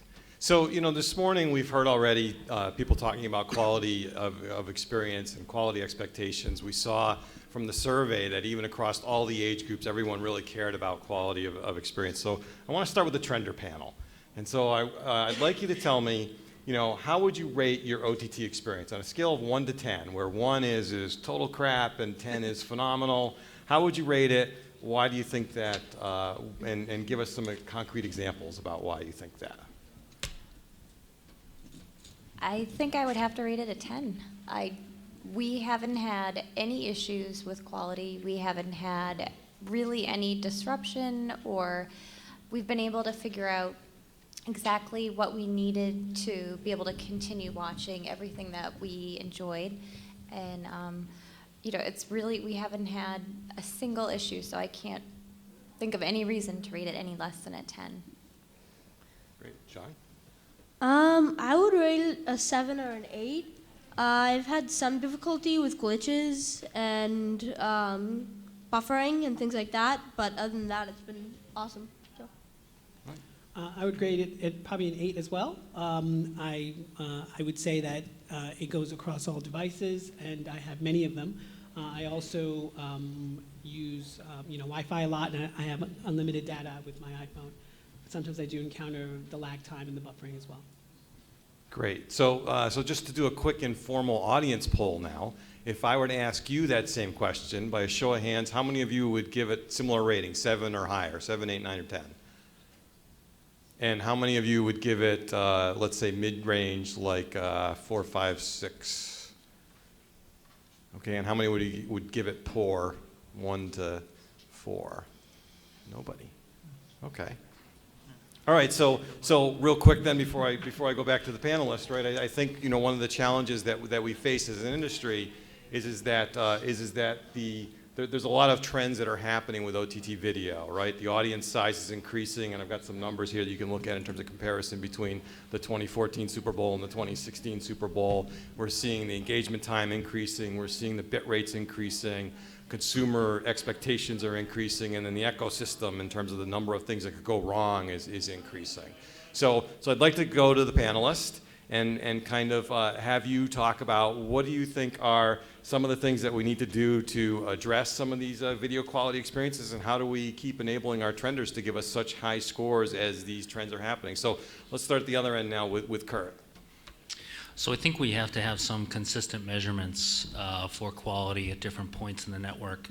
And that means that there's got to be some level of agreement across the industry on how to do measurement properly. Measuring content at the head end and making sure that what's being done at the top of the network is very different from measuring it in the middle and then measuring it at the end. And then trying to understand, it's not always about just identifying what's bad and how to fix it. It may be about identifying what's okay and what's fantastic and how that might affect viewer behavior and levels of engagement. I've heard a lot of questions about what bit rate is right for this type of content on this type of device. In a lot of cases, the answer is it depends. And in order to get the right answer for you, for your viewers and your business on the devices that your viewers use, it's really important for you to be able to measure that and get eyes on it and be able to do some A/B testing and figure it out on your own. The problem today is that it's so hard to do an A/B test like that that it may not be worth the ROI, right? So what we're trying to do here is make it easy for people to get eyes on all of the different kinds of business questions they have, not just operational quality, but also, the way viewers behave to the quality that's being presented. Get eyes on that and make it easy for people to start to develop their businesses around the idea of, quality as a key differentiator. So before we go to Ryan, Kurt, so just real quick, can you, your company coined the phrase buffer rage. Can you explain what that is? I don't know. Does anybody in the room understand what buffer rage might be? Show of hands for anybody who doesn't understand what buffer rage might be. Yeah, you all get it. We came up with that phrase because it was kind of funny and cute, and we did do a research on that, and the survey said that more people have buffer rage than have road rage, which is probably a really good thing for all of us commuters. So, yeah, no, it's a fun idea, but the reason why everybody gets it and it resonates with people is simply because we've all experienced it. And, you know, it kind of makes the point. If we're really going to turn this into a business, if OTT is really going to become the broadcast network of the future, or even, as some of us hope, better than broadcast in the future, then I think we've got to start with being able to measure it and being able to understand improvements and what needs to be fixed next. You know, that's a mission that InioQuest takes on. Great, thanks. All right, Ryan. So I guess, you know, just to start out, I'm kind of happy to hear that there's 8s to 10s and even some of the numbers in the audience. I mean, when you think about it and you're a global fiber provider like Level 3 is, and you've got a global CDN, and you've got thousands and thousands of servers sitting out there, there's an outage every day, every day. Let's just say that, start with that. So the fact that we're scoring that high when we know there's a lot going on behind the scenes and the consumers aren't necessarily having to think about it, I think is great. You know, like Kurt said, though, starting to get into measurements. I mean, the person from PBS earlier, I forget his name, sorry, but he mentioned that they took the content off the Xbox, so they quit developing for the Xbox. It's an interesting thing. We have thousands of devices as well. So when we talk about quality of experience, we're talking about, you know, the same customer transitioning to content to 2 different platforms may have 2 totally different user experiences over the same last mile networks just because of how the player was developed. So unless we have a standard way to actually measure the user experience, not how the network performed, not the amount of packet loss or delay, but what the user experience was from a buffering perspective, that's the thing we got to work at. And I mean, there are metrics out there, right? People have coined them, whether they're rebuffer ratio or you know, video start time. Everybody, the other part of this that's really important to understand is there's 5 or 6 of those what we call key performance indicators. And every one of our customers thinks one of them is more important than the other ones, and they all range differently. So it's a really hard conversation at times to have to say quality of experience is driven by rebuffer ratio when the next conversation is driven by video start time. And the video start times might be a second different for certain people. And so I think driving some standards that we can measure to and have conversations that start with the same set and kind of the same benchmark, you know, kind of back to the MDI spec and the things that were done in the video business long ago would be pretty important. Great. All right, John? Yeah, so to piggyback on the 2 gentlemen before, I think there's also a trend to go to kind of a multi-CDN strategy. So we have not only one provider, you might have 2 or 3, and I know we coexist in hundreds of accounts. Yep. That does help from an end user experience perspective where you can spread the load. We might have different customer bases on our networks at different times, so there's different peak to averages and moving pieces of content providers. That does help alleviate any of that end user experience might change. And then I think one of the things we're also seeing is if customers truly value performance, they shouldn't be looking just for the cheapest solution that's out there, because then we reinvest that money back into the infrastructure to give you and your end users better perspective. And then I think the other third piece that I would cover off is your user base domestic and or global? And if there is a large growth in the global market, that also then needs to be factored in when you're delivering your content and their overall experience, because as many of you guys know, once you get outside the US, the expectations are different and the metrics are different and the reporting is different. So, but I would piggyback on being able to measure from an end user perspective all these different metrics is very important. So having that monitoring in your in-house engineering team to look at how networks are performing, I think is definitely an advantage to all of us to see it from both angles. So. Yeah, and I guess I was going to continue on the thread of being able to measure and kind of figuring out how we're going to actually deliver the best performance to that specific end user. And the common thread is that we have to be able to kind of have a consistent metric across different CDNs and different network conditions so that we can make a kind of intelligent choice about which CDNs are the best for this end user and it might be, maybe level 3 is the best for somebody on AT&T wireless network, while at the same time, maybe Limelight is the best CDN for a Wi-Fi network sitting on a TV for somebody living in New York City. So, we've been kind of in the transition of kind of coming off into more multi-CDN solution at Fubo TV as well, as we're kind of scaling out from smaller company to the larger company. A lot of the challenges are, what is the metric that the end user actually cares about? And it's really difficult to tell because, is rebuffering worse than the interruption ratio? And a lot of times, a lot of these analytics also don't tell you when things are going poorly. So if you have a downshift in quality while you're watching, say just every 2 minutes for 10 seconds, you go to the lowest bit rate, and that's not considered rebuffering, but the end user is having a poor experience, we don't have a good measurement of kind of measuring the end user experience in that way. So, I think outside of the KPIs that we're talking about, the buffer ratio, interruption ratio, exit before video start, and play failure rates, outside of all of that, I think we take a lot of customer end customer tickets that come in through our support channels very seriously, so that we could look back into an analytics tool that could tell us what exactly happened to this particular user, and try to use that as a kind of more qualitative data point rather than just looking at aggregates all the time. And oftentimes we find that we still cannot have a good picture of, did this person have a good experience? So that's something that we're still kind of working with. And I think that challenge does need to be solved before we could really say, how can we make this a broadcast quality video experience?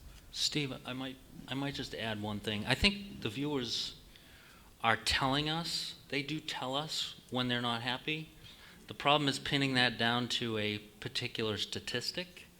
But if you're measuring not just those statistics, but also what the viewers are doing, oh, look, the viewers just abandoned and the bit rate was this, and 50% of the time when the bit rate goes below this level, people abandon. It's really important to correlate the metrics, right, the science, with what the viewers, how the viewers actually respond, operational and behavioral. And I think that's where the answers have to come from. They're not going to come from, everybody's not going to agree that 1 megabit is the right number for a particular device, because we all have our own eyes. We all have our own feelings about things, and we all watch different content. What looks good for sports may not look good for drama, and vice versa, right? So what it really comes down to is understanding or being able to record the behavior of the viewers in real time, correlate that with what the actual KPIs were, and making smart decisions on what to do next. Yeah, great point. I actually want to get to some questions to our trenders, but I want to give Pete a chance to chime in first. All right, thanks. Yeah, as I was listening, especially something Ryan said, the internet, if you recall this morning in an earlier panel, there was a gentleman that suggested the internet wouldn't or would break depending on, if we tried to stream the NFL over it.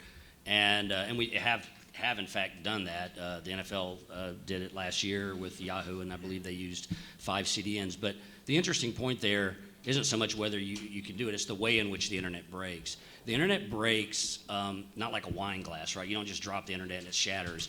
It breaks more like the windshield of your car when a rock hits it, right? It breaks in little places, little pieces, and you can maybe get it polished out if you're lucky. So, at the end of the day, it's all about peering relationships with the CDNs, geolocations, different things that are happening on the internet with congestion, and the way to ensure that, and not all CDNs are the same, right? They all have different peering relationships. So the way to ensure, quality of experience for your users is to make sure that you're providing the best stream to every particular individual, no matter what network they're coming from. And it's one more thing I would mention at this state is, it's unfortunate that in the streaming industry, all we talk about is buffering and average bit rate consumed and this stuff, because those are important metrics, and I do agree with the comment that we need to have standards. But there's an older set of metrics, latency, throughput, and availability, that have been around a long time. And it turns out most of the time, things like buffering are caused from, say, lack of throughput, right? So it's predictive. It's a cause and effect relationship in many, many cases. So anyway, I'll leave it there. But you can't just focus on the things that come out of streaming. It's actually network-related issues that cause that buffering. Great. So Savio, when Kurt was explaining buffer rage, you raised your hand. So share with us your buffer rage story. I just had two examples that came to mind with this. Like in the attempts to get great video content, like for example, when I connect to Wi-Fi watching short form YouTube videos, it's great, it's in HD, it's wonderful. But when I'm not, I'm in sort of 3G or 4G or not 4G LTE.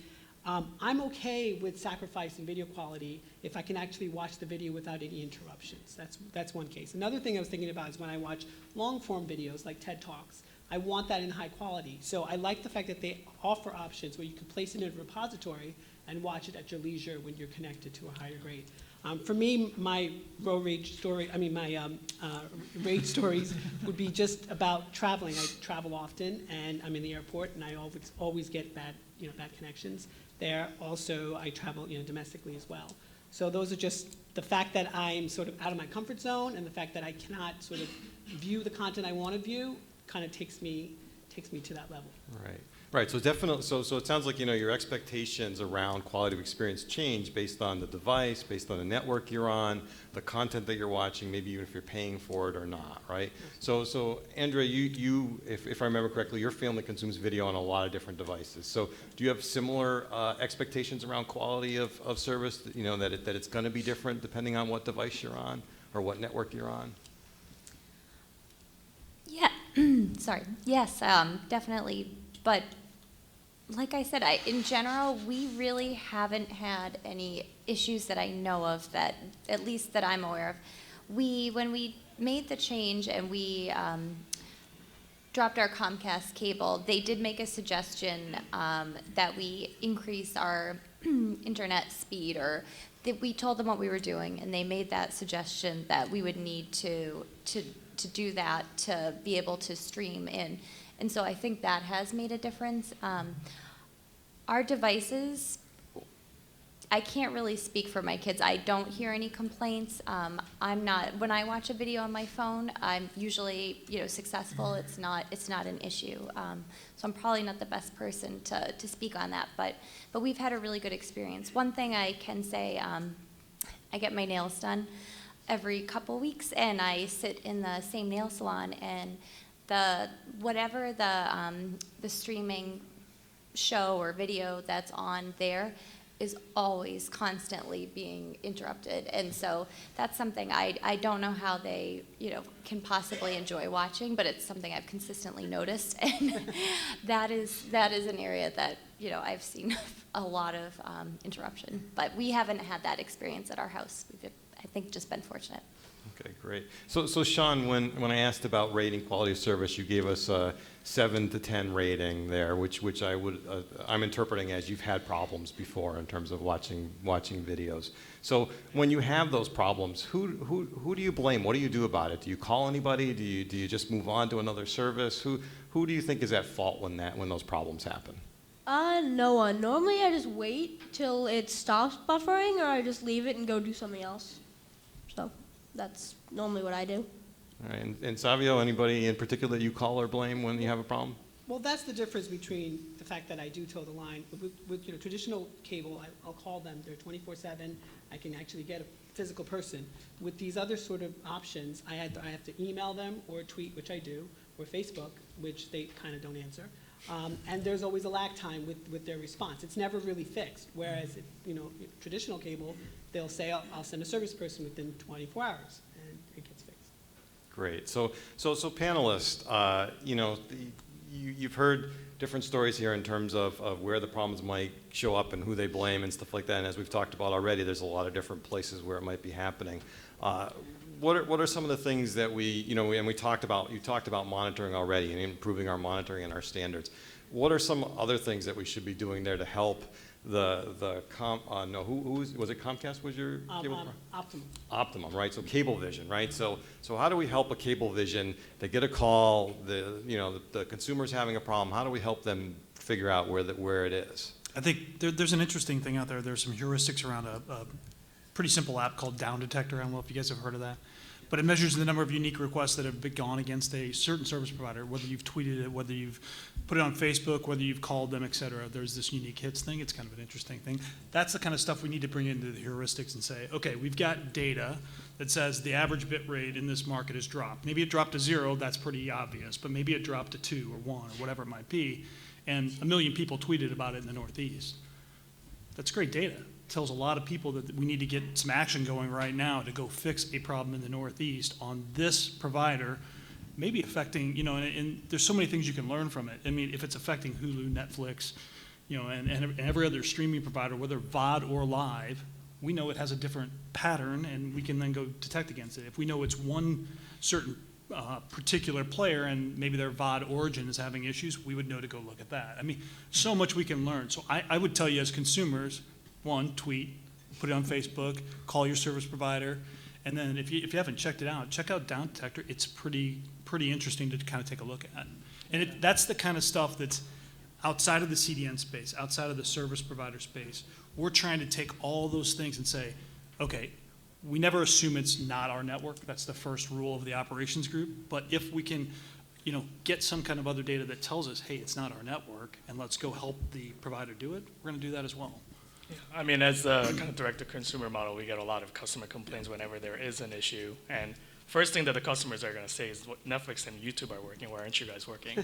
And that's when we start looking for someone to blame, because we also have other CDNs. So we go out and we look for kind of regional outages on the CDN for a specific CDN, or regional outages in the ISPs. And you know, there are these tools like Sodexis, and there's tools that do measurements for these kind of outages. But what's important is, like, you know, we want to be able to kind of figure out why that went wrong, and how can we either recover quickly next time, or make sure that, you know, the end user doesn't even experience it whenever there are failures. So, you know, figuring out who to blame has always been very difficult, because the CDNs are generally very black box. So even if we knew exactly what was wrong with who was to blame, finding out exactly what's wrong has always been a very big challenge. So we work with the CDN directly to figure out, can you help us with a log analysis? And, you know, we kind of go through kind of in-depth analysis of what might have happened. And, you know, it could be, you know, something in their mid-tiers, it could be one of their edges, and they haven't offloaded their network correctly. And then, you know, how we respond to our customer afterwards is always difficult, because we can't really go into detail with them. But we generally tell them, hey, we screwed up, sorry, we will definitely make it better next time. Stephen, just to add to that, a couple of notes I was thinking of as we were talking here. If we're talking about video on demand, there's, from a back-end delivery perspective, it's much easier to deliver video on demand files than it is to deliver live without any buffer interactions, just because given the chunk size and the expectations. I think the other thing to look at is, if you're looking at, you know, your cable providers, they mentioned, what cable and internet capacity do you have from a delivery standpoint? Do you have the cheapest package, or do you have 7 people in your house streaming from all different rooms that's kind of beating up on that router? Or if you're out at a public place and you're on someone else's nail salon, or if you're out, you know, in public, what experience are you going to have when you're on their system? Because they probably don't, that's a free service they're giving you, so they might not care about the quality. And then even, I mean, personally, I notice when I'm in my house and I'm in my basement on the treadmill, I notice a different experience than when I'm upstairs in my bedroom right next to a router. So just kind of be cautious as to where you are and what experience you might be getting, given just the environment you're in also. So just want to point those things out. Great. Yeah, Kurt? So I have a question for the audience, actually. Audience polling. We love it. For anybody who had a bad viewing experience in the last week, can I have a show of hands, bad viewing experience in the last week? There's a little bit of hesitation here. Okay, anybody who did have a bad viewing experience in the last week, how many of you contacted your service provider to complain? How many put? You mean did I have 2 hours to wait on? Yeah, exactly. How many posted a tweet about it? Yeah, nobody. So here's the issue: is if we're going to rely on social media to tell the world or tell the service provider that there's a problem with their service, I don't actually think in reality that's going to work. I would also suggest that any service provider who's going to rely on that to understand whether their business is working, they probably should take a good hard look at their business. I did have one question that I wanted to ask Savio. So Savio, you said you had a bit of a rage issue. I did. What if, when you had that rage issue, so maybe you tweeted, maybe you would tweet, maybe whatever, but what if you actually got an email or a message, an iMessage or something that said, hey, we know that you're having a problem. We are all over this thing. We know what's going on, and we should have it fixed within the next X hours or something like that. What would that do for your perception of that provider? It would allow me to toggle and choose other sort of formats. I could read an article, I could do other things, I could do some work, and not have to think to myself, oh, this is not working properly. And that was actually my second point question is with these VODs, what about a tiered system? If I sort of paid an extra $5 and I get to a tiered system, Optimum does that with its lightning fast internet. What if that was an option? I would totally do that. So how would you feel about if the service provider actually reached out to you? If you were evaluating services from different vendors and you're thinking, gee, maybe I should leave this guy and try that guy, what would your perception of that provider be if they were able to proactively reach out to you and let you know when things like that were going on? I would think they would value me as a customer, and they actually can see based upon my viewership and my downloads and all the things that I do stream that I am one of those considered a power user, and therefore I should be appreciated for that. Okay. Great. All right, so before we run out of time, I want to go to the audience. Questions from the audience? Yeah, we got someone at table 19. We have a mic somewhere. Excellent.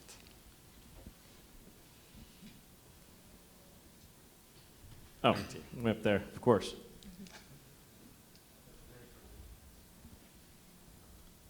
I'm like in a maze here. All right, so quick question. We've heard a lot about CDNs and a lot about performance measurement tools. I think both of those platforms are really mature. CDN's been around for a long time. Performance measurement's been around for a long time. I guess the question I would ask to the panel is, especially the performance measurement folks, is there an opportunity to do more measurement that's specifically focused on the last mile? Again, I think a lot of the problems don't actually start from a CDN and aren't necessarily happening in that part of the network. I'll assume for a moment that all CDNs carry enough capacity to handle their customers' traffic.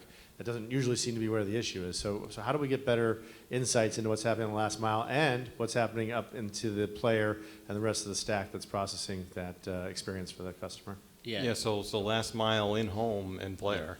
So that's a great question. And we're a Kirk's product. They basically measure all along the value chain. Sodexis, we really only measure from the last mile. That's the way we get our measurements. And I think your insight's really important. You're exactly right. I mean, a ton of the problems actually come from the peering relationship that the last mile provider has with wherever you're trying to hop to, the middle mile, and sometimes even the first mile. So, I mean, a ton of the problems are related to the last mile, and this is one reason we definitely recommend against synthetic monitoring from a data center, because you're missing out on the most important consumer piece of the pie. So, very important in my mind for this type service to actually monitor at least, and I believe Kirk does also monitor from the last mile. They just do it from in other places as well.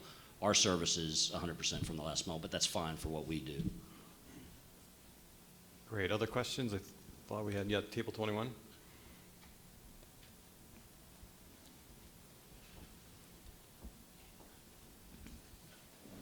Hi, Barbara Bellafiore, Bell Communications. I wanted to ask both the trenders and the panel to comment on the cable operators' offer of different speeds. I find most consumers have no idea what the up and down speeds mean, and those who do know are suspicious and have tested them, and they really aren't as fast as they say. So I want to hear what the trenders think about that, and I want to hear what the panel would recommend to the trenders on what they should buy. And did you understand my question, you all, about how when you get broadband or internet access from your cable operator, that they often offer different speeds? You can get like good, better, best, maybe. We actually had just that happen when we went to Comcast and told them that we were going to be just changing our package to internet only, and told them that we were going to be, streaming, and they actually talked us into, and we had no idea, the best speed available, so that we would be able to do it all and do it all well without interruption. So I wouldn't have known that. I think we're fortunate that they educated us on that. It may have been an upsell for them, but so far it's been a great experience for us.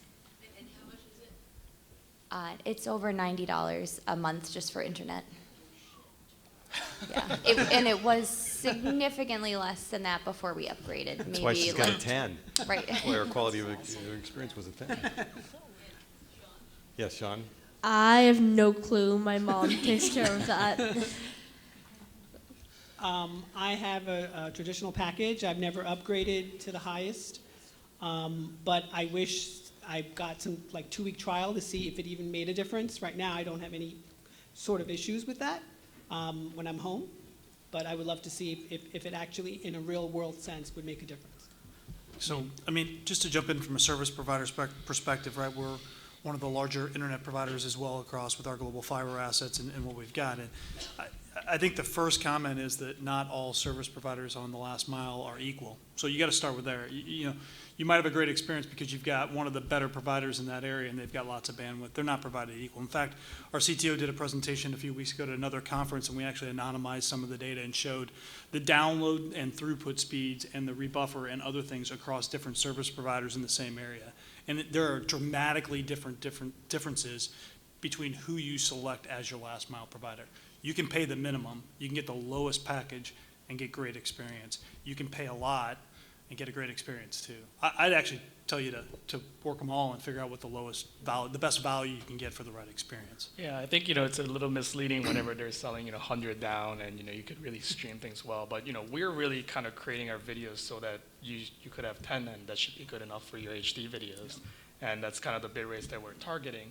Though the problem is, like P was saying, it's everybody has different peering agreements, and your last mile is not all the same. So what's really hard for a direct-to-consumer business is when your customer comes to you and says, I just bought 150 meg down, and my speed testers are still here, but why is your video buffering? And that's when we are having a little bit more difficult time explaining that just because you have higher down speed doesn't mean that you're always going to get great video everywhere.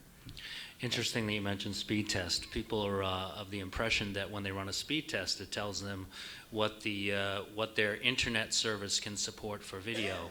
The fact is, what speed test is doing is it's taking a large file and it's sending it to you, and that file could be bursted at you really quickly right at the beginning, and then it could trail off and go slowly at the end, but your aggregate speed could look really good. The problem with video is video can't tolerate that burst and then that lag out, right? What video really needs is a consistent throughput. It can't vary a lot. Adaptive bitrate streaming and buffering and all that stuff, that can help, right? But at the end of the day, if your internet service speed is going like this, your video is probably not going to be very good. And so I think there's probably a need for a consumer level application that potentially could measure your internet connection's ability to, handle video. It would be sort of complementary to the speed test idea, but something that's much more video focused. And if that kind of thing was available, then maybe there'd be a little bit more transparency and truth in these, internet speeds that people are talking about. One other point there too is that there seems to be a real focus on megabits per second, right? That's the only number you ever hear is throughput. And there's other metrics. There's latency and there's availability and there's these other things that also have an impact on your video. We did a study not that long ago where we actually, for video start time, it turned out latency was actually a more important factor than throughput. Of course, for sustained video without buffering, you do need the throughput. Exactly right about that. You need round trip time to get the throughput. That's right. So you need both. You need both. You have to Right. have, and so what you're getting sold by the ISPs is primarily throughput, right? That's the number that you're hearing. But there's other stuff involved, and you have to.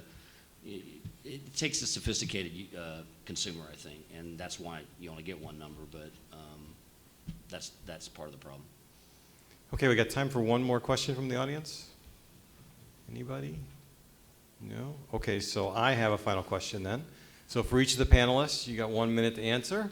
What's hot and trending? I mean, given all these challenges that we have to face, what's hot and trending? What technologies or other things should we be looking at and listening to and paying attention to? So, Pete? Wanna start with me? Okay, well, when we were talking about, at least from a B2B perspective, there's a company, and I have no stock in this company, no financial, but I just thought what they did is cool. It's called Stream Test, and it's a B2B solution. You can put it into your player, and you can, and what it does is essentially automate customer complaints. They can, if they're experiencing buffering or whatever, they can punch a button, and it mails the buffering or whatever was happening at that point, so you can more. I thought that was a pretty cool company.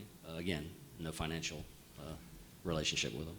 Right. I have no financial relationship with any of these guys either, but there are companies out there that are experimenting with peer-assisted delivery that would have a CDN and also have other folks near your area. Maybe they were sharing the ISP, and they would make a WebRTC connection to kind of share the video between the two. So say if you have 7 devices at home and they're all watching the same thing, there's no reason why you have to get 7 different versions of the same file. So there are kind of ideas that we're gonna kind of help you facilitate that, and there are a couple of companies out there that are doing those interesting things. So that's kind of hot and trending. I think the one thing that comes to mind is international OTT or video on demand companies coming into the U.S. I've seen just a massive uptick of Asia Pac companies, Eastern European content providers building and delivering solutions here in the U.S. now. We've just seen an explosive growth probably in the last 12 to 18 months, but it seems to be picking up heavily in the last 3 to 6 months. So. Yeah, I would agree with that one. I mean, that's definitely trending. We've seen that as well. I'd say also just the 4K and VR stuff. I mean, we're seeing the the quality of content, kind of ramp up. People, say 10 meg, that's an interesting number. You wouldn't have said that a few years ago, right? Most people were delivering at bit rates lower than that. So we're seeing the 4K kind of benchmark that thing up. And then we're seeing the VR guys as well. There's some standards and formats issues around VR as well, what the aspect ratios are and other things that are going to drive a lot of problems. But pretty exciting space when you talk, we talked about it, virtual reality versus augmented reality. Check out that term. It's kind of cool. It's adding all those flavors. You talked earlier, I think, on the panel about, the interactive experience with your friends watching a game. It's that inside of a VR headset. You can be 10 people watching the same thing, talking Facebook, and all seeing it. Granted, you're sitting in your own living room, so it's a social event without your friends there. 3D. No? No. No, actually, I second the virtual reality and 4K as a predecessor to the virtual reality. I think what we're doing right now is 4K is really a sort of a lean back experience. People, they want that high quality in the living room, but the real benefit of that super high quality doesn't actually become apparent until you put a pair of goggles on, and then you're that close to the content. And when you do that, you realize, wow, it's not enough. And that's when 8K resolution and 16K resolution actually starts to mean something. It's a need for that kind of technology to actually enable the virtual reality experience. And I see VR is sort of on that beginning of the innovation curve, right? Where it's a novelty and people kind of think it's cool, but there's no real business there just yet because there's too much tech involved and too many problems to solve. But the cool factor is going to keep it going. The tech has to catch up. I would say that's where the OTT industry was, 10 years ago maybe? That's where VR is today, right? And if we can't figure out the OTT stuff, how to make a 4K stream work in everybody's home, then I don't know how we're going to figure out how to make the VR experience work when you're going to have a 360-degree array of effectively 8K or 16K screens when you turn your head so that you can have that real experience. So it's really important for us right now to kind of work out the bugs in the OTT infrastructure and put ourselves on a trajectory where a VR type of business model can become real, because I think that's truly exciting. Excellent, great, thanks. Well, thank you, trenders, for your input, and panelists for your expert advice. Appreciate it.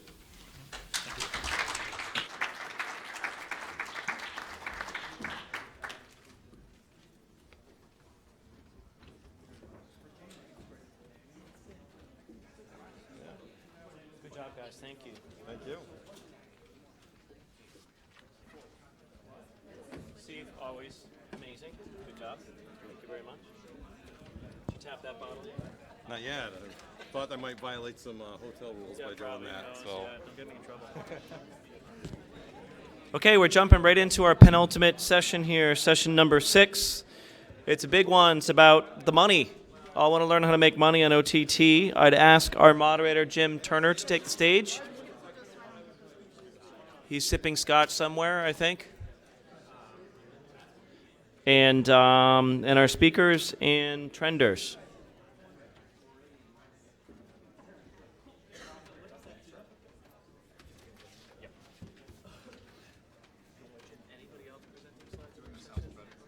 Not that I know of.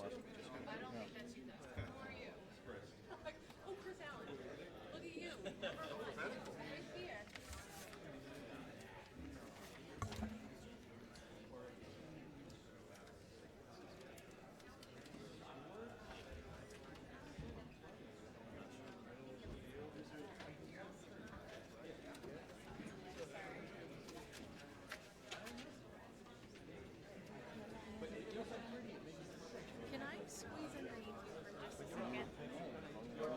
No, please don't do that. So you don't mind, I just need to adjust some of your resolutions. Yeah, go ahead. Thank you.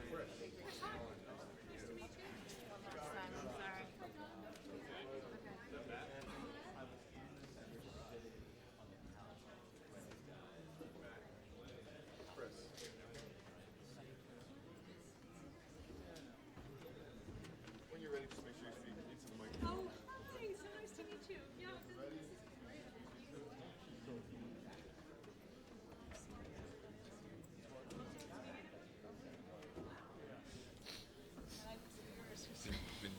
Oh, okay. Sure. I think I talked to you guys. Yeah. Good afternoon, everyone. While they're getting my slides set up, I thought I would do a quick plug. I'm listed in the program, thank you, I'm listed in the program as being with the National Academy of Television Arts and Sciences. I'm also a member of the Academy of Television Arts and Sciences, or the Television Academy. And one of the things that a lot of people in the room may not know is that if you're working in the OTT space, you actually are probably eligible for Emmys. And so if you'd like to consider having one of those pretty gold statues in your bookcase, check it out. Go to Emmys.org or nyemmys.org, which is a local organization.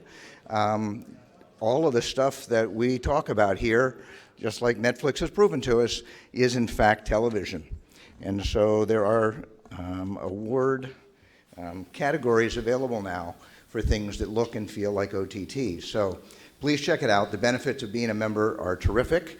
Lots of great stuff going on in that space. In fact, on Monday, I just got a chance to go in and start to vote myself for the nominees for this year's Primetime Awards, so please check that out.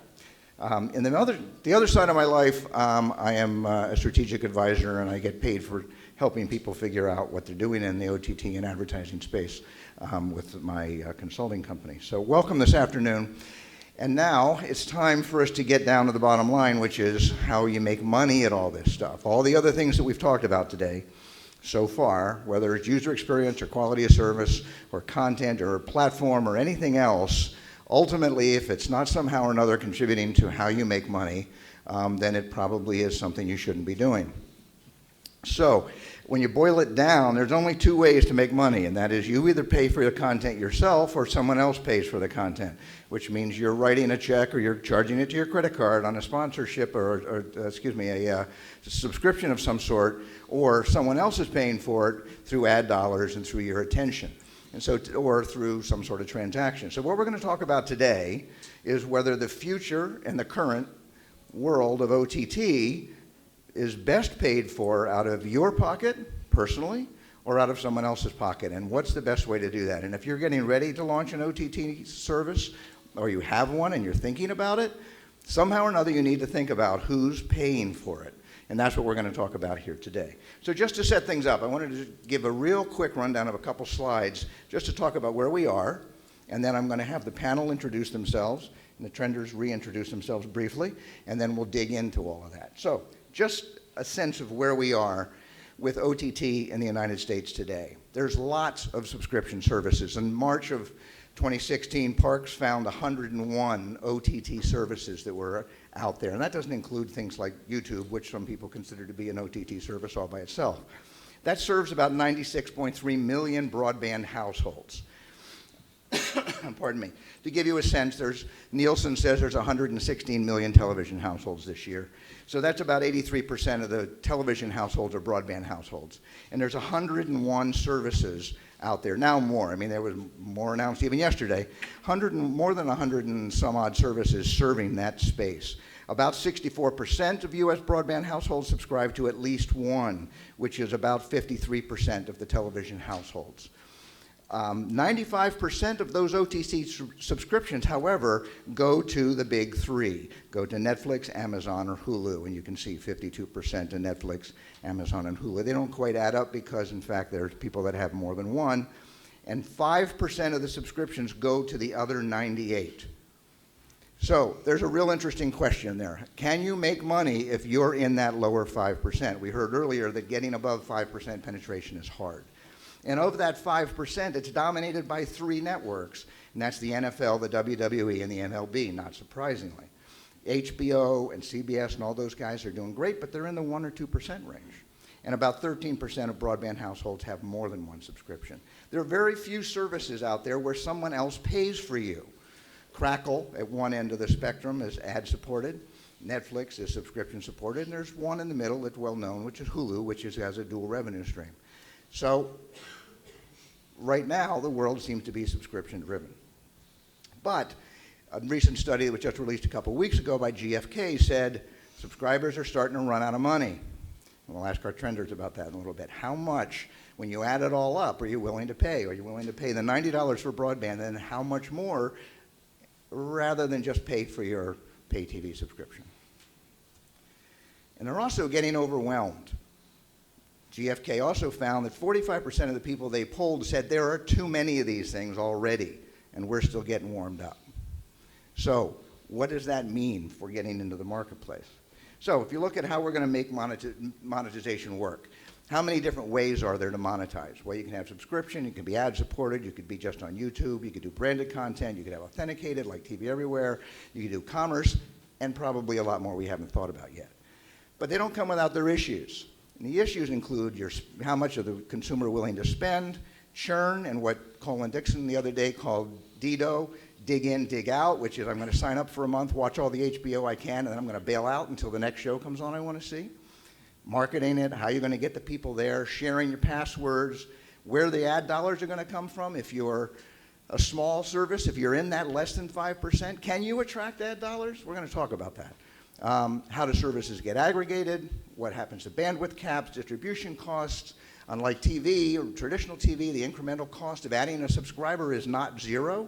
The incremental cost of adding a TV viewer is zero. Credit card costs, and so much more.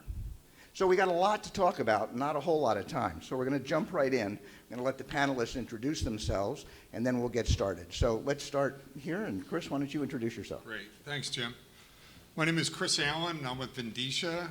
We are the leading monetization provider for many OTTs today. We have over 20 OTT properties we're supporting around the world today. So to see that number up there of 101, I guess our 20 are probably in the other 98 because we don't support the top three right now.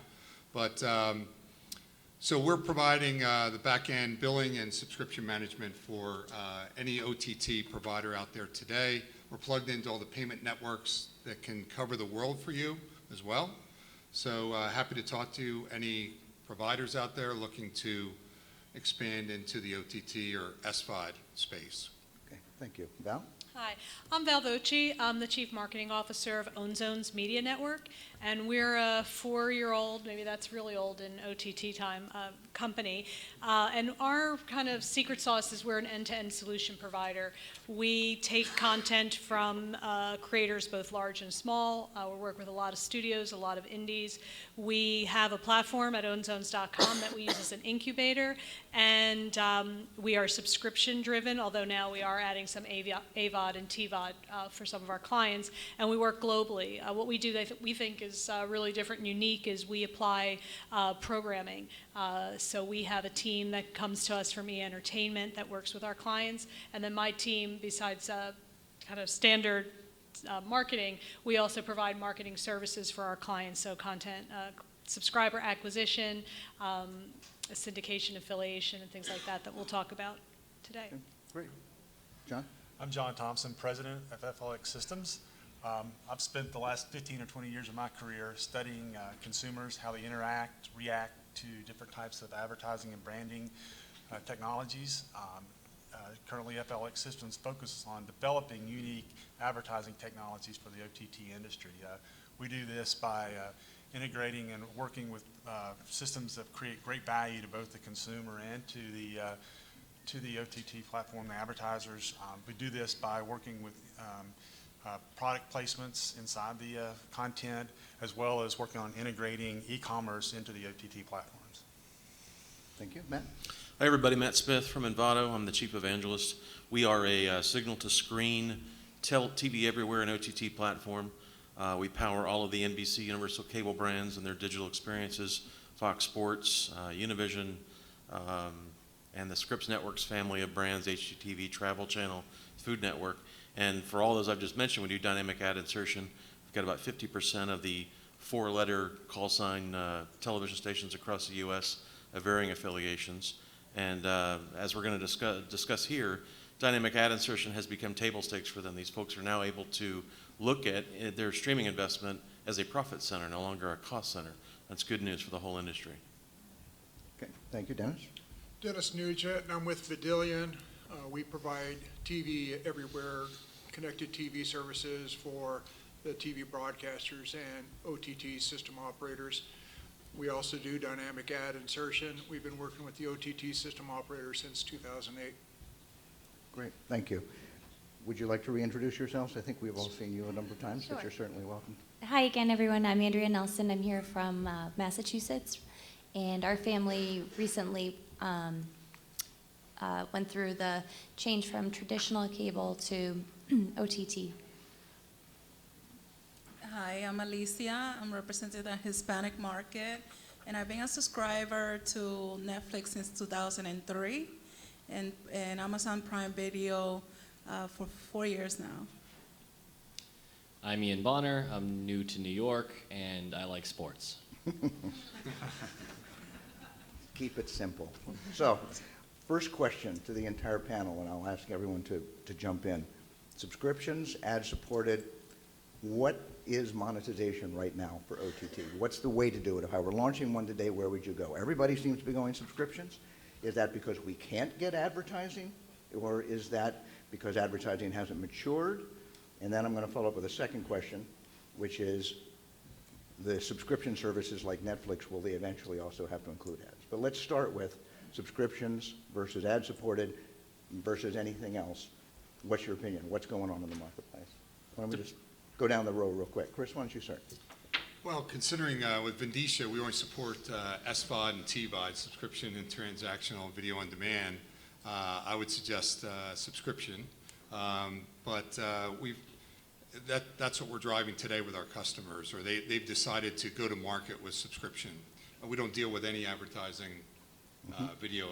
None of our customers have advertising as part of their model. So, okay. I'm going to ask these questions as we go along, so I'm going to add to that.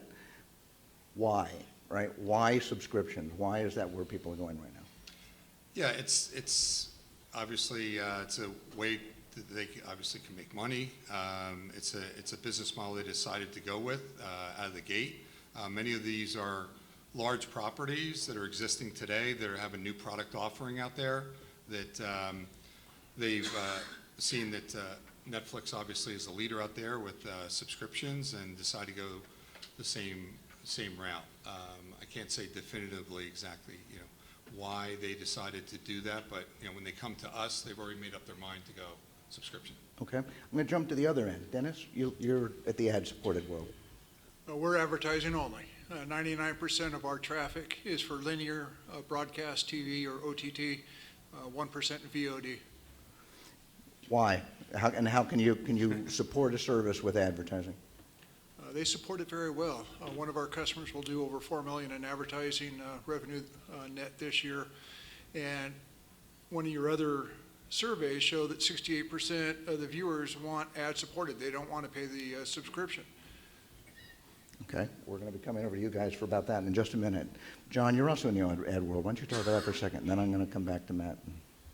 Well, I think actually, from my perspective, I think there's probably an opportunity for a dual, both a subscription and advertising model.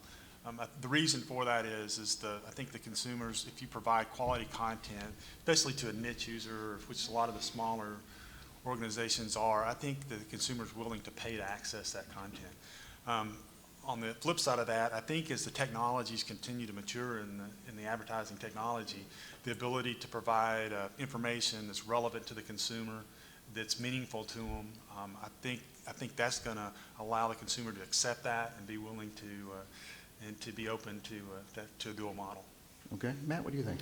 I agree with John, but let me tell you why. I'll preface this by saying it depends on the content. You can't support an ad model unless you've got eyeballs on the content. So unless you're wildly successful out of the gate, most people won't be able to support an ad strategy. I think what DirecTV's doing with their soon-to-launch product with 3 tiers, where you've got a free, a freemium, and then a premium, where you're watching or not watching a certain amount of ads based on where you are in those tiers, is very curious. And I think that's a strategy I think a lot of folks are looking at, is how do I hook them and get them into the tent and ultimately show you content you care about, and then we can pull the ads out if you'll give me $6 a month or something like that. Right. Well, the history of television certainly would support that, right? Broadcast was ad-supported only. It was around for a long time. Then we had HBO come along, purely subscription. You pay for it, you get to see it. And then the cable guys came along in the middle, and they had a little bit of both. And right now, they survive very well that way.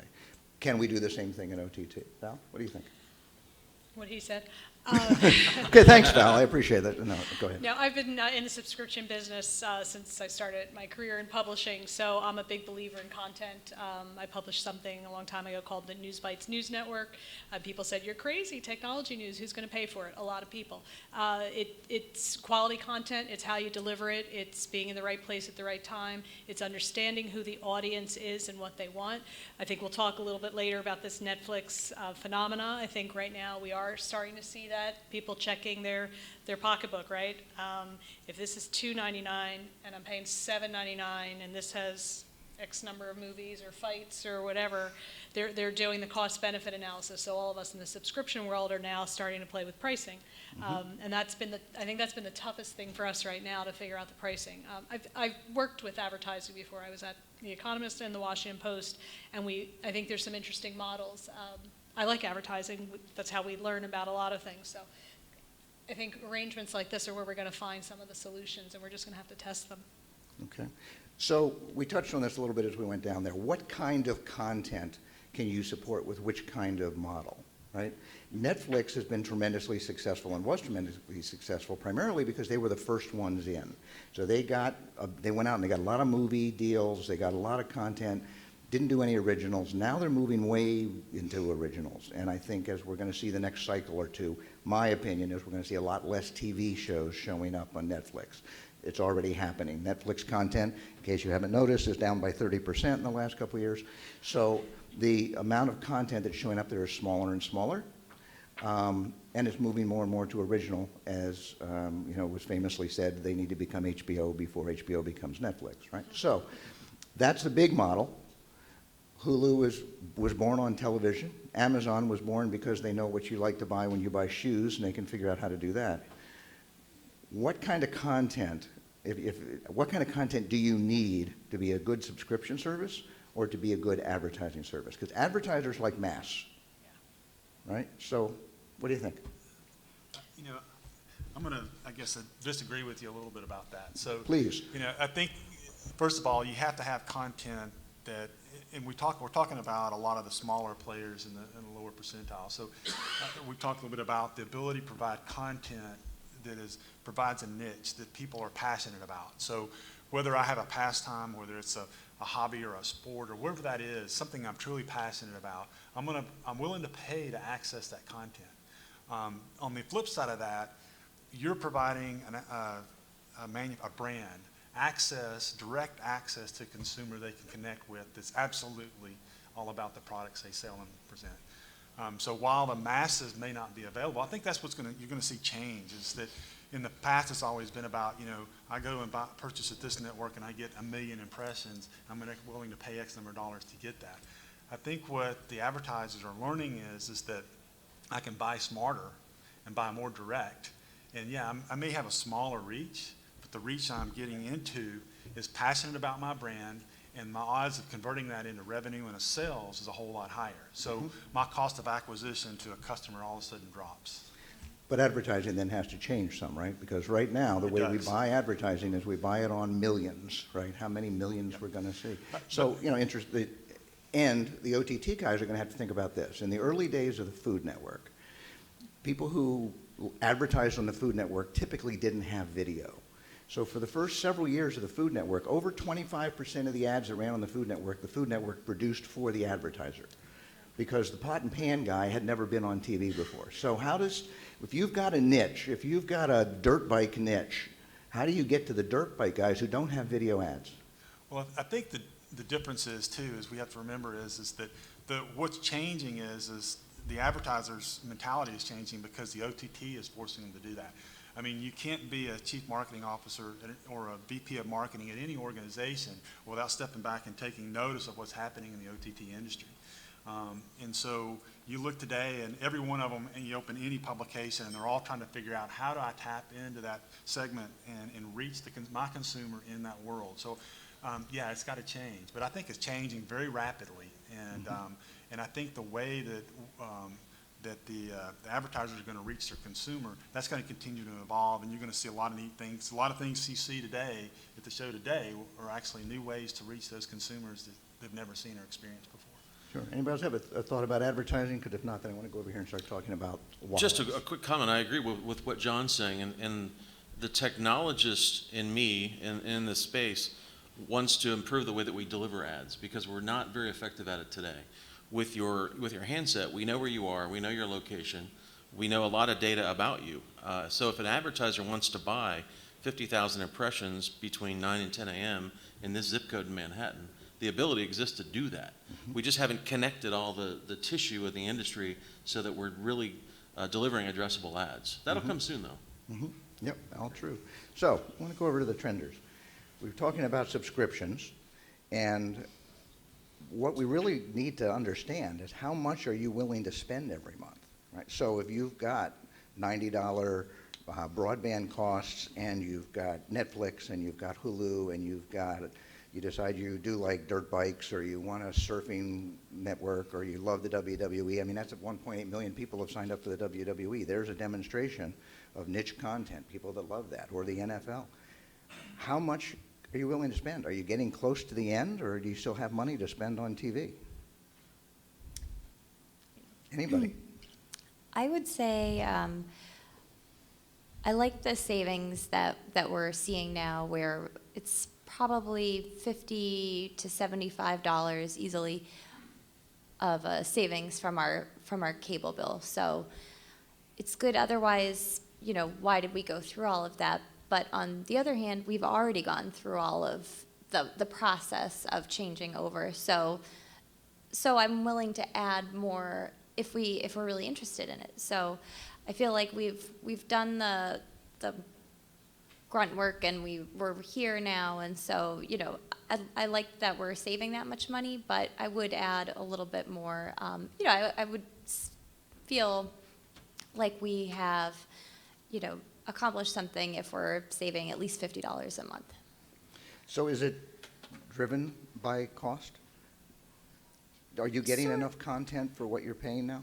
I feel like we're getting all of the content that we're looking for, and we can, like we talked about, add more if we need it, but at this point, you know, we're happy with what we have. But it's nice to have the flexibility to add on in small increments and small dollar amounts versus, you know, a big bill.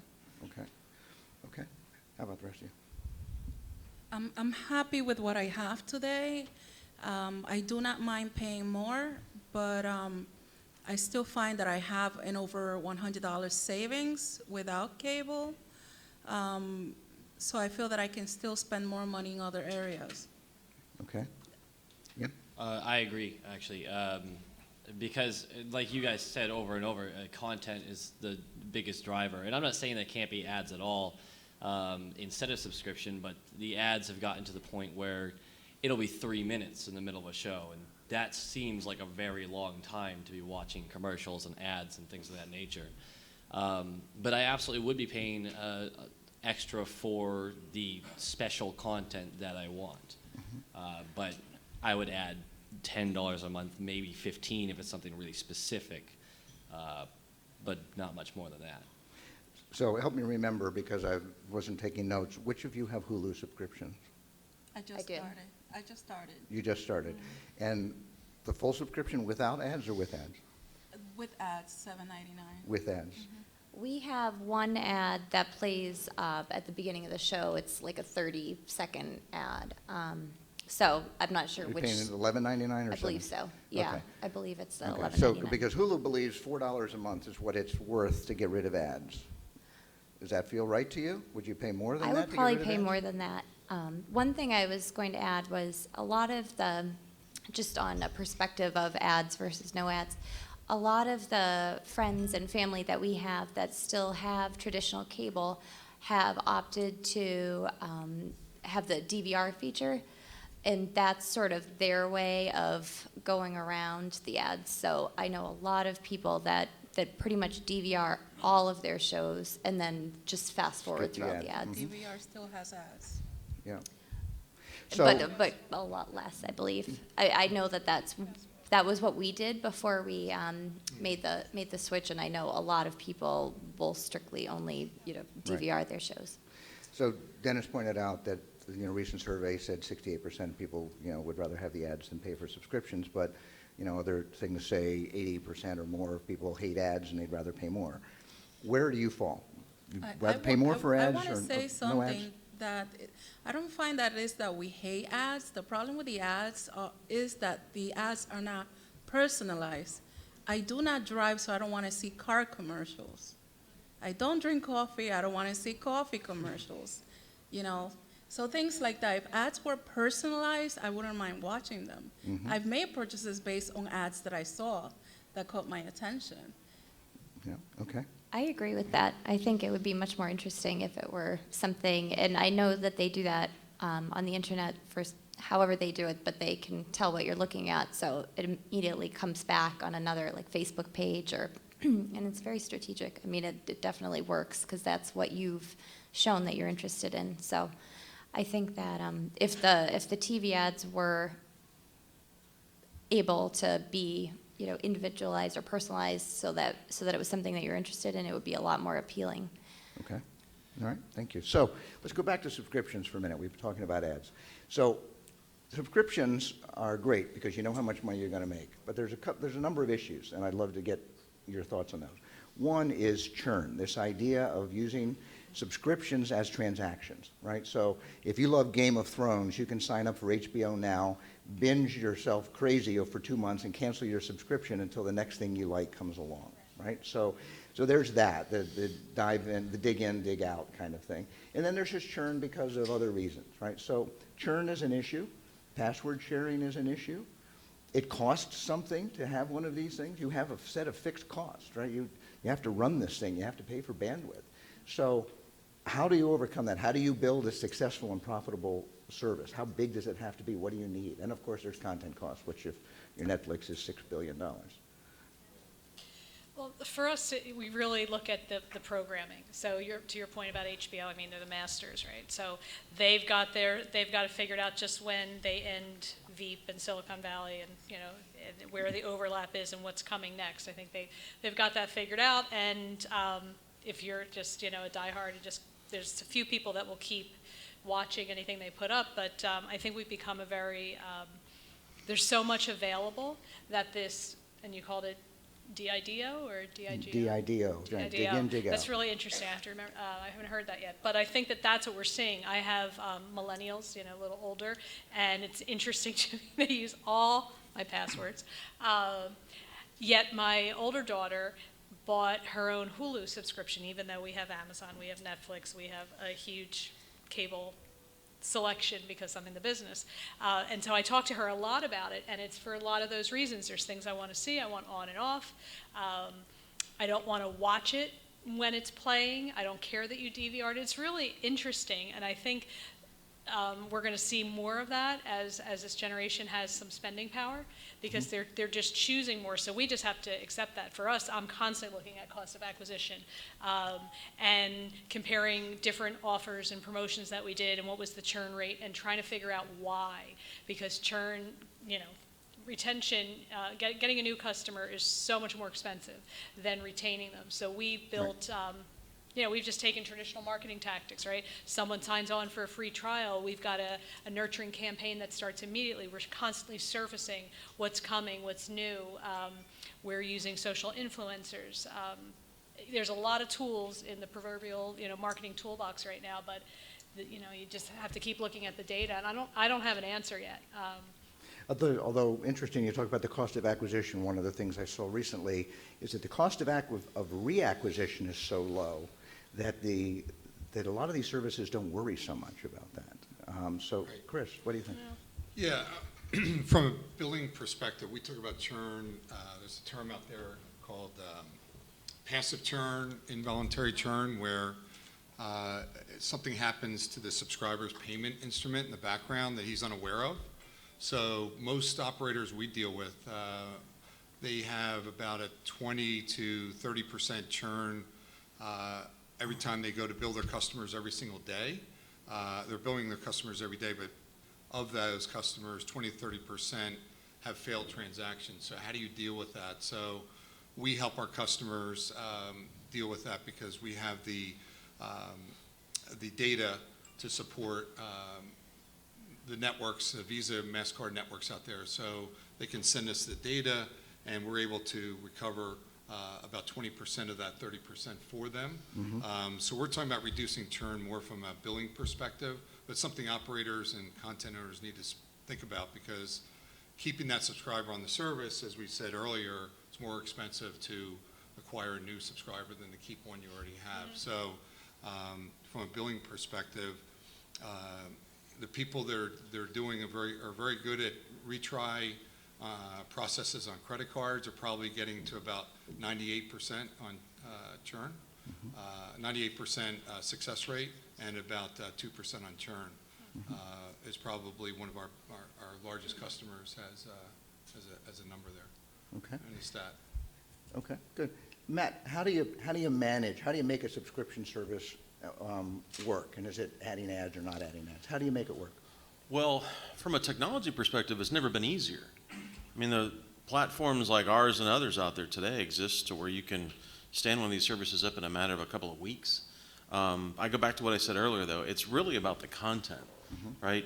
That's one of the reasons that all these companies you've referenced are successful. You know, from Amazon to Netflix, even programmers. There's a reason that you'll watch AMC because you like shows about zombies, or you like Heisenberg. You like, you know, you want to hear about the blue meth.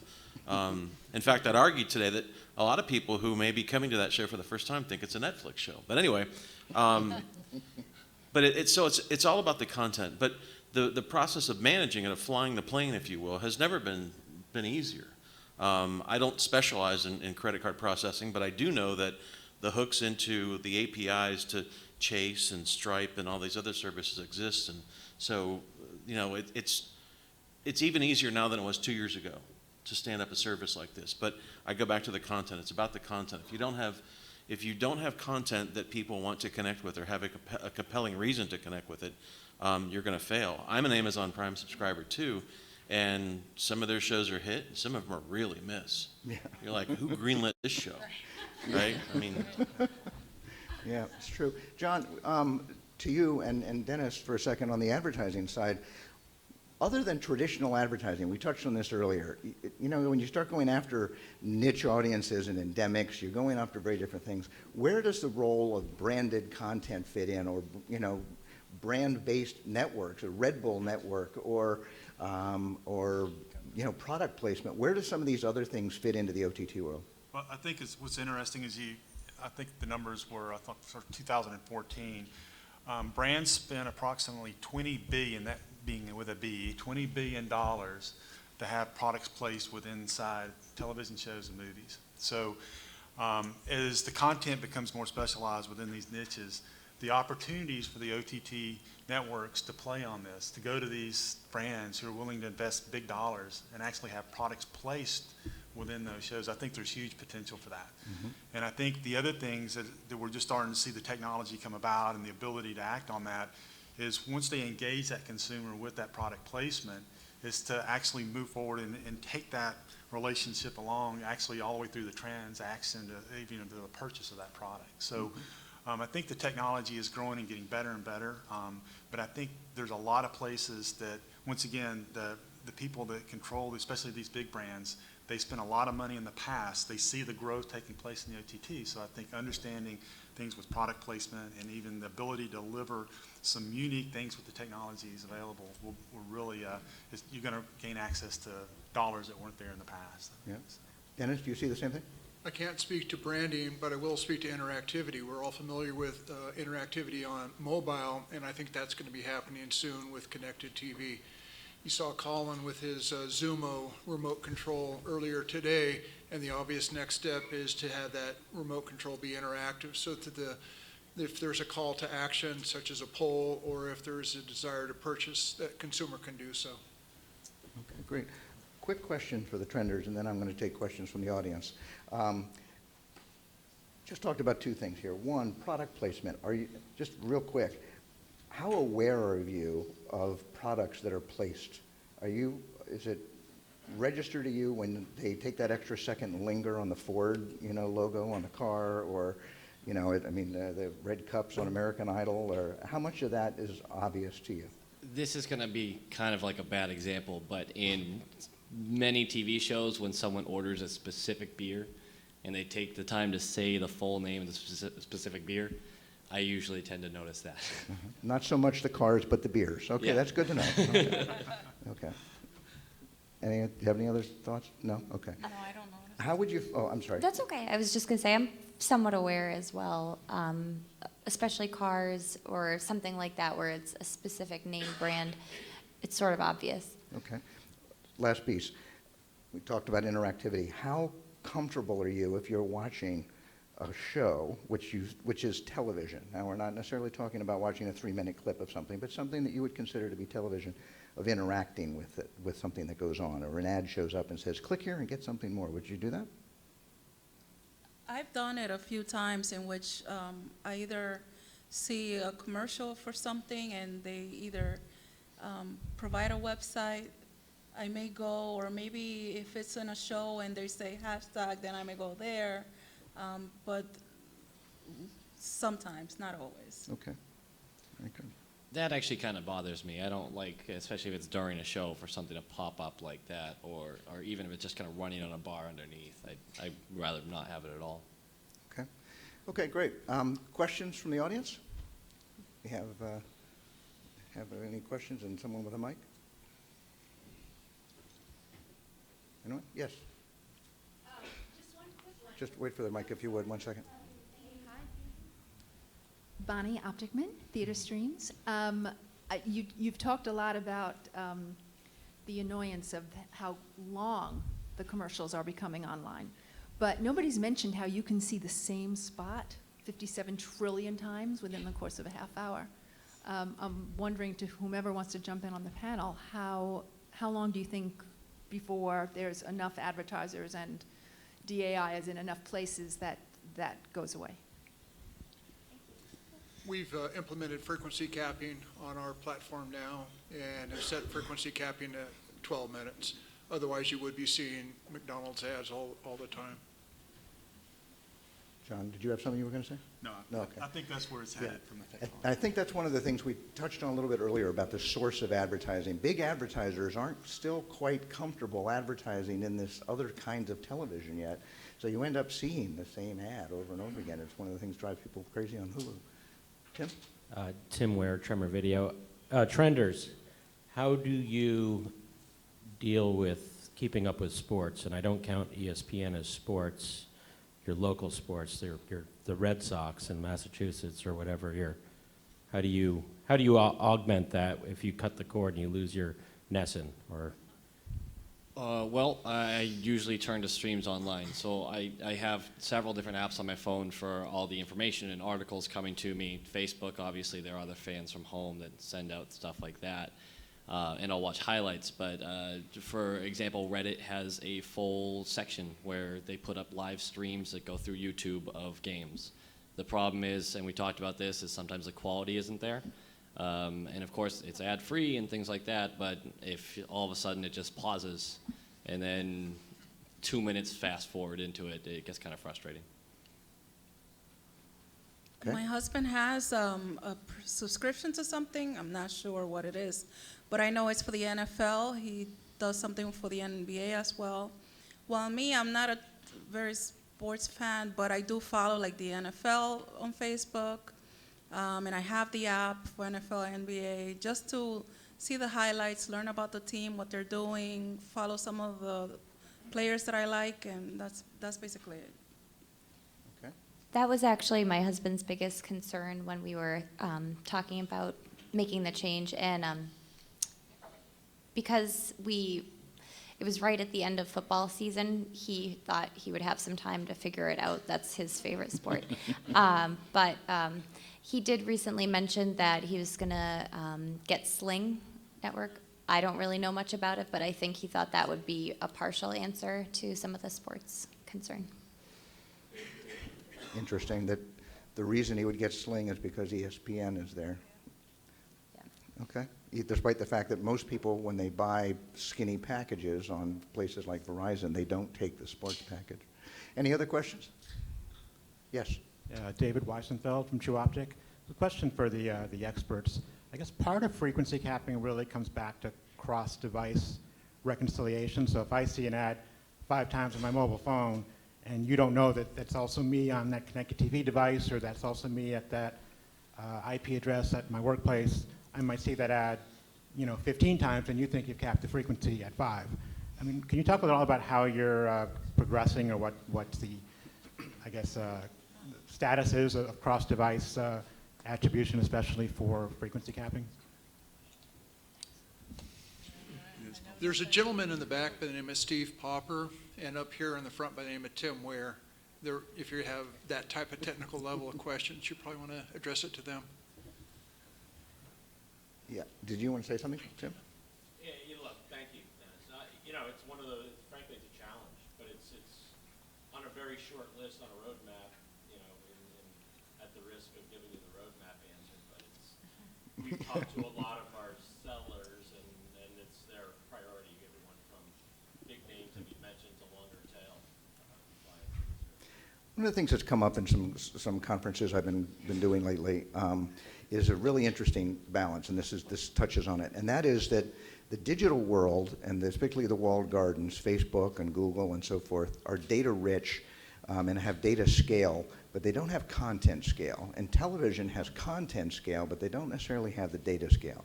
And that's the important part of that. When Facebook, if you buy an ad on Facebook and you want a frequency cap of 5, they will absolutely cap you on any device at 5 because they know where you are every minute of the day, right? And what device you're on. TV doesn't have that yet, or any of these devices doesn't have that yet. And that's one of the things I think we have to solve. Yeah. But that's one of the reasons Facebook can do it is because you're logged in, right? It's a walled garden. That's right. Yeah, and I do it with Google. I build audiences. Yeah. The funny story with that is, my CEO kept saying, I keep seeing this ad. I said, well, are you not logged in? Because if you're logged in, you won't see it. Yeah. So. Most powerful ID in the world is the Facebook ID, followed shortly by Google. And Apple is much smaller, but they've got the audience that you want. Yeah, but I do something, well, we're subscription, so it's different. So if I'm trying to acquire new audiences, I'm looking at people that come in and try something free, look at samples, and then they leave. And I want to bring them back in the most cost-effective way as possible and understand what they watch so I can show them within, Google's amazing, within an ad, what they're missing and have some value proposition in there. So I'm looking at people, we have, not to get too technical, and I'm not that technical, but I put, Google URLs, UTM tags on certain things so I can capture a page and shoot it out. It's amazing what you can do, but that's an issue we're having too as they cross devices and if they're not logged in. We have frequency capping, but because the origin of the ad call comes from a couple of different sellers of the inventory. Again, it's a longer. It's a cool problem. Yeah, that's another whole really session, cool right? problem. But this is where the world of television advertising and digital advertising eventually come together, and it all works. Because TV is so good at managing pods and what you see and what's on what shows, and digital is so good at knowing who you are and targeting you, but they can't really do the other piece well. So we'll get that together. Yes? Can we have the mic? Oh, I'm sorry. I didn't know you were back there. 1 second then. We'll take these last two questions. So yes, go ahead. Hi, my name is Chris Kelly. I'm from Oxygen. This is a question for John, but anyone feel free to jump in. So I think your technology is great in the fact that people can be watching a show and then make a purchase based upon that. However, as someone who's in sales, one of the big things I've always wanted is the ability to capture the name of a person who is interested in your product. And right now, when you look at traditional advertising, there's no way to do that. Do you see with OTT and the amount of interactivity that's taking place that capability will start to exist in advertising where you can capture the names of interesting people so you can fill your pipeline and then go about try to reach those people on your own? Yeah, there's a booth right back there to tell you how to do that. So actually, the technology we've worked on is in place. We do have the ability to capture the information about the consumer has interest in products that are being shown inside a show. So we can capture their personal information and offer an opportunity for the advertiser to retarget back and reach out to them with follow-up offers or any other type of remarketing effort. Again, one of the most exciting parts for me of the merging of what OTT brings and merging television and digital is that advertisers don't get up in the morning and say, I want to buy a GRP or a CPM. They want to buy a business outcome. They want to buy something happening, and that's one of the things that I think this new world of OTT, merging digital and television, can actually bring about business outcomes. That's the exciting part about it, because we're talking about, as you mentioned, the world of television and digital coming together, and I think that's happening really, really fast. And so that's some of the things we've tried to pioneer and do, and we're pretty excited about it. Yeah, it's pretty cool. Did you have a question, or did you decide not? I think it'll get us back in the other quagmire, so. Oh. I just was going to say, I just wonder, like, we keep blaming the tech and we keep blaming the OTT for why we see ads over and over again. Well, maybe the reason why, DraftKings kept showing ads during Desperate Housewives reruns was because DraftKings kept paying for it. Right. So, like, at a certain point, yes, you can say the tech needs to monitor this better, or the OTT provider needs to space it better. Like, I don't know if anybody's actually programmed commercial breaks for TV before, but when you're sitting there dropping and dragging and going, okay, my viewers are going to be pissed if I run this twice my break, says my advertiser, that's what I did partially like in the 80s and 90s. Right. That's entirely different from that. We keep blaming the tech, and maybe we ought to just blame DraftKings for throwing millions and millions of dollars where it's not their market.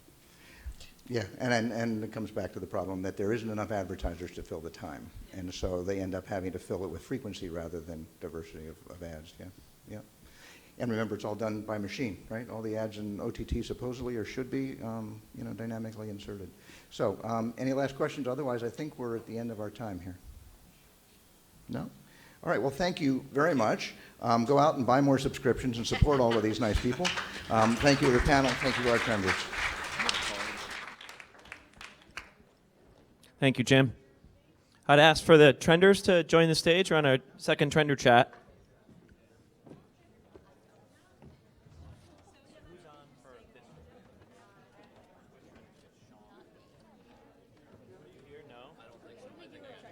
So you're going to go on that side, 'cause I think we have 4 people.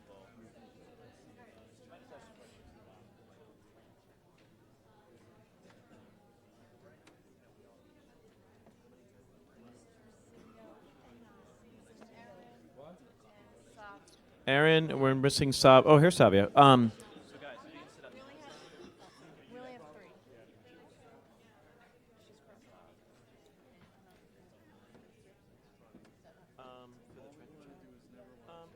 that's fine. You can hang out if you want. All right, you can hang out. Why don't you? In which case, you guys have to move on the outside then. Yep.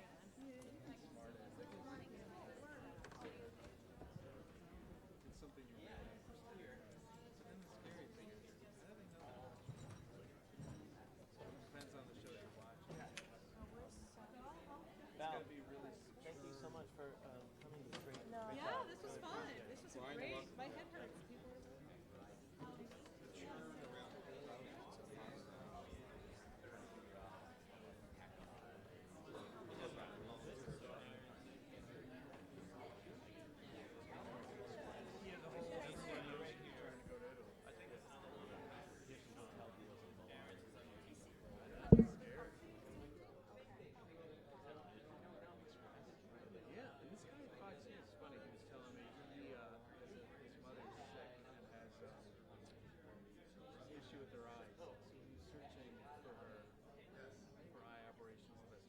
Testing. Hello.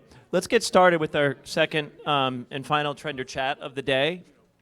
And it's good that we're doing it with this group at the end of the day, because there's been a lot of conversations about this, but I want to dig a little bit more. And it's really to dig into, are there other ways that maybe we're thinking about or not thinking about to make money off of these demographics here, using the best that OTT has to offer in terms of scale, multi-device support, analytics, all the great data that you can get now through OTT technologies. And I just want to kind of probe a little bit here with our trenders and see if we can come up with some ideas for our audience members here and executives in the industry to monetize. So Aaron, I'm going to start with you. You're a teenager, you're in high school, Yes. right? Hang out with your friends. How do you guys spend your time? Well, I guess it depends on the weather, the day of the week. Like, we like to get outside.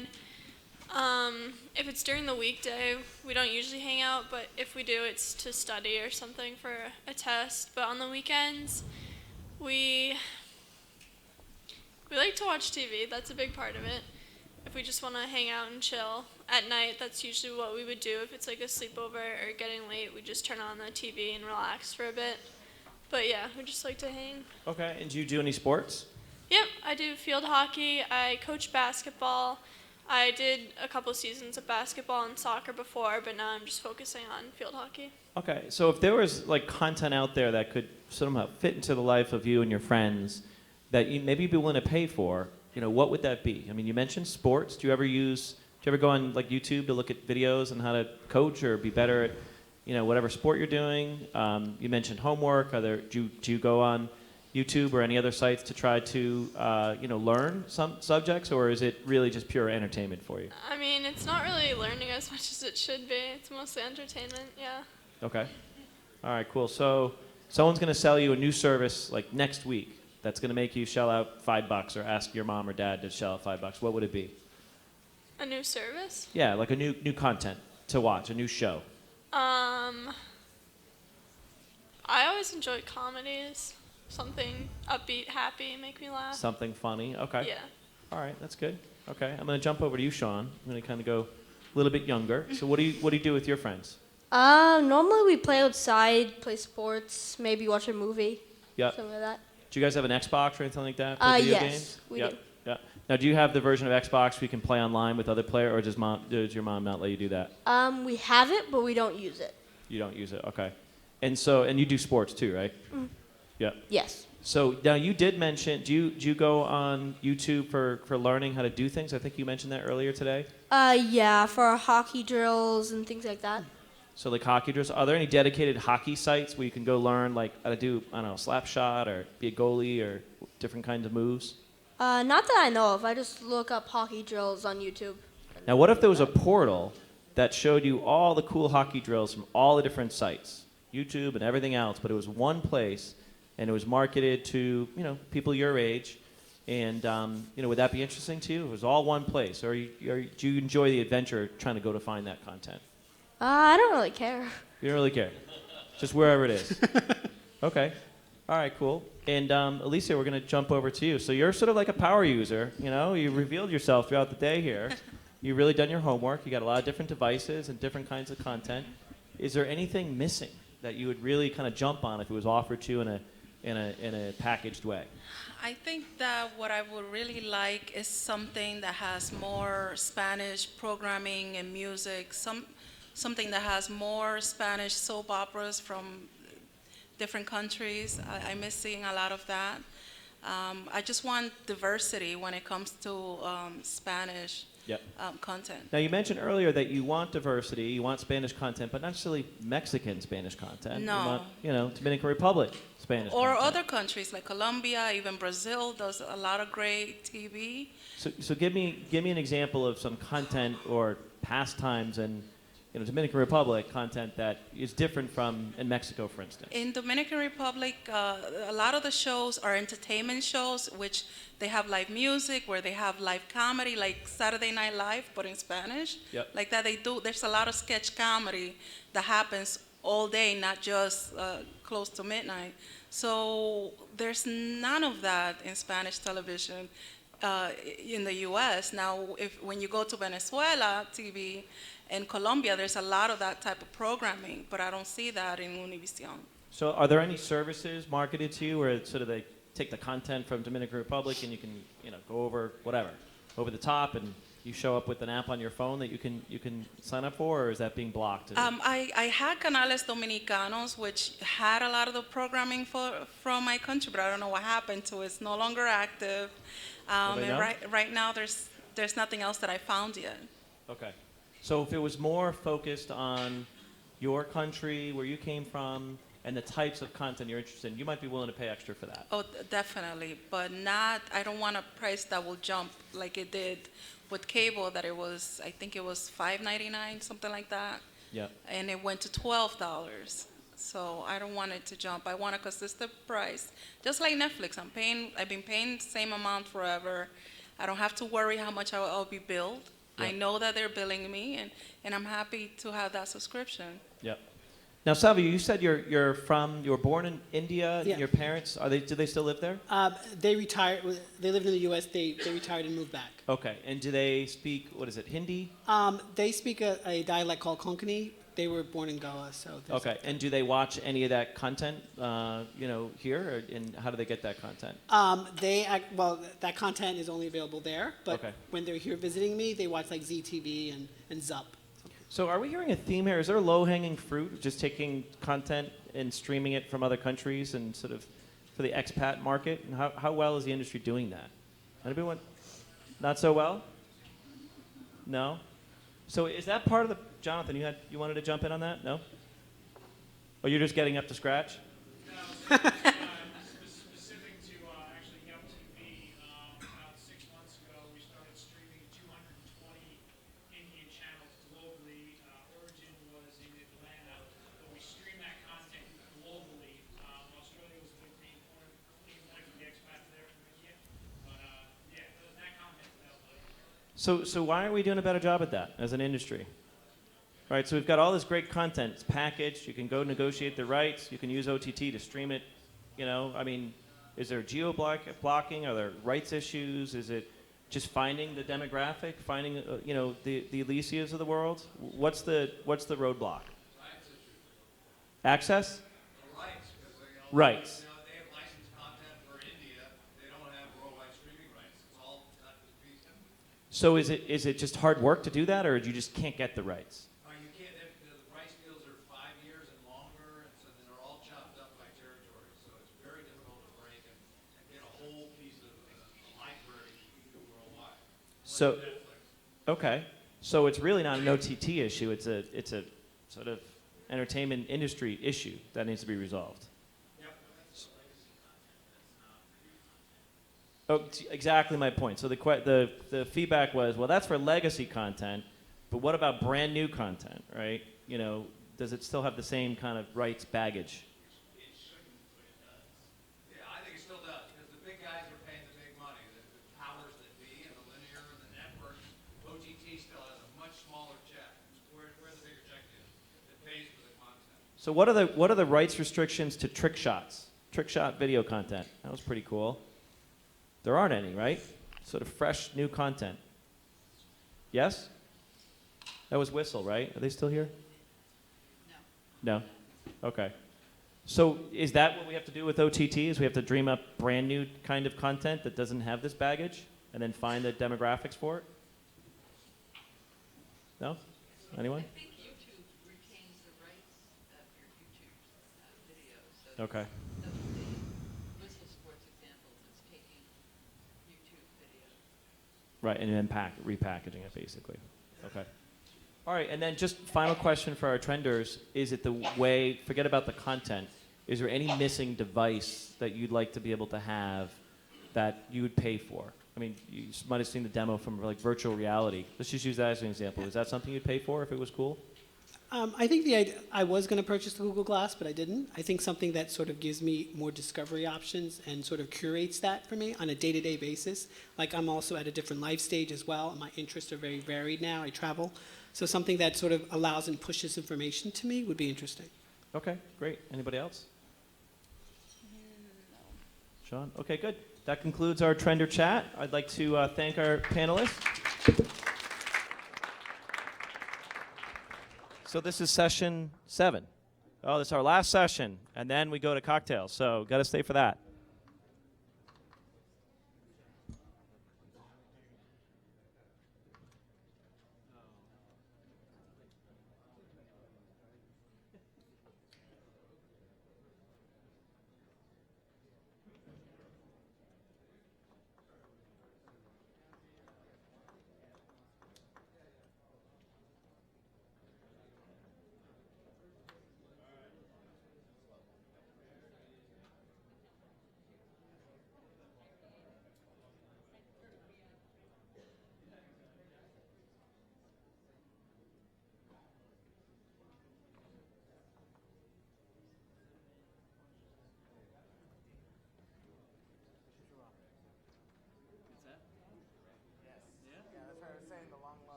Okay, we're getting all together here. Well, thanks for hanging around till this afternoon. I'm Steve Harnsberger. I'm the EVP of Guidebox. And thanks to Brian for inviting me back after the last couple of years I've been here. It's good to be here again. I've been in the technology and entertainment business since 1999 when they first started to put broadband internet and video together, and have seen all of the skeletons and all of the failures that have come across as well as the successes. Guidebox is a company that I joined last year. What we're doing is we're solving the problem of where can I watch that. With all the apps out there now in OTT, they're all walled, and it's very difficult to know which app has which right and which service has which season and which episode. So we're indexing all that, putting it into a B2B platform, and licensing it. We're not a consumer-facing, we're actually an API that you can integrate. So that's what I'm doing. It's a really interesting initiative that we're working on. We're powering universal search everywhere. So the panel here today is a bunch of folks in the app business, and our challenge is to basically try to address what's working in the app world, how do you create an app, what are the key metrics, how do you become successful, what are the problems, what are the pitfalls, and what platform should you go on first. And I'd like to first start by introducing each member of the panel. You guys start and go down from here. All right, hi, I'm John Gorcho. I'm the CEO of Nature Vision TV. We are a relaxation channel, which if I showed you a sample right now and dimmed the lights, that would be it for the conference. Basically, we have relaxing scenes of nature filmed all around the world by top nature cinematographers, and we include no narration and no hosts. We basically let nature speak for itself, and the result is a very soothing and relaxing experience. We're designed as a background channel. Basically, we're the Yule log on steroids. The timing seems to be good, though. We're just literally a year old. Our anniversary was last week.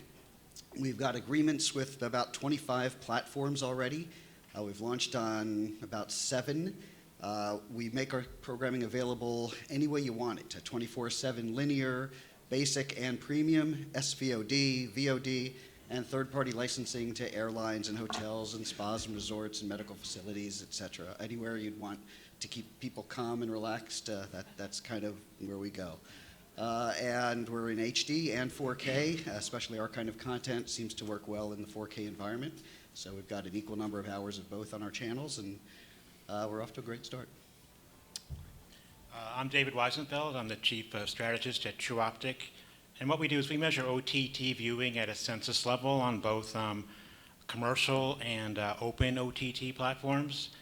And it turns out that about 70% of OTT viewing, can you guys hear me, is on these open platforms. And so we've got about 500 million households globally for whom we have media consumption data for professional and produced TV, movies, and other video gaming, other types of content. And we do 2 things with that. The first thing we do is we actually have kind of like a measurement capability where a lot of producers and distributors are interested in the demand for specific titles in specific places.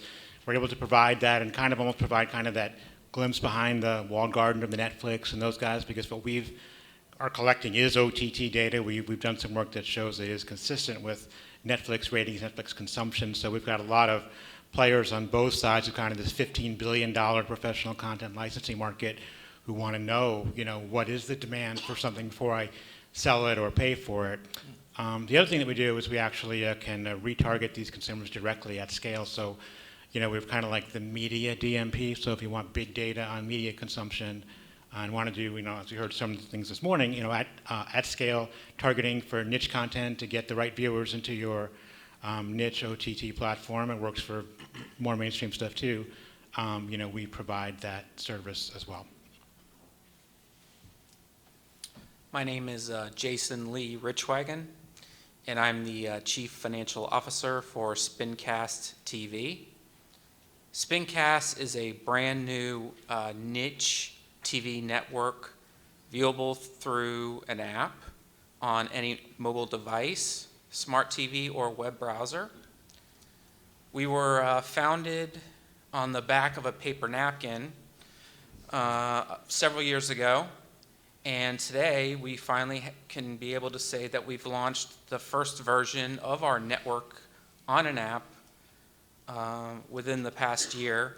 The final sort of launch party would be on the Apple TV Store.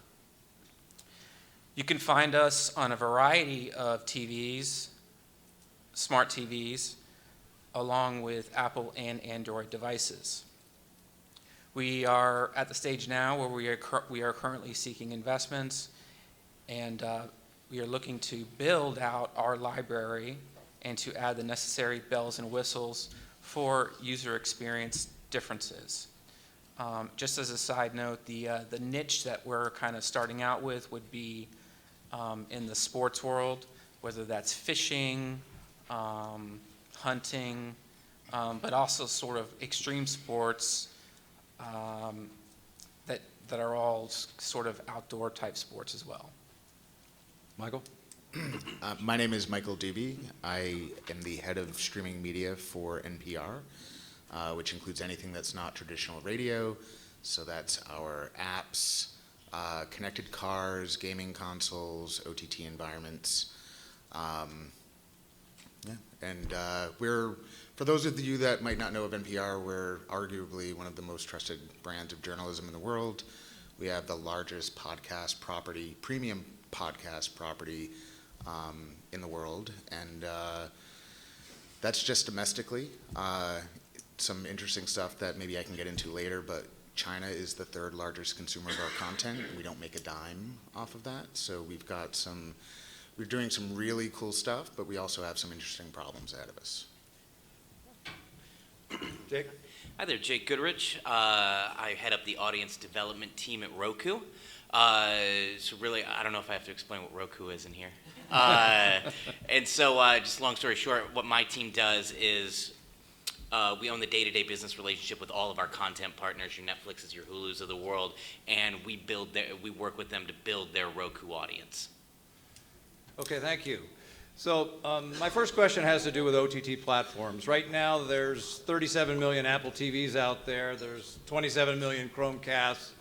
There's 20 million Rokus and 10 million Fires, according to latest stats. I'm not sure if those are exactly right. So we have 4 sort of streaming platforms at the television. And I want to start with you, John. Where do you start? If you're building an app, what platform do you launch on first? How do you figure that out? And how can you actually do it cost effectively?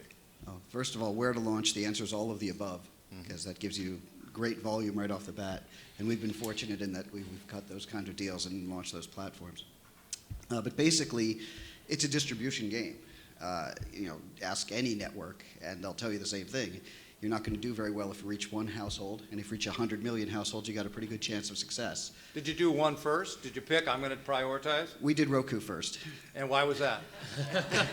Because I knew Jake would be on this panel. I wanted to make sure he'd be happy. No, I've heard there's a tendency, people have said, do Roku first. Why did you choose? It was easy they were easy to work with and are easy to work with. They provide good data for us, and we've been able to even do some marketing with them, even though we're not in Netflix, we're not in Amazon.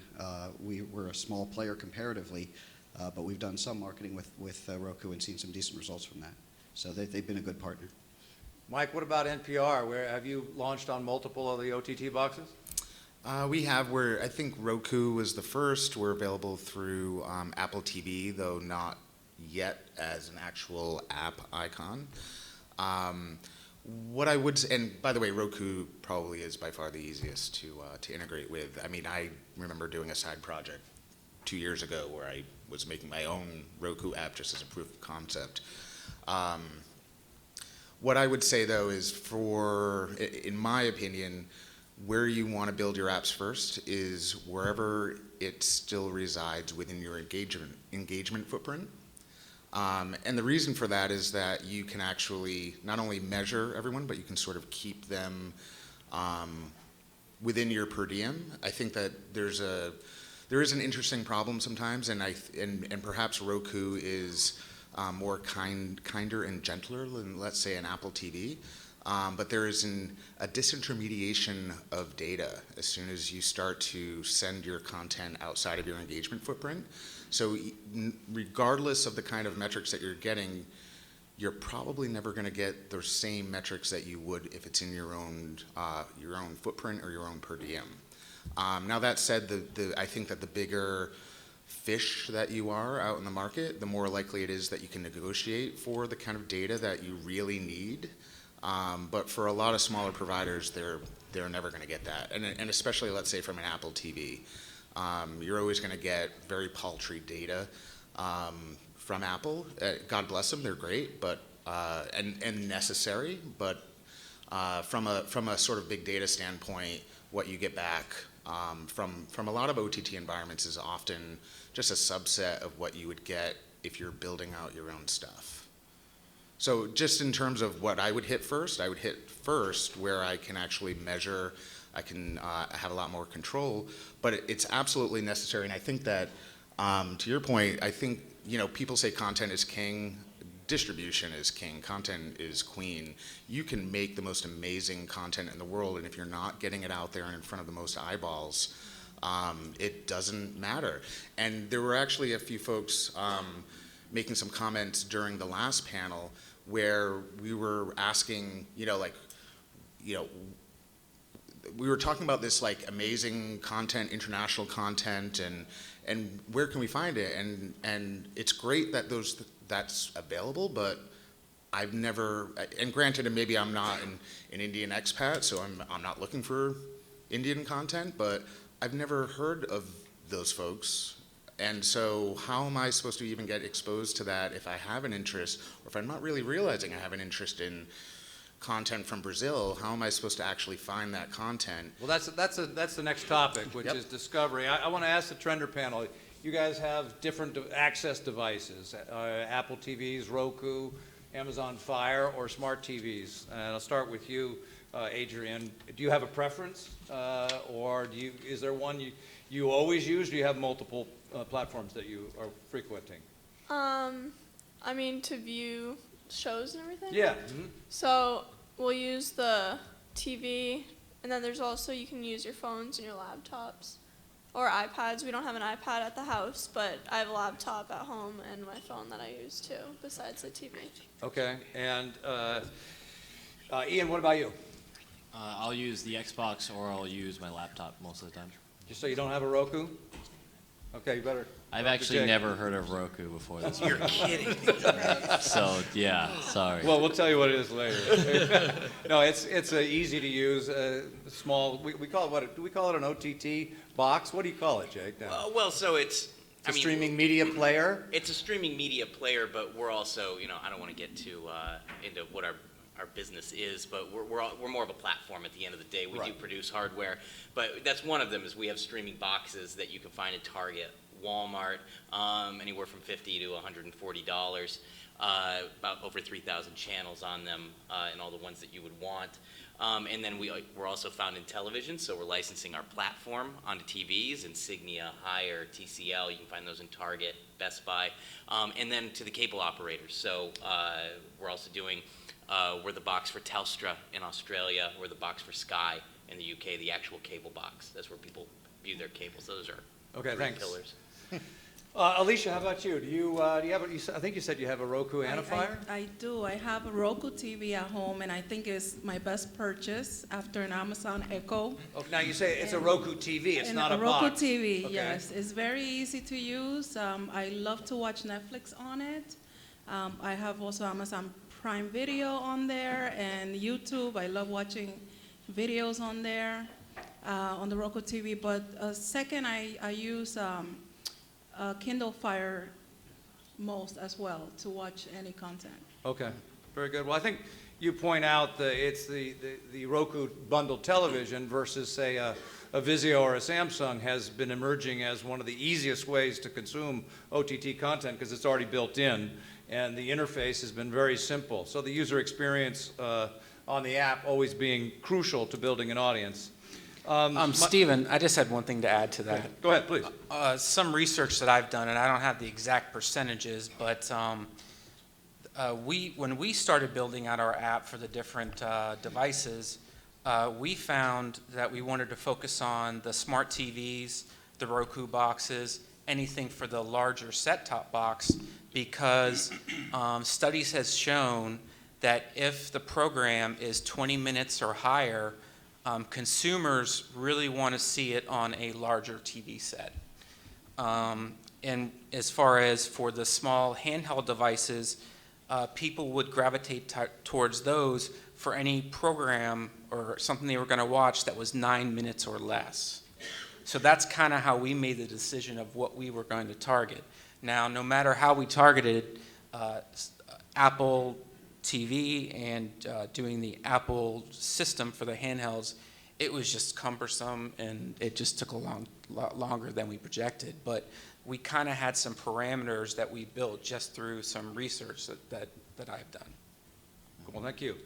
All right, so David, you and I talked a little bit about, just on Roku alone, there's 3,000 apps. I was looking this morning, there's the dog relaxation channel and a cat relaxation channel, and another one that's nothing but rainbows.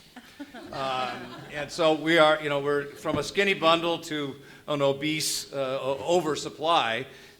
We have an industry that's being challenged as to how, if only 5% of Americans are actually subscribing past the big three, how does an app find its way and emerge and rise up? And we'll go down the road and ask each one of you, how does an app click and establish a meaningful business with an audience? Yeah, I think it's really back to its marketing. I mean, it's a crowded field, and there are definitely a wide array of consumer preferences, and there are people who are going to want to watch your channel. Maybe there's, I don't know what, I'm sure you've got the numbers. If it's hundreds of thousands or maybe a few million, it's probably not everybody, but the challenge becomes, okay, I don't have all the money in the world. OTT monetization is a little more constrained right now than traditional television, so how do I afford to reach the people, get the message out about what I am in an affordable way? And that's one of the things we're helping clients do. And with the right approach and more with kind of the media-based targeting, kind of like the cookie guys want to know on a programmatic platform who are the heavy cookie buyers. I think knowing who the consumers are who are interested in a certain kind of content is a way to affordably promote the service at a niche level, as long as if you're just going directly to those kinds of consumers. Just to build on that, in a simpler way, it's being invested in what you've just built.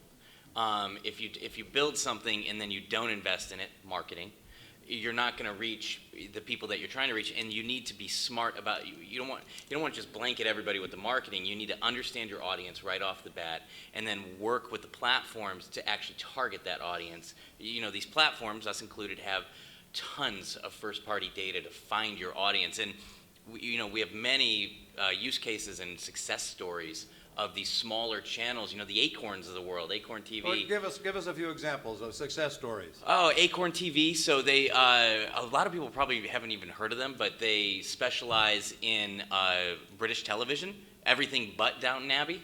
And we found that there is an incredible appetite for that here in the U.S. But isn't that because of the quality of the British television series is so high, and people appreciate really the good quality of the content that they're bringing? You could say that about any piece of content that's popular, though.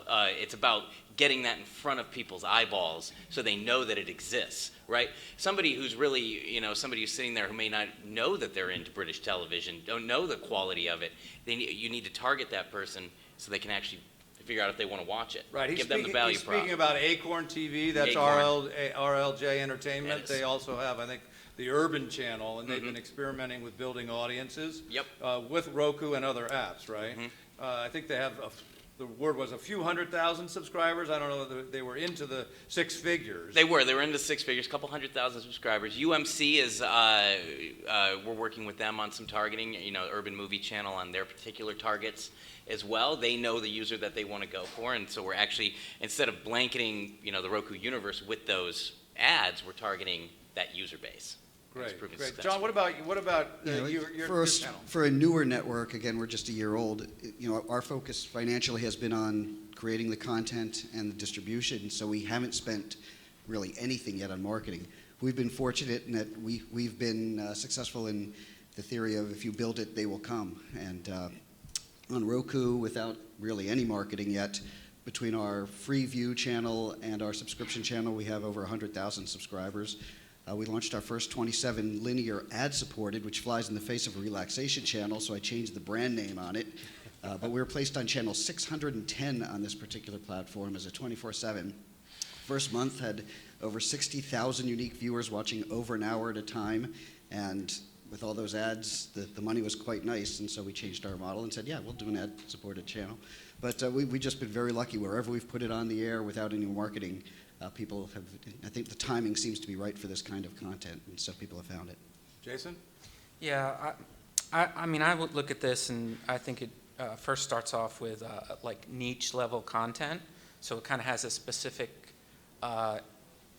viewer in mind, and it could be based on the type of video streaming service, library size, and strategy. Right now, for Spincast, the majority comes organically, meaning we have many viewers revisiting our older content just to see if they're looking for updates. So that seems to be a constant for us. Additionally, family and friends and referrals make up a significant portion. And as we grow our libraries, we will continuously review the methodology to optimize these results. In addition, I've done some research on this, and research indicates that search and browsing make up over 50% of all mobile app downloads.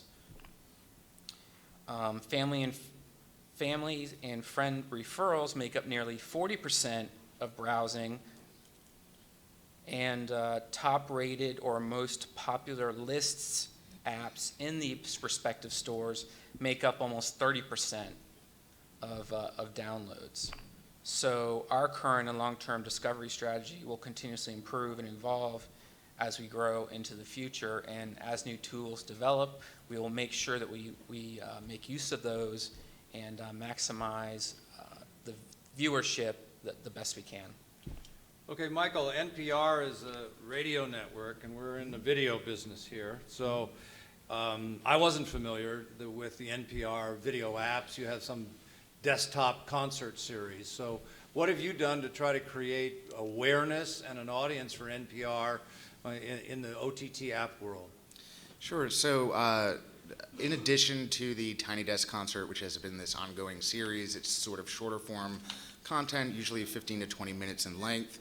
We actually have an app for that on the Roku. It's been there actually for a few years. But of course, there's always, and as we've heard in other panels, there's always licensing issues. So we don't always have long-term rights to some of that content. So that's always a little bit of an issue. We have gone from doing about 3 live video events a month to 3 a day on average. Most of this is somewhere between 20 minutes and an hour in length. I just flew in from Chicago I just did a live show with Michelle Martin. We went out to Facebook Live, for instance. We had about 40,000 views with very little effort there. What I would say is that when we're talking about apps and we're trying to figure out, like, not only how do I get my eyeballs, but to me it's more about volume, and I think a lot of times we're working about this backwards. So as opposed to me thinking, do I do iPhone or Android first? Do I do this set-top box or that set-top box first? To me, it's really about you need to sort of build it, again, from the opposite direction, which is a content-driven API. So we have a content-driven API. We have style guidelines that actually allows for any platform or partner to rapidly take our content and put it into their platform, often within weeks. And so as opposed to us having to put the taking on the onerous of always building an app for a platform, which we do, by the way. We certainly are building for iPhone, Android, for Windows. We're looking at gaming consoles. But often through that partnership, we're actually able to put the onerous on somebody else to actually bring that app or environment into fruition for us. I would also say that earned media is something that we haven't been talking a lot about here today. And most of us, and I'm not going to say that we're perfect at it, but I think most of us are actually very lazy with our social media efforts, and we're really just often selling the farm, or we decide we're not going to put anything out there at all because we don't want to sell the entire farm. And I think that social media or earned media needs to be littered with calls to action to bring somebody back into your engagement footprint, or at least into an environment where you can monetize off of that media. And so a lot of us are just throwing stuff up on YouTube, but what's going to drive somebody from YouTube back into my engagement footprint? Often nothing. Instead, what I have is other people's related videos that are going to start autoplaying, and who knows who the next video is. And by the way, then I have zero insight into what brought the person to my media and then where they went next. So YouTube is going to be happy to tell me views and some average length of time that somebody might be consuming some media, but I actually get very little insight into why that person got to my media and where they went next and next and next after that. Thank you.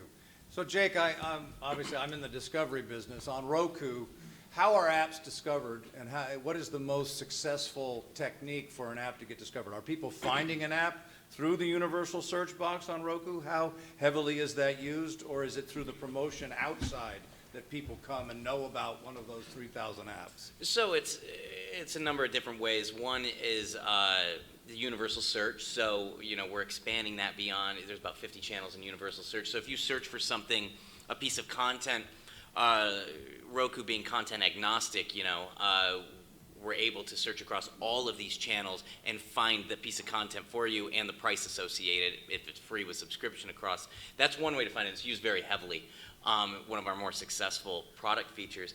The other thing is working with my team, and that's working with we're kind of in the content discovery business. Yes, we make money off of it, but it's still content discovery. Every one of our banner ads that you see are driving content, not just brands, purely content. So we don't advertise Amazon, we advertise Man in the High Castle. You want that piece of content, and so that's the way to work with us as well. We work with, well over 200 partners. Our door is always open. And then the other way is your own marketing outside of Roku. You invest in your own marketing, getting it out there. Like you were saying, social media, your own website. That's another way to get people in as well. Great, thanks. John, you have a unique app in that it's focused on not paying attention potentially, that's correct. rather than leaning. You're leaning way back. Yeah, we're for the your app. anti-TV channel. That's literally how we So market. how do you get discovered, and how do you promote discovery of that? We do social media. We just did a $100 campaign. I'm sorry, it was a $50 campaign on Facebook, just because we launched a bunch of new programs on Roku and several other platforms. And for that $50, we ended up with like 20,000 views of that 1-minute preview on Facebook. Because people shared it with their friends, and it gets viral that way. And all of a sudden, for the first time ever, I shouldn't admit this, our website crashed yesterday. A good and bad problem. It's a good problem in that the interest in our content and our channel is growing faster than we anticipated. But it's going to mean more server costs and things like that. So social media does work, but our content, to be very clear, is meant for the big screen. It is a background channel. You don't put it on your phone. You put it on your TV while you're doing your phone or your tablet or eating or sleeping or entertaining or whatever you're doing. And so that's basically how we try to focus our marketing efforts is, we're a multi-screen device. We bring the family together. You put us on the big screen while you're doing other things, and that could be having dinner as a family. And that's actually where the idea came from. If you ever saw the movie Total Recall with Arnold Schwarzenegger, one of the first scenes of the movie, he's sitting at the dinner table or breakfast table with his wife. There's a flat screen behind him, and this is before flat screens were invented. And he presses a button, and this beautiful ocean scene comes on behind him, and then they have a conversation. And I leaned over to my wife and said, "We're going to do that." And I spent 21 years at Comcast and then did that. Very cool. Very cool. Thank you. All right, to the Trender panel. Interested, how do you guys find content? How do you discover new content? Or, for each one of you, is it from your friends? Is it social media? Is it you read a review in the paper? You go to Rotten Tomatoes? Are you searching? What is the number one way that you discover new content that you like? Mostly it'd be from what I hear from other people, like friends or siblings or something like that. Do you use search in Amazon Fire or on Roku? I don't have either of those. Okay. But I know for Netflix they do have like recommended shows. And do you ever click on them and watch them? Yeah. Yep. Okay. Ian? Yeah, mostly word of mouth and out of kind of need. Like when I moved here, I had to figure out how the hell the subways worked.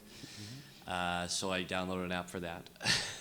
And it's just kind of, it's really, I think, driven by people need to know what's in the area, what are these people going to end up needing to know, and if they could kind of direct the top app choices to maybe geographical locations or age, things of that nature.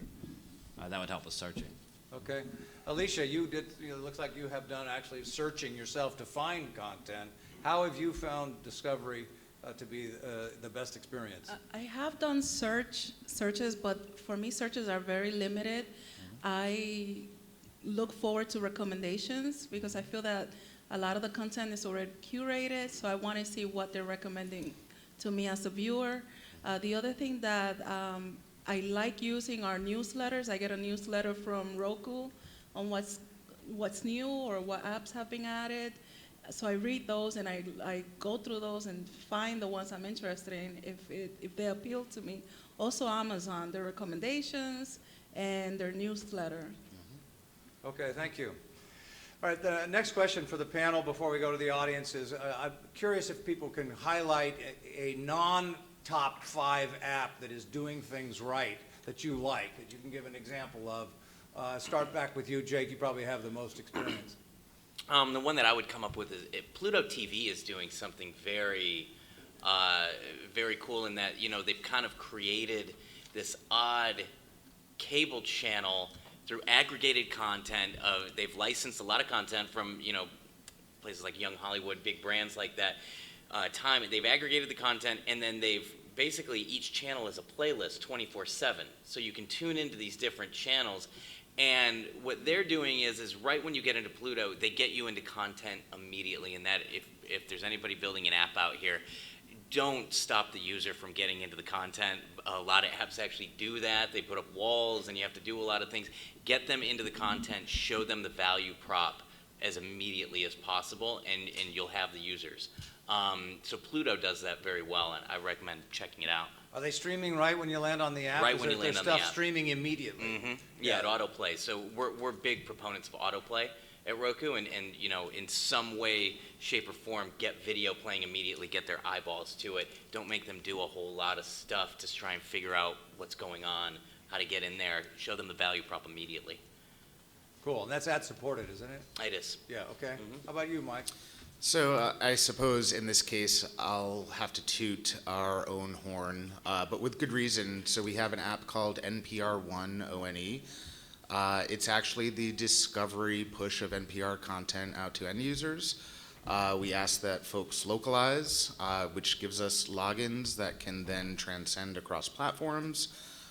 We are learning their habits, and we're actually funneling content both programmatically and from an editorial perspective.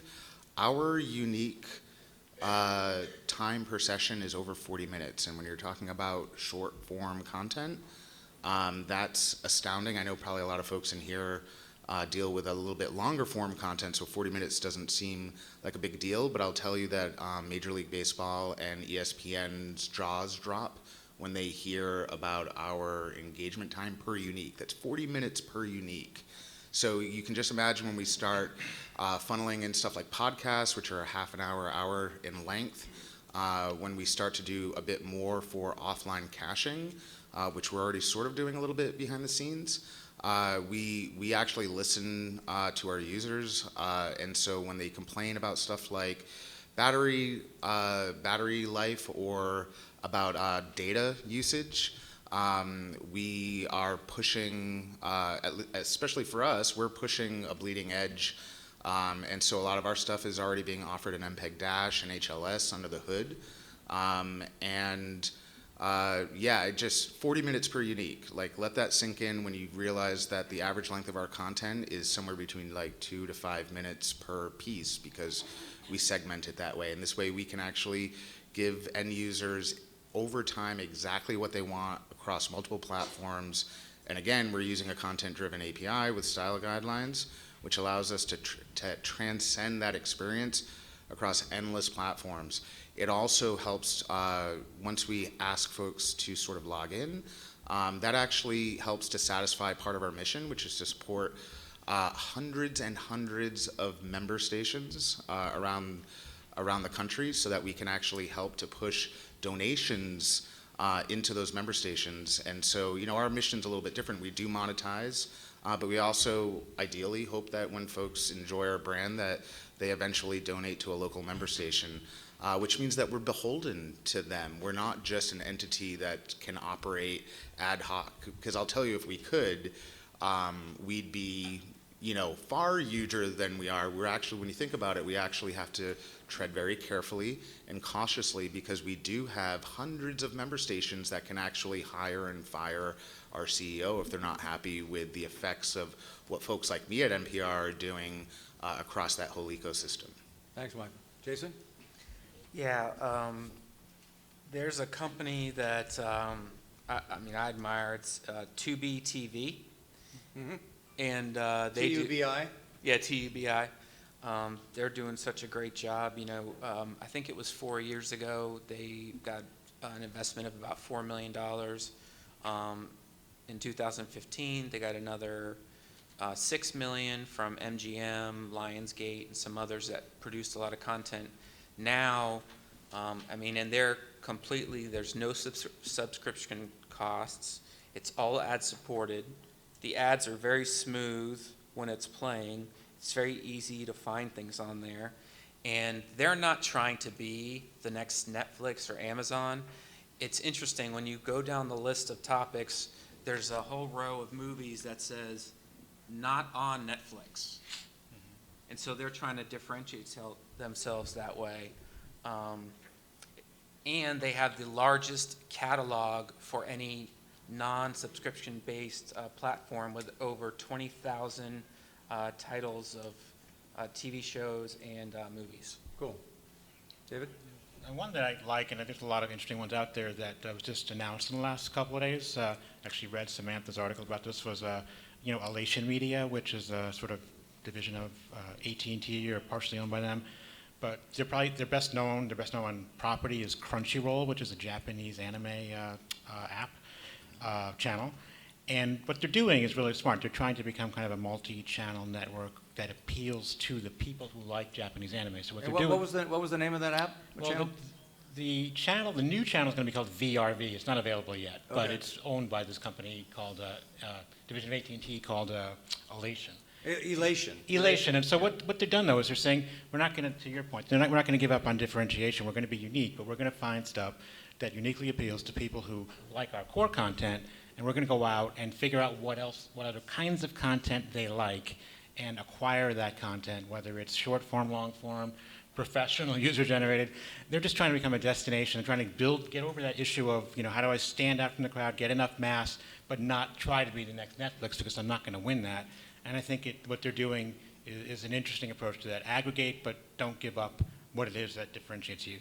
Exactly. Well, I think they're doing two things. They're going after the same audience for anime, young people who like anime, but they're also repurposing the Crunchyroll platform that they already built, which was very expensive to build out your own platform, and they're white labeling it, putting it under, calling it Elation, and they're going to stand up a group of channels that appeal to the same demographic. So they're in San Francisco, so that's one to watch. Yeah. How about you, John? I'm going to echo Jake and Jason's choices. I think Pluto TV is great, especially channel 610. When you get Pluto TV. And then also Tubi TV. I don't know where we're on there, but we're on there too. So those are two great platforms and easy to work with. Thanks, John. Okay, questions from the audience. We're sort of running down the last few minutes. Are there questions? To the table 12.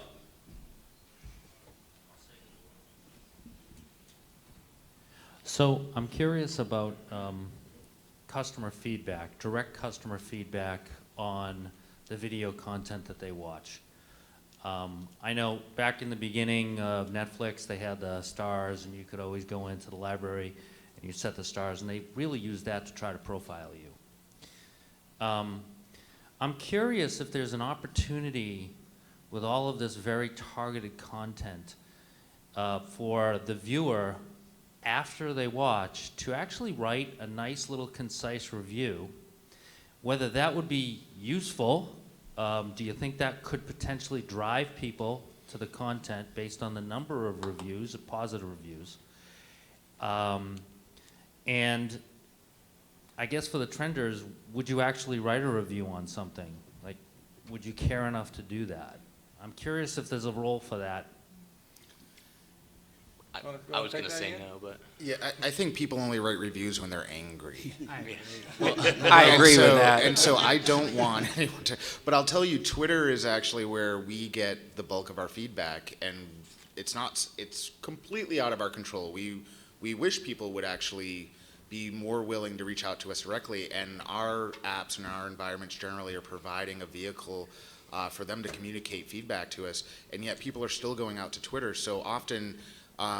my division is hearing about some sort of issue going on based off of that a random NPR employee happens to see on Twitter that somebody's complaining about us and then provides that feedback internally.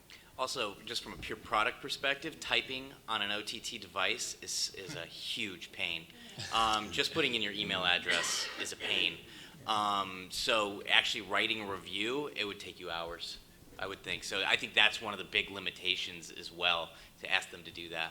Amazon Prime has the star rating, instant video. So a lot of our programs there, they set up to 5 stars, and that's easy to do because you're right. Writing a review, especially with a remote like this. What Michael said, the only time I'm ever going to write a review is if it was awful or if it was amazing. everything in between, I'm going to be like, okay, and just move on to the next thing. Well, there's sites already set up for reviews and stars, and I don't know about Roku, but I know Apple TV, like it's Meta something, and Rotten Tomatoes, they automatically come up as reviews, and you can click on them and then get into some comments.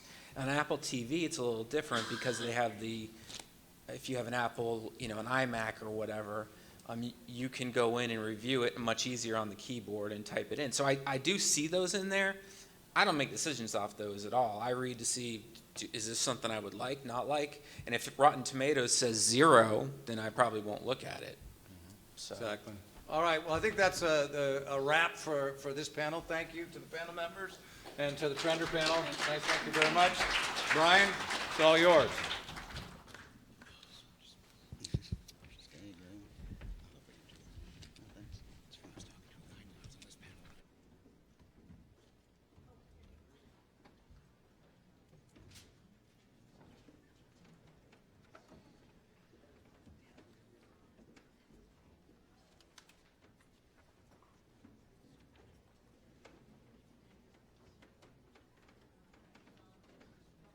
Okay, guys. On? There we go. Great job. Thank you. So, we're going to make this really simple. Everybody look in the back pocket if you haven't already. And we're making it simple this year. You just have one person to vote for your OTT Genius. We'll use those votes, and then we'll use that for second and third place as well. It's actually between two 8.5 by 11 pieces. So you have your product speed case and your feedback form. So in between there should be a half page, and all you have to do is write one name. Okay, so do it right now, and then ask my team to go around and collect. You've had all day. You've got a lot of great different perspectives. Who is the most insightful, added the best contributions to the conversation today? That's who should be your OTT Genius.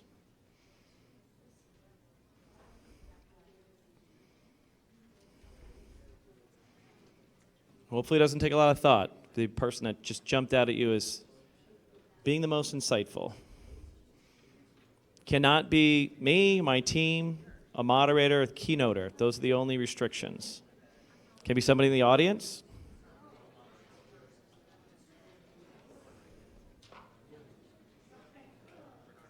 You can buy votes, do whatever it takes, lobby. So you vote for me this year, I'll vote for you next year. Can't vote for yourself.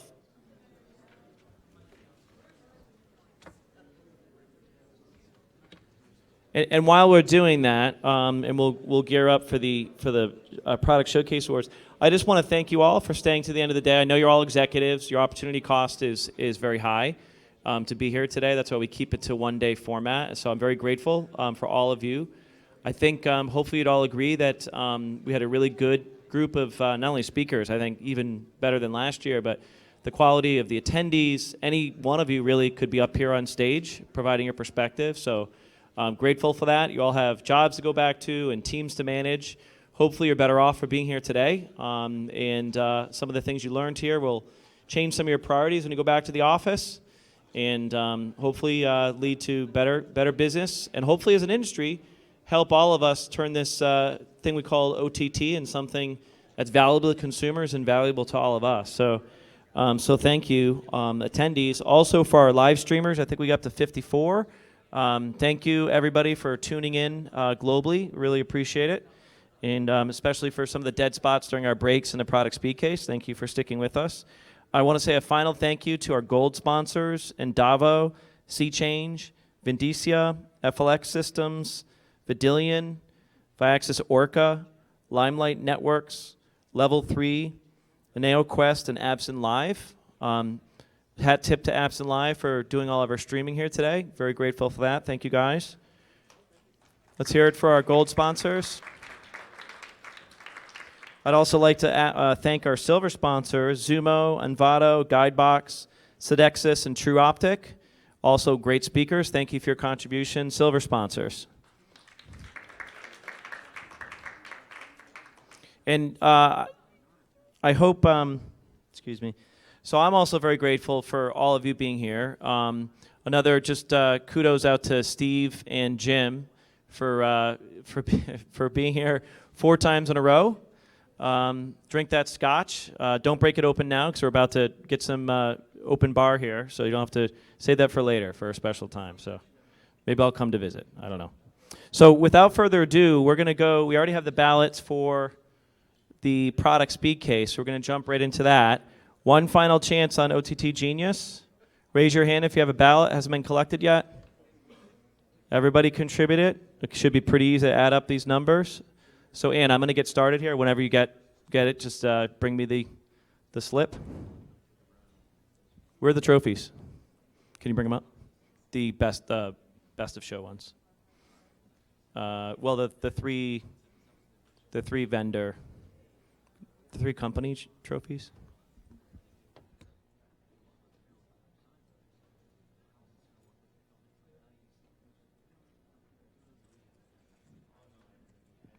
I did not vote.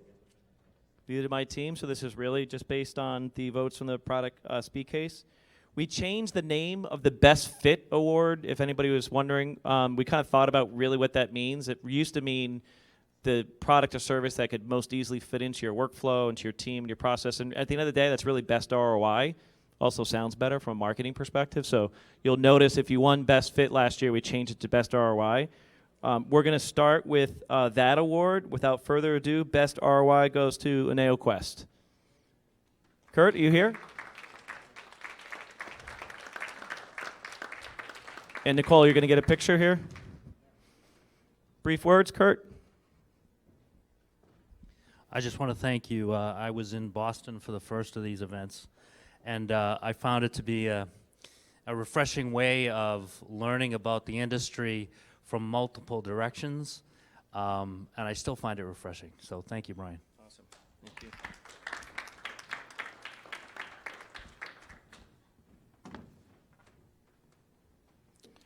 Our next Crystal Trophy is for the best innovation, so the best new product, OTT product or service. And this goes to FLX Systems. John, are you here?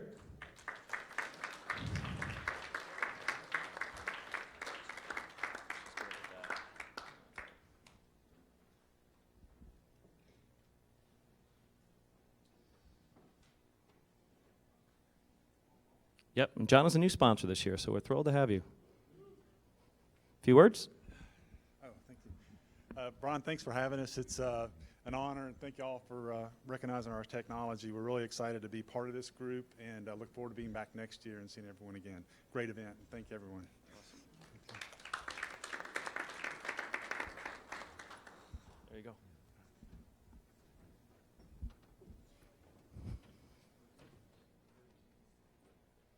This was close. There were a couple second, third place that were pretty close. But best of show this year goes to Endavo Media. Is Paul here? Paul, you're on a tear, man. You're on a tear.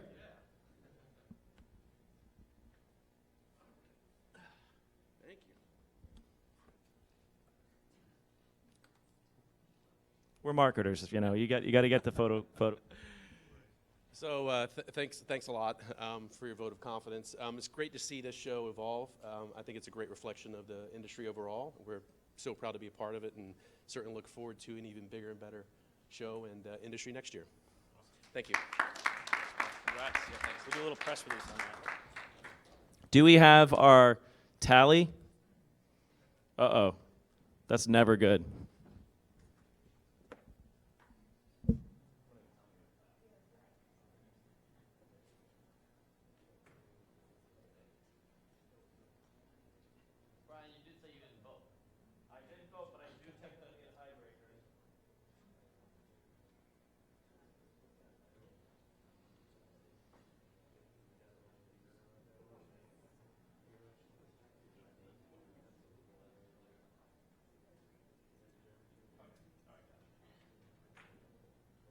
Okay, it's a third place tie. So what we're going to do, and we did this last year too, but we did honor it.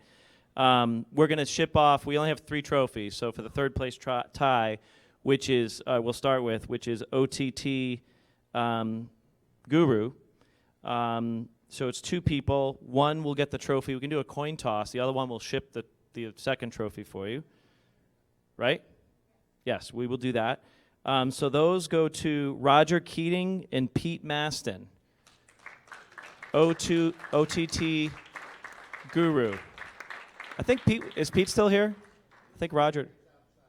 He's outside. Can someone grab Pete? And I think Roger had to leave though, right?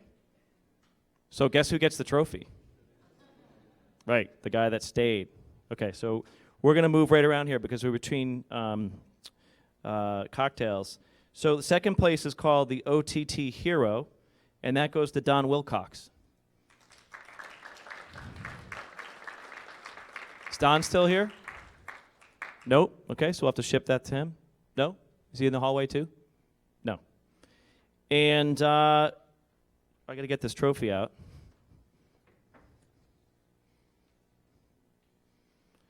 So the OTT Genius for 2016 comes with this lovely crystal trophy and bragging rights. Goes to Kurt Michael for NeoQuest.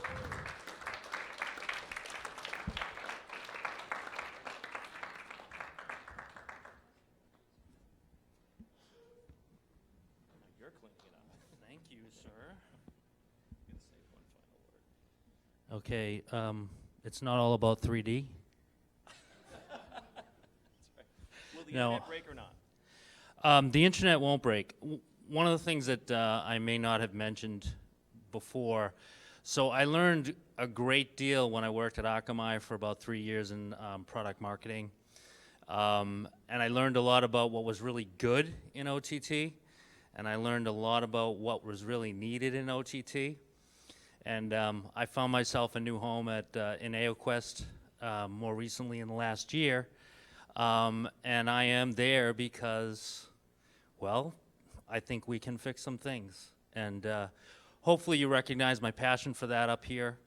I truly believe that OTT can exceed broadcast quality. And it just requires us to commit to doing so. And I'm looking forward to being here, talking about how much better it is in the years to come. Awesome. Go do our Photoshop here. All right, that concludes our 2016 edition of the OTT Executive Summit. Once again, thank you to all our sponsors. We're going to sign off now to our streamers. Please join us for cocktails and hors d'oeuvres, and we'll finish the day on a well-earned drink. Thank you, everybody.